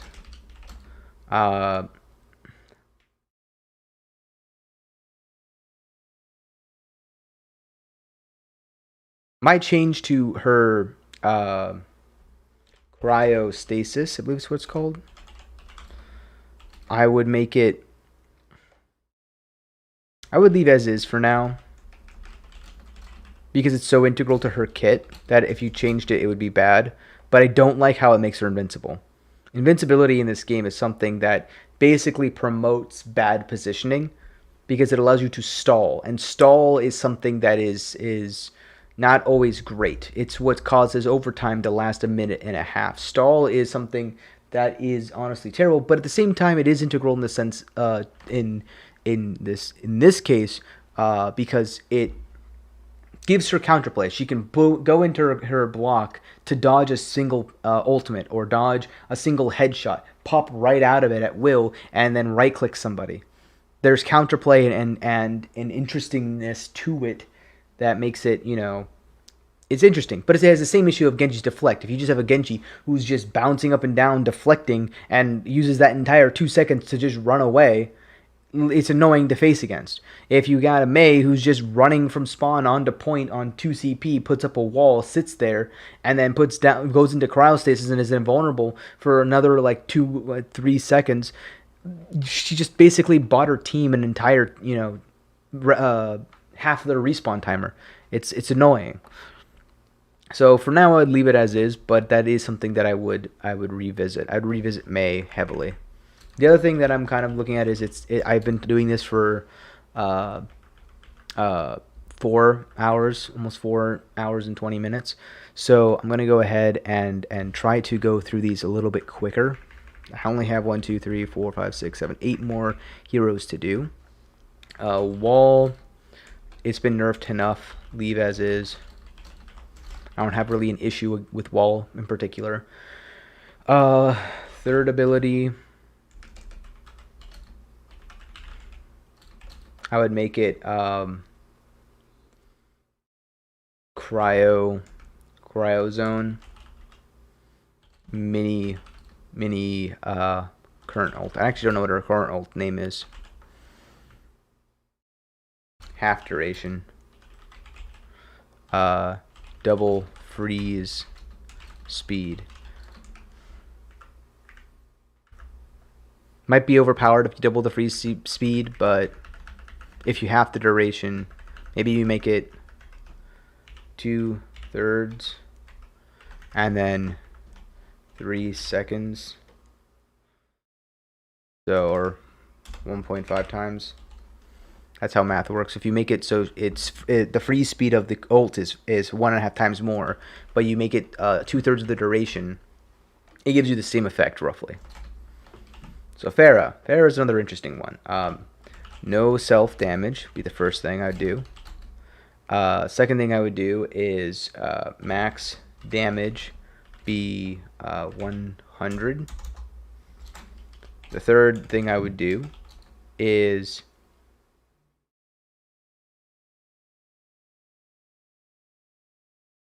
hold on one second. I'll be right back. I'm hearing something that I shouldn't be hearing.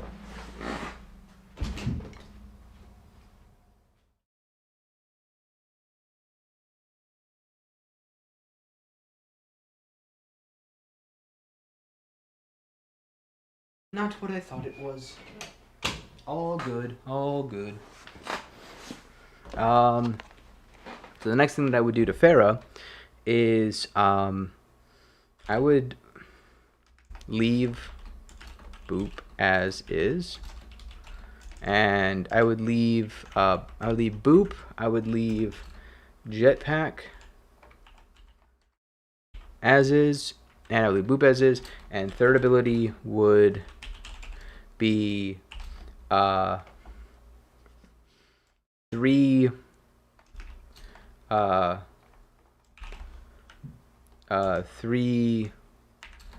full clip shots. I can't spell. What this means is 6 rocket bursts that fire in front, position locked as is now. So what I mean by that is essentially you just come in and you fire all 6 of your clip of rockets at once 3 times. It'll be very similar to her rocket barrage. But it will just be, so 100 times 6 would be 600. 600 times 3 is 1800. That is a far cry from her 5400 damage she does now. Maybe you can even adjust this to be a 4 clip shot, or maybe you make it like a 3 of your, and you make it like a 10 burst or something like that. Or maybe you make it 6 burst rockets as you are for animation, but each rocket does 120 damage. That way, you know, you're increasing it by 120 per 3, so 360 on top of that. So you'll do over 2,000 damage that way. Like in Overwatch, that's a lot of damage. So you can even play around that. You can make it 150 per rocket. And then now you're dealing, 900 per burst, so you're at 2,700 if you want to make it close. If you want to make it exactly half, you can make it to where 3 rocket bursts, and then you make it, let me go ahead and just change it like this. 3 3 full clip shot. Make sure to delete that and add it here. We change each comma. Oopsie.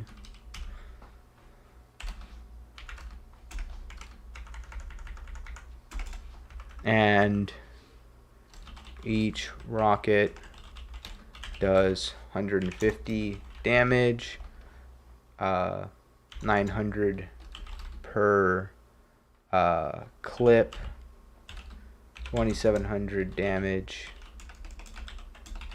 in total. I think that would be relatively fair balance to her kit compared to what it is right now. So now for Reaper, self-heal, leave as is. And I'm also doing this more of just pure damage and healing readjustments. There are other things we could obviously change, such as clip size, rate of fire, the velocity of the bullets, the velocity of the arrows, the abilities themselves being reworked in terms of how they core function. Like you can give Hanzo the ability to hold on to the wall, like kind of how Wrecking Ball does in some instances. You could do these things that I'm more than what I'm talking about. What I'm talking about right now is a pure balance rework on what I think would be an interesting idea on to how to implement a more balanced version of them what we have now that would require more game sense and less, hacking abilities to be able to carry yourself. It doesn't feel right if a single hero is able to kill 5 or 6 people in a game where their core focus was to be team-based. This is the part in my head that's been different about Overwatch from every other first-person shooter, is that it's more like a MOBA, where unless you're playing a super carry DPS build, there's very rarely is there one hero by himself who single-handedly carries the game. At least in the games like Heroes of the Storm. Obviously, I haven't played League of Legends in a while. Maybe that's the case there. But I would lean more into like the Heroes of the Storm style, which I personally enjoy more, where there isn't a single hard carry. It is more frustrating that way. I understand that.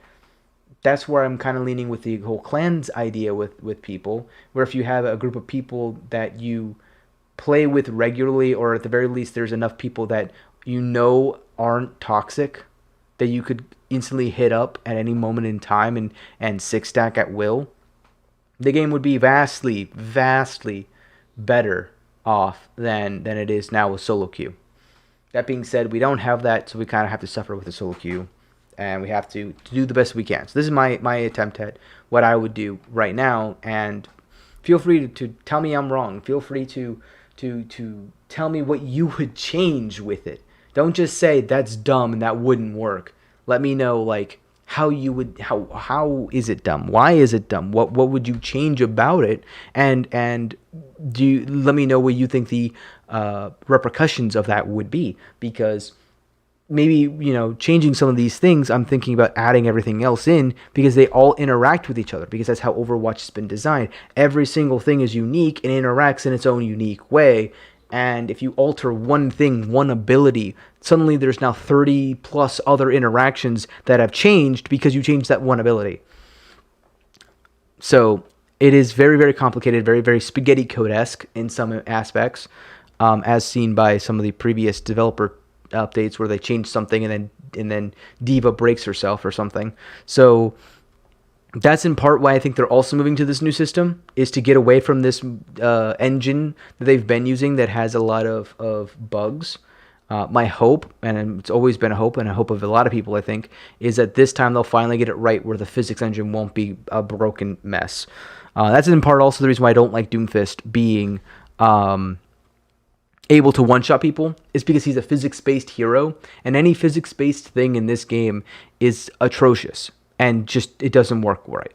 And so you get unfair deaths and bad feeling deaths because of that. And that's why people hate Doomfist more than Widowmaker, in my opinion, at least until recently, because people would die in stupid ways to a Doomfist. They would die in they would die in a stupid way to a Widowmaker halfway across they could do nothing about it except watch the LOS and just not push out. They wouldn't even know they died or why they died when a Doomfist killed them, because they'd just be walking from spawn, and then suddenly from the top of a rooftop somewhere, the Doomfist comes in, slams them, and then left clicks and then uppercuts them, and then just punches his way out. And so you're just left with a kill cam or your body flying through space while you were just walking a second ago, and you're like, why did I die? What happened? That's the reason why people complain more about Doomfist. So going back to this thing, because again, been here for almost 4.5 hours. Reaper, self-heal, leave it as it is. Damage, 70% I think is fine. Especially with how much less damage they should be taking.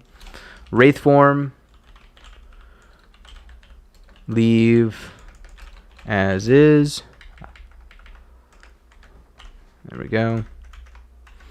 I honestly think that he's one of the more balanced ones. Third ability would just be, in all honesty, for the sake of time, I'm going to just say mini Death Blossom. Trying to think. Oh yeah, and then also Wraith form, teleport. Because honestly, the way it is now, the Wraith form and teleport feel good. They feel fine, and it doesn't feel that unfair to die to a Reaper, except when you're like point blank range and he just one taps you. But even then, there's still you're able to see it coming, and there is counterplay. Even if it is, oh shoot, I died because my reaction time wasn't fast enough. It still doesn't feel horrible to die to a Reaper, to be completely honest. Right now, it feels kind of bad because of the range buff. But I think that will be more of a readjustment of, oh, I can't challenge Reaper from this range anymore. And I don't think that's a terrible thing, to be completely honest. I think also that the 70% nerfs on damage will put him back into line with where he is comfortable with dealing a lot of damage. Soldier 76 damage. He pumps out a lot more damage. So what I would do is honestly make him 65% damage, increase fire rate and ammo by 105%. I'd make him more about the time of shooting. Heal, field, half, healing. Duration is honestly, I feel like it might be a little bit long, but I don't really want to change that just yet. Sprint, leave as is. And third ability, honestly, I think he'll be the best off in this situation, is half duration tac visor, tactical.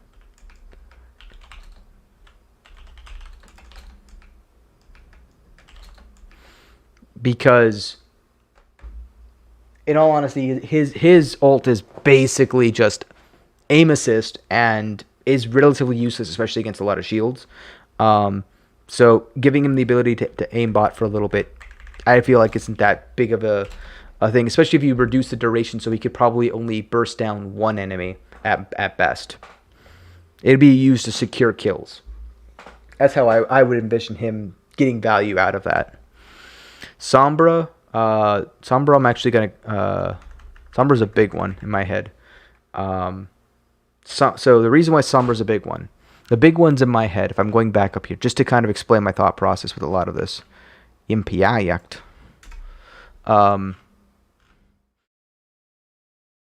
Doomfist, Echo, Genji, Hanzo, Junkrat,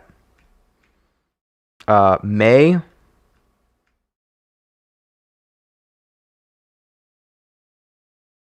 Sombra, Simtorb, and Widowmaker, which is like half the DPS roster, right? And if I were to include the other ones as well, I mean, obviously there's other ones like Baptiste, Brig, Zen to an extent, Moira, Mercy, Wrecking Ball, Roadhog, Sig, and Orisa to an extent as well. And the reason why they're unfun is they have abilities that are unfun. So in Sombra's case, Hack. Hack just, I think what Hack should do is Hack, silence is 4 seconds.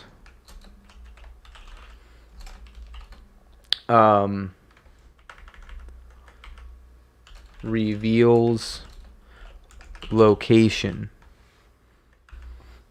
I think that would be a fair trade-off. And the reason is with all the extra less damage, if they implement a weather system, this will basically make it so Sombra would be a trade-off, where if they have a Hanzo, Sombra wouldn't be a great pick. But it also will be a good pick, because even though Hanzo's Sonic is like localized to an area, Sombra's more or less Sonic would be a way to locate the enemies through the weather.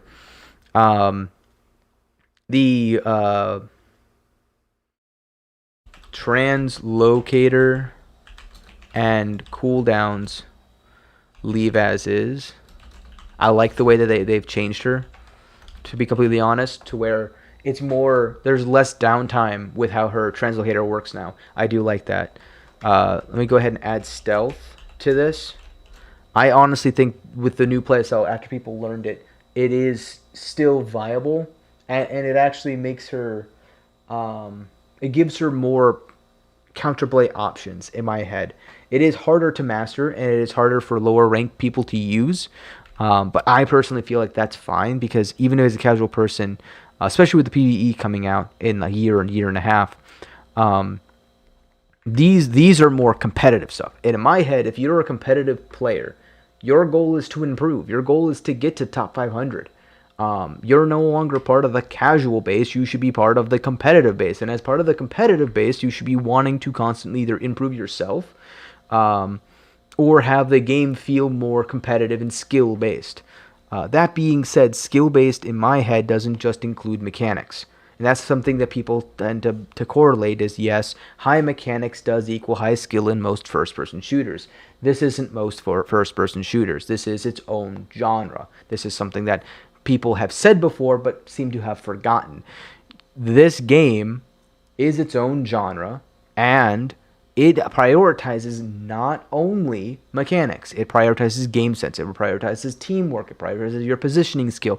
It has other pillars that, you know, if you're not good at communicating, if you're not good at thinking ahead of the next enemy's move, if you're not good at keeping your teammates alive, let's say if you're a tank player, or as a healer, you're not going to be able to do well in this game. Simple as that. So I like how all that is. Her third ability. So I like having her hack as just a silence. I don't like her having a double hack. I don't like her having two of it. So I think what this would be is a mass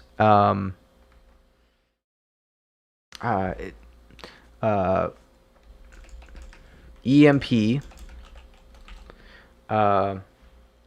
removes shields,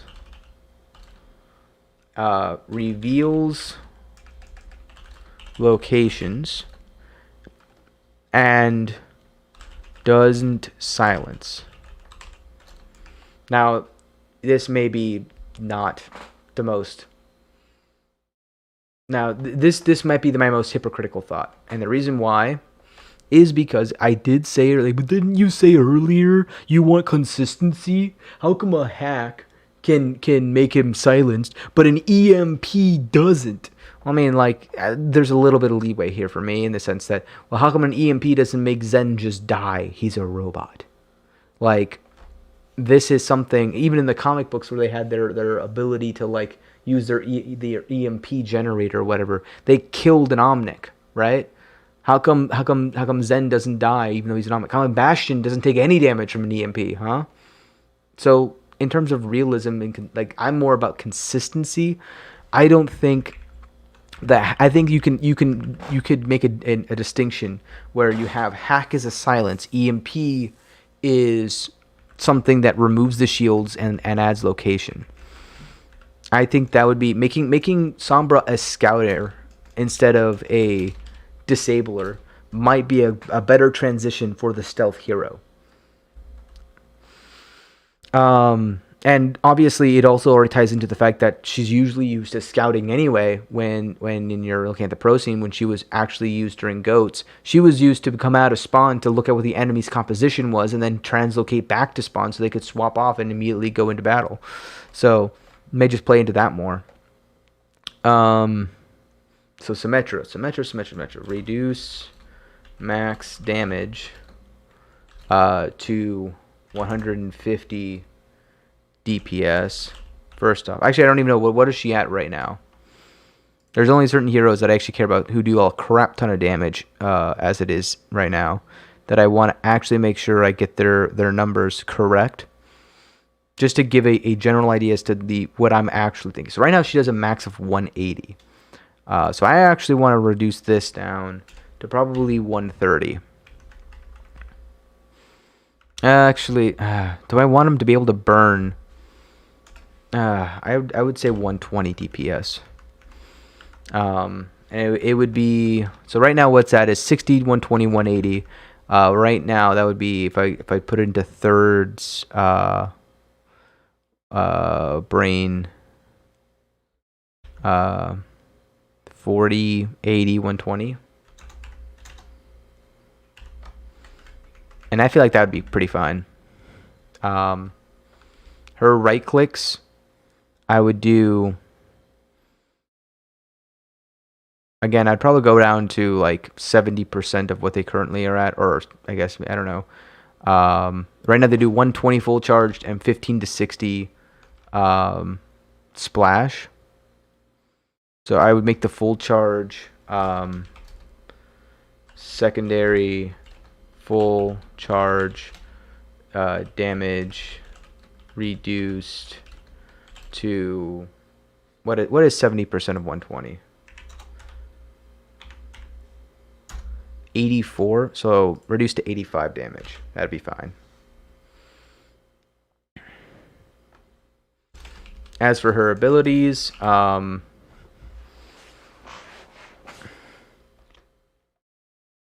teleporter, I would give make have 12 uses. That way it adds some additional brain power to the teleporter. And 12 uses is already like it adds counterplay, albeit a little bit, right? So it's only a little bit of counterplay, but it is something where if you can force her to use her teleporter enough, including if someone else is using the teleporter, it could screw over her teammates, and it would add this next level of complexity to it. But it's going to be an absurd number right now, just to make sure that it doesn't throw everybody off, I think. Sentry turrets, they suck. I would remove slow effect. That's the only change I would make to the sentry turrets. And the reason why I say that is because I feel like if you want to have slow debuff, if you want to have debuffs, I think supports should be the debuff class. Tanks should be the CC class. And then if you want to split damage up into varying like groups, I don't think that they should have as many of those debuffs or buffs. I think they should, scouting is fine. Silence, honestly, I don't count that as a debuff, but I don't know. I just don't like how limiting the slow effect feels from Symmetra, from an auto aiming thing. So it's either I would either have the slow effect or I'd have the damage. I wouldn't have both. That's the thing I don't like about the turrets. And especially since you can't just tickle them anymore. Third ability is just going to be simple half duration wall. Because that wall is actually pretty good. What is her ability? She teleporter and Incinerators. Yeah. Okay. Torbjorn. Torby. All right, Torbjorn. What I would do with him? What would I do with him? Torbjorn. Turret. I would change its fire rate. To half. And I would add max or reduce max range. Max range to 20 meters.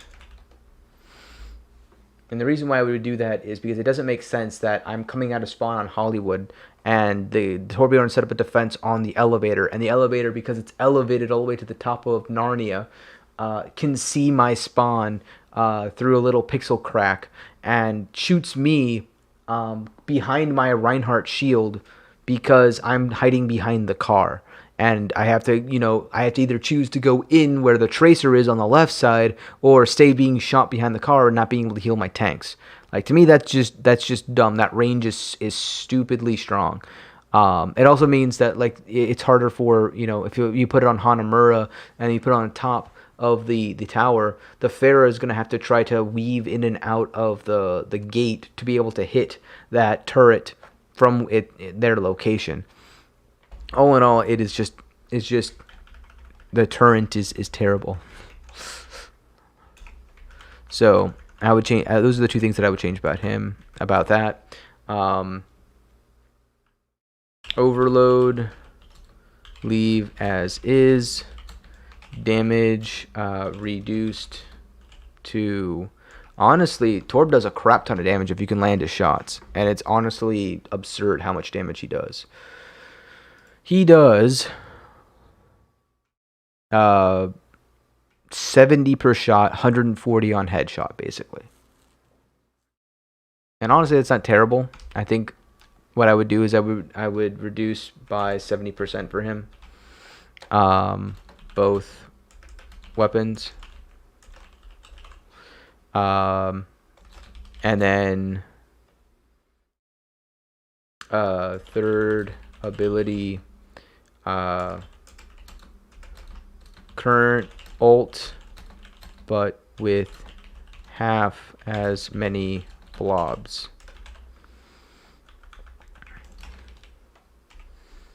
And you could easily balance that by giving him a longer cooldown. And the reason, here's the reason, right? The biggest thing that I would say about this is, because there is the argument, and I'm recognizing this right now, there is the argument here that why do this at all? Essentially, you're just changing the name for most of these from ultimate to ability, and there is no change besides the actual thing. Might as well just change the ultimate itself to be what you are saying here. And that's a fair argument. The main reason that I started down this path of having why do we need ultimates is primarily, and I think I said this before, because I'm concerned about when you want to switch heroes. The Overwatch has this issue that other games don't have, as I mentioned before, about each role has their own MMR now, but not each character had. Like, I could play Lucio and I could play Zen, and I can tell you my Zen's better than my Lucio. Just plain and simple. And, I could probably play an Ana, and my Ana's MMR is going to be different from my Zen. My Zen MMR is going to be different from my Lucio. And if I'm forced to switch, right, I'm going to have that issue where I can't play them as well.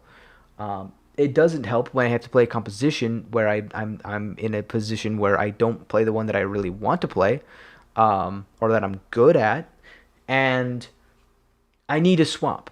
But let's say I'm Genji, and it's been 2.5 minutes, and I still haven't gotten my first blade, but I'm at 95%. Well, at this point, it would be better to stay on Genji, throw another fight, and then swap. But at the same time, it's this throw up where it's like, well, I'm not going to probably do well with my blade. I'm betting everything on this blade. If this blade doesn't go well, then I'm going to not be able to switch to a hero that's going to get an ultimate that's going to be impactful, and they're going to have ultimates, and I'm not going to be able to do anything. That's the feeling that comes with Overwatch that is terrible. That's the feeling of, okay, I need to switch heroes. But if I switch heroes, like the game wants me to do, and like no other game wants me to do, then I'm going to lose out on all progress to my ultimate. At the same time, if I swap heroes and I keep that, right, that there's no punishment for swapping heroes, well, then I might as well play a more impactful hero that has a crappy ultimate, and then swap to a more impactful ultimate hero and keep all my charge, so that way, you know, I do more impact at the beginning, and then swap to a more heavy hitter in terms of ultimates later on. Obviously, that's not ideal. So, this is my attempt to kind of eliminate that thought process altogether and make it more, in a psychology way, more intuitive to swap heroes, because you'll just be resetting the cooldown on your ultimate instead of losing all your ult charge. And basically, it would have to work like the inverse of an ultimate, where you would and there's a lot of flaws. You know, I'm fully willing to admit that, and I would be willing to discuss it and talk through it. Because I'm willing to admit that, like, it'd basically be a more complicated, it'd be an ultimate but with more steps and maybe more flaws, where you can't just have it where after a while it unlocks, and then every time you use your ultimate you can just go back into spawn, swap heroes, and then your ultimate's back online. That would be terrible. You would need to make it to where every time you swap to that hero, it resets it to like the inverse, where it sets it to its maximum timer. That being said, the goal is to make it an ability to where it's not as impactful as the ultimates currently are, so that wouldn't be as big of an issue. So the main point is encouraging hero swaps. That's the reason for my thought process on all of this. And even if this isn't a great idea, right? And the team wants to keep going with ultimates, there are still some things in here that I think should be taken into consideration, like the Junkrat change, the Doomfist change, a lot of the damage and healing nerfs, just to kind of reset things so that ultimates feel impactful again. The Pharah change of no self damage, I think, is something that they definitely should take into consideration. The Genji maybe ultimate, maybe, I don't know, that is as impactful. And then Bastion being able to move, maybe, but definitely the other ones. Some of these are not. I mean, Sombra, I actually kind of like this idea. Take it into consideration. But yeah, it definitely just feels like one-shot abilities in general. Removing that as a thing is what I'm kind of more about, and then removing unfun abilities. And to be completely honest, the only one that I haven't touched on that was unfun, in my opinion, is the May freeze. I feel like as it is right now, it isn't terrible, but I definitely do think that it would be better if she never fully froze you, if she just slowed you down. Maybe that would be a nerf that I would give to May. Let me go back up here. Cryogun. Cryogun. Never fully freeze. Only slow to 50%. And maybe make it maybe you can even give her like a cryo trap thing, like another option would be a cryo trap that freezes a specific target. Something along those lines.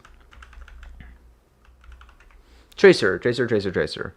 Reduce damage by to 70%. And leave blinks as is. Something else I should also think. I never touched on the wall climb abilities. Something else I forgot to do. I'll go back and do those in a second. Leave recall as is.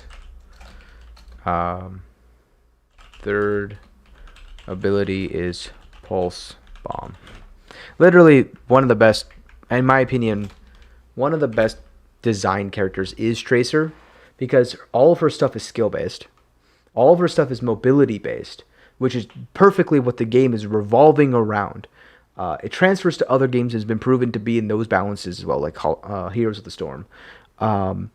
And even if you were to change it, her ability is one of the ones that generates so quickly. It's basically a third ability already. That it would, if you want to transition to a system like this, she's perfectly capable of just being the same. So that's that.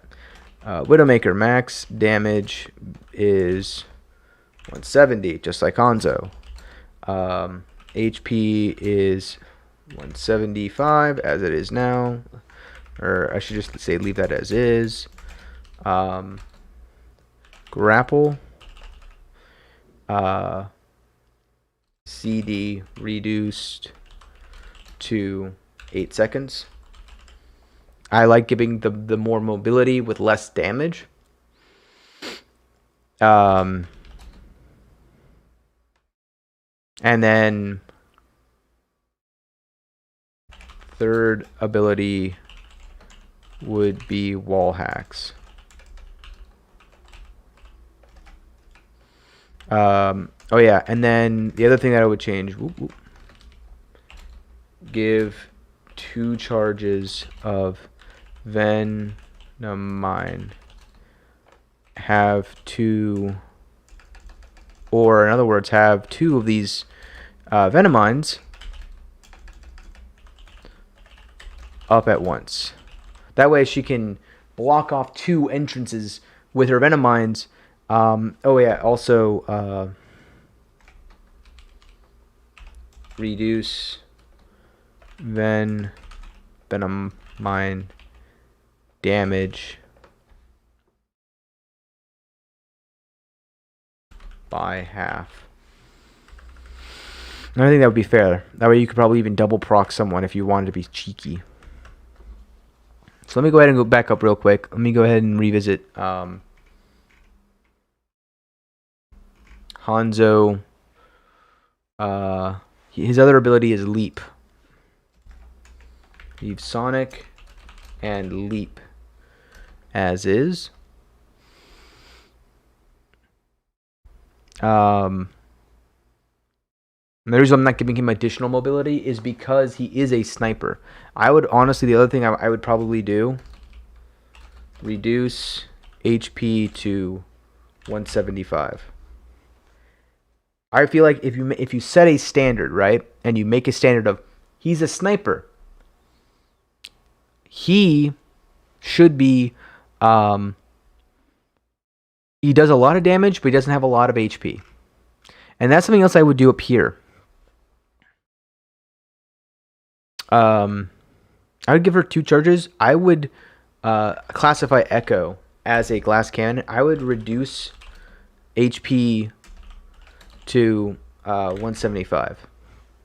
Why I would do this is because if you're going to make it... So, and then what I would do is I'd lower the beam to just 150. Because I think it does like 200 right now.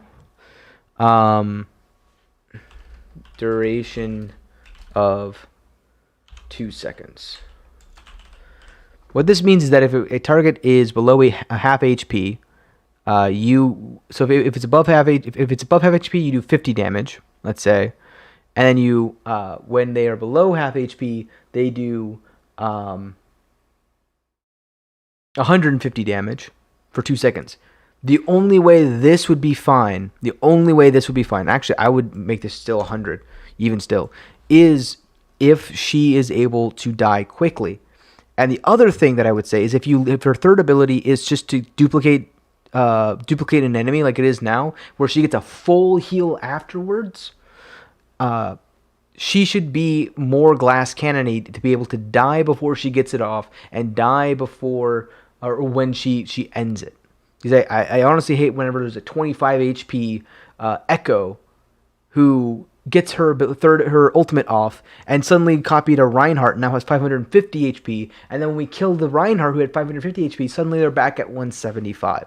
That to me is not fun to play against, especially when she can burst. She's the only person who could burst down with, if she hits everything, all of her abilities onto a Wrecking Ball.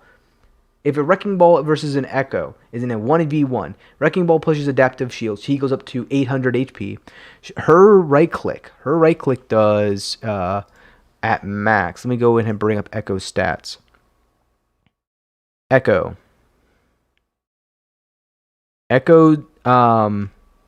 has 6 bombs, 5 impact, 25 explosion, does 30 damage per. 30 times 6 is 180, is that right? No, that's not right. 30 times 6 is 180.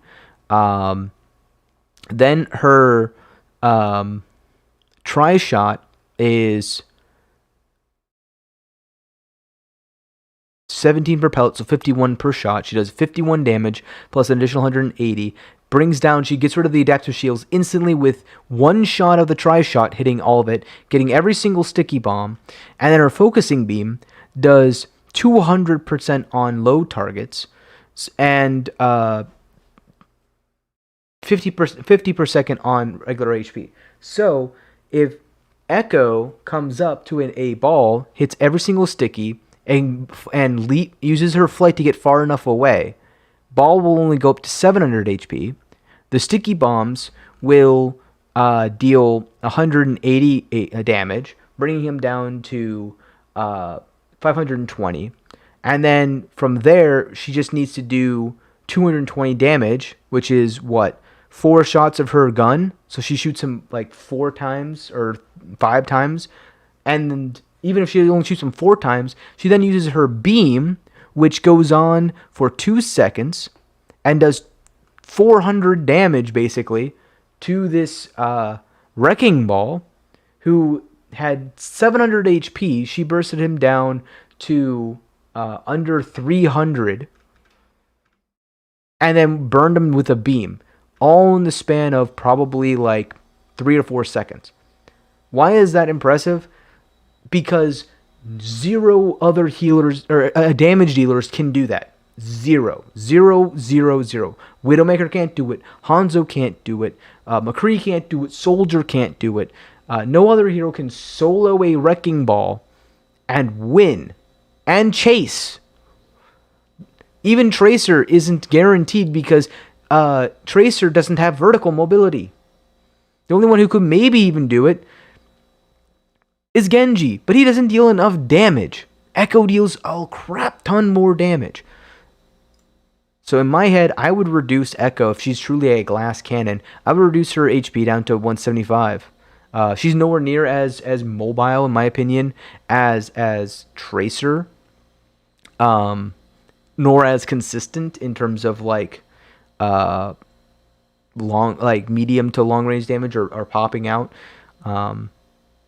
But her survivability is still, I wouldn't give her 150, but I would definitely give her 175, and she can probably keep her ability to copy another enemy. And the other reason, so that's why changes. That's my changes. And what I was going to say is the other reason why I changed in my head all of their abilities from ultimates to third abilities is because a lot of these abilities are underpowered on purpose. There's 2 options in my head for ultimates in Overwatch. Either they need to be less frequent and less impactful and more easily to be given up on, so you can promote hero switching as the game really wants to do, or you need to make them so unimpactful that it doesn't matter if you throw away any one of your ultimates. and you make it so you're more willing to go through a hero switch. So that's the hero changes I would do.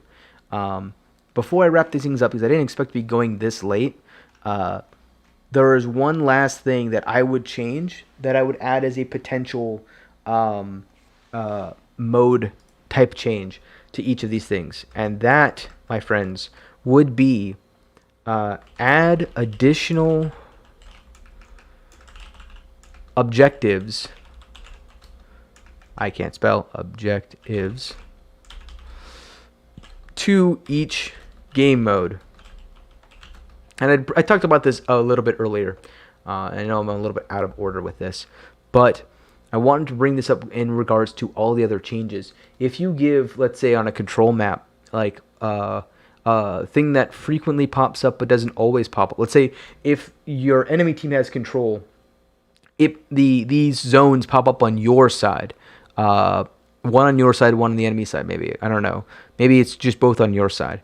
And when you have control, the zones flip over to the enemy side. And if the enemy takes control and captures this mini objective, it gives them a buff, or it gives them like a tower or something that's like an automatic turret. Something like that to promote, additional play. Maybe that's how you calculate tank performance. Maybe you calculate like how you are able to take space by literally taking space and having objectives that show that you're taking those said spaces. Maybe, and you give them, point-based values where it's like, if you capture the point, 200 points. If you capture this mini objective, you get 25 points. That way it's not like super impactful, but it is still something and more than nothing. And then it will promote different types of play styles, where certain tanks wouldn't need to rely on those things, where other tanks would need to rely on those things in order to gain a better ultimate. Maybe you add role-based buffs. Maybe you add timer reductions or ult generators as part of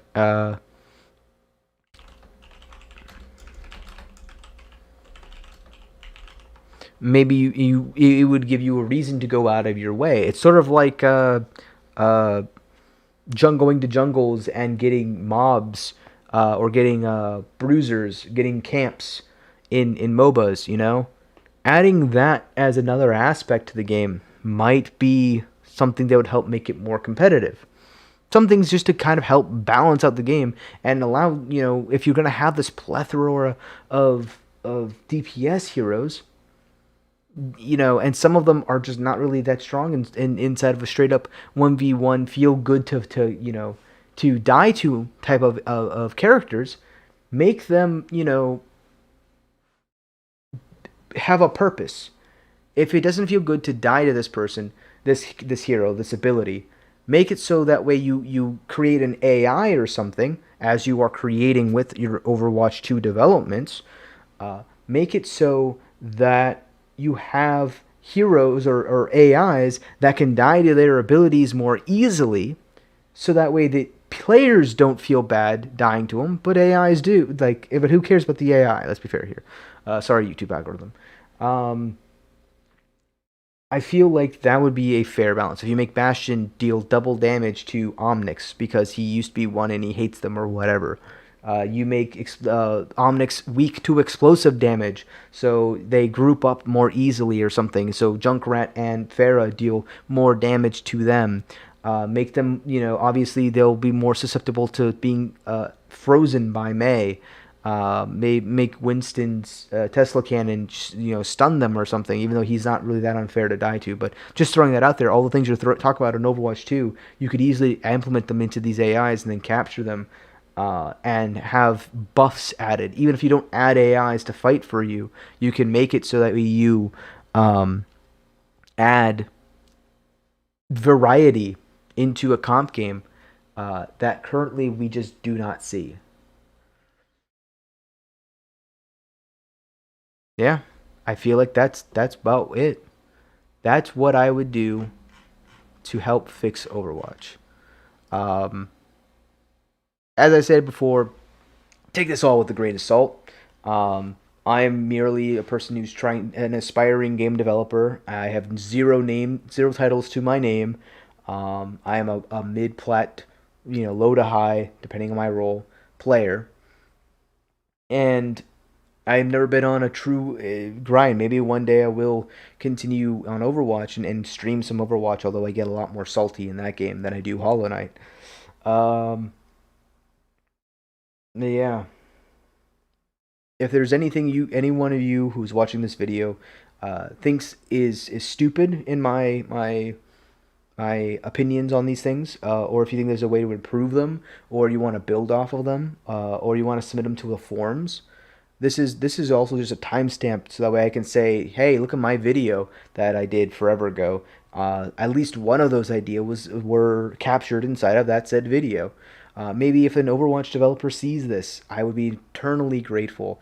I don't know why you would sit through 5 hours. Maybe I'll cut this down and cut out bits and put different videos out there for my audience to see, all 6 of them. But yeah, this has been on my chest for a while, and I figured it might as well have been a video instead of just another person posting on the forums. But with that said, thank you all so much for watching. I hope you enjoyed my long rant. Hopefully I'll learn how to edit this down and post it down to YouTube. And until I see you guys next time, please take care of yourselves. And I hope you guys had a wonderful stay in the abyss. Peace.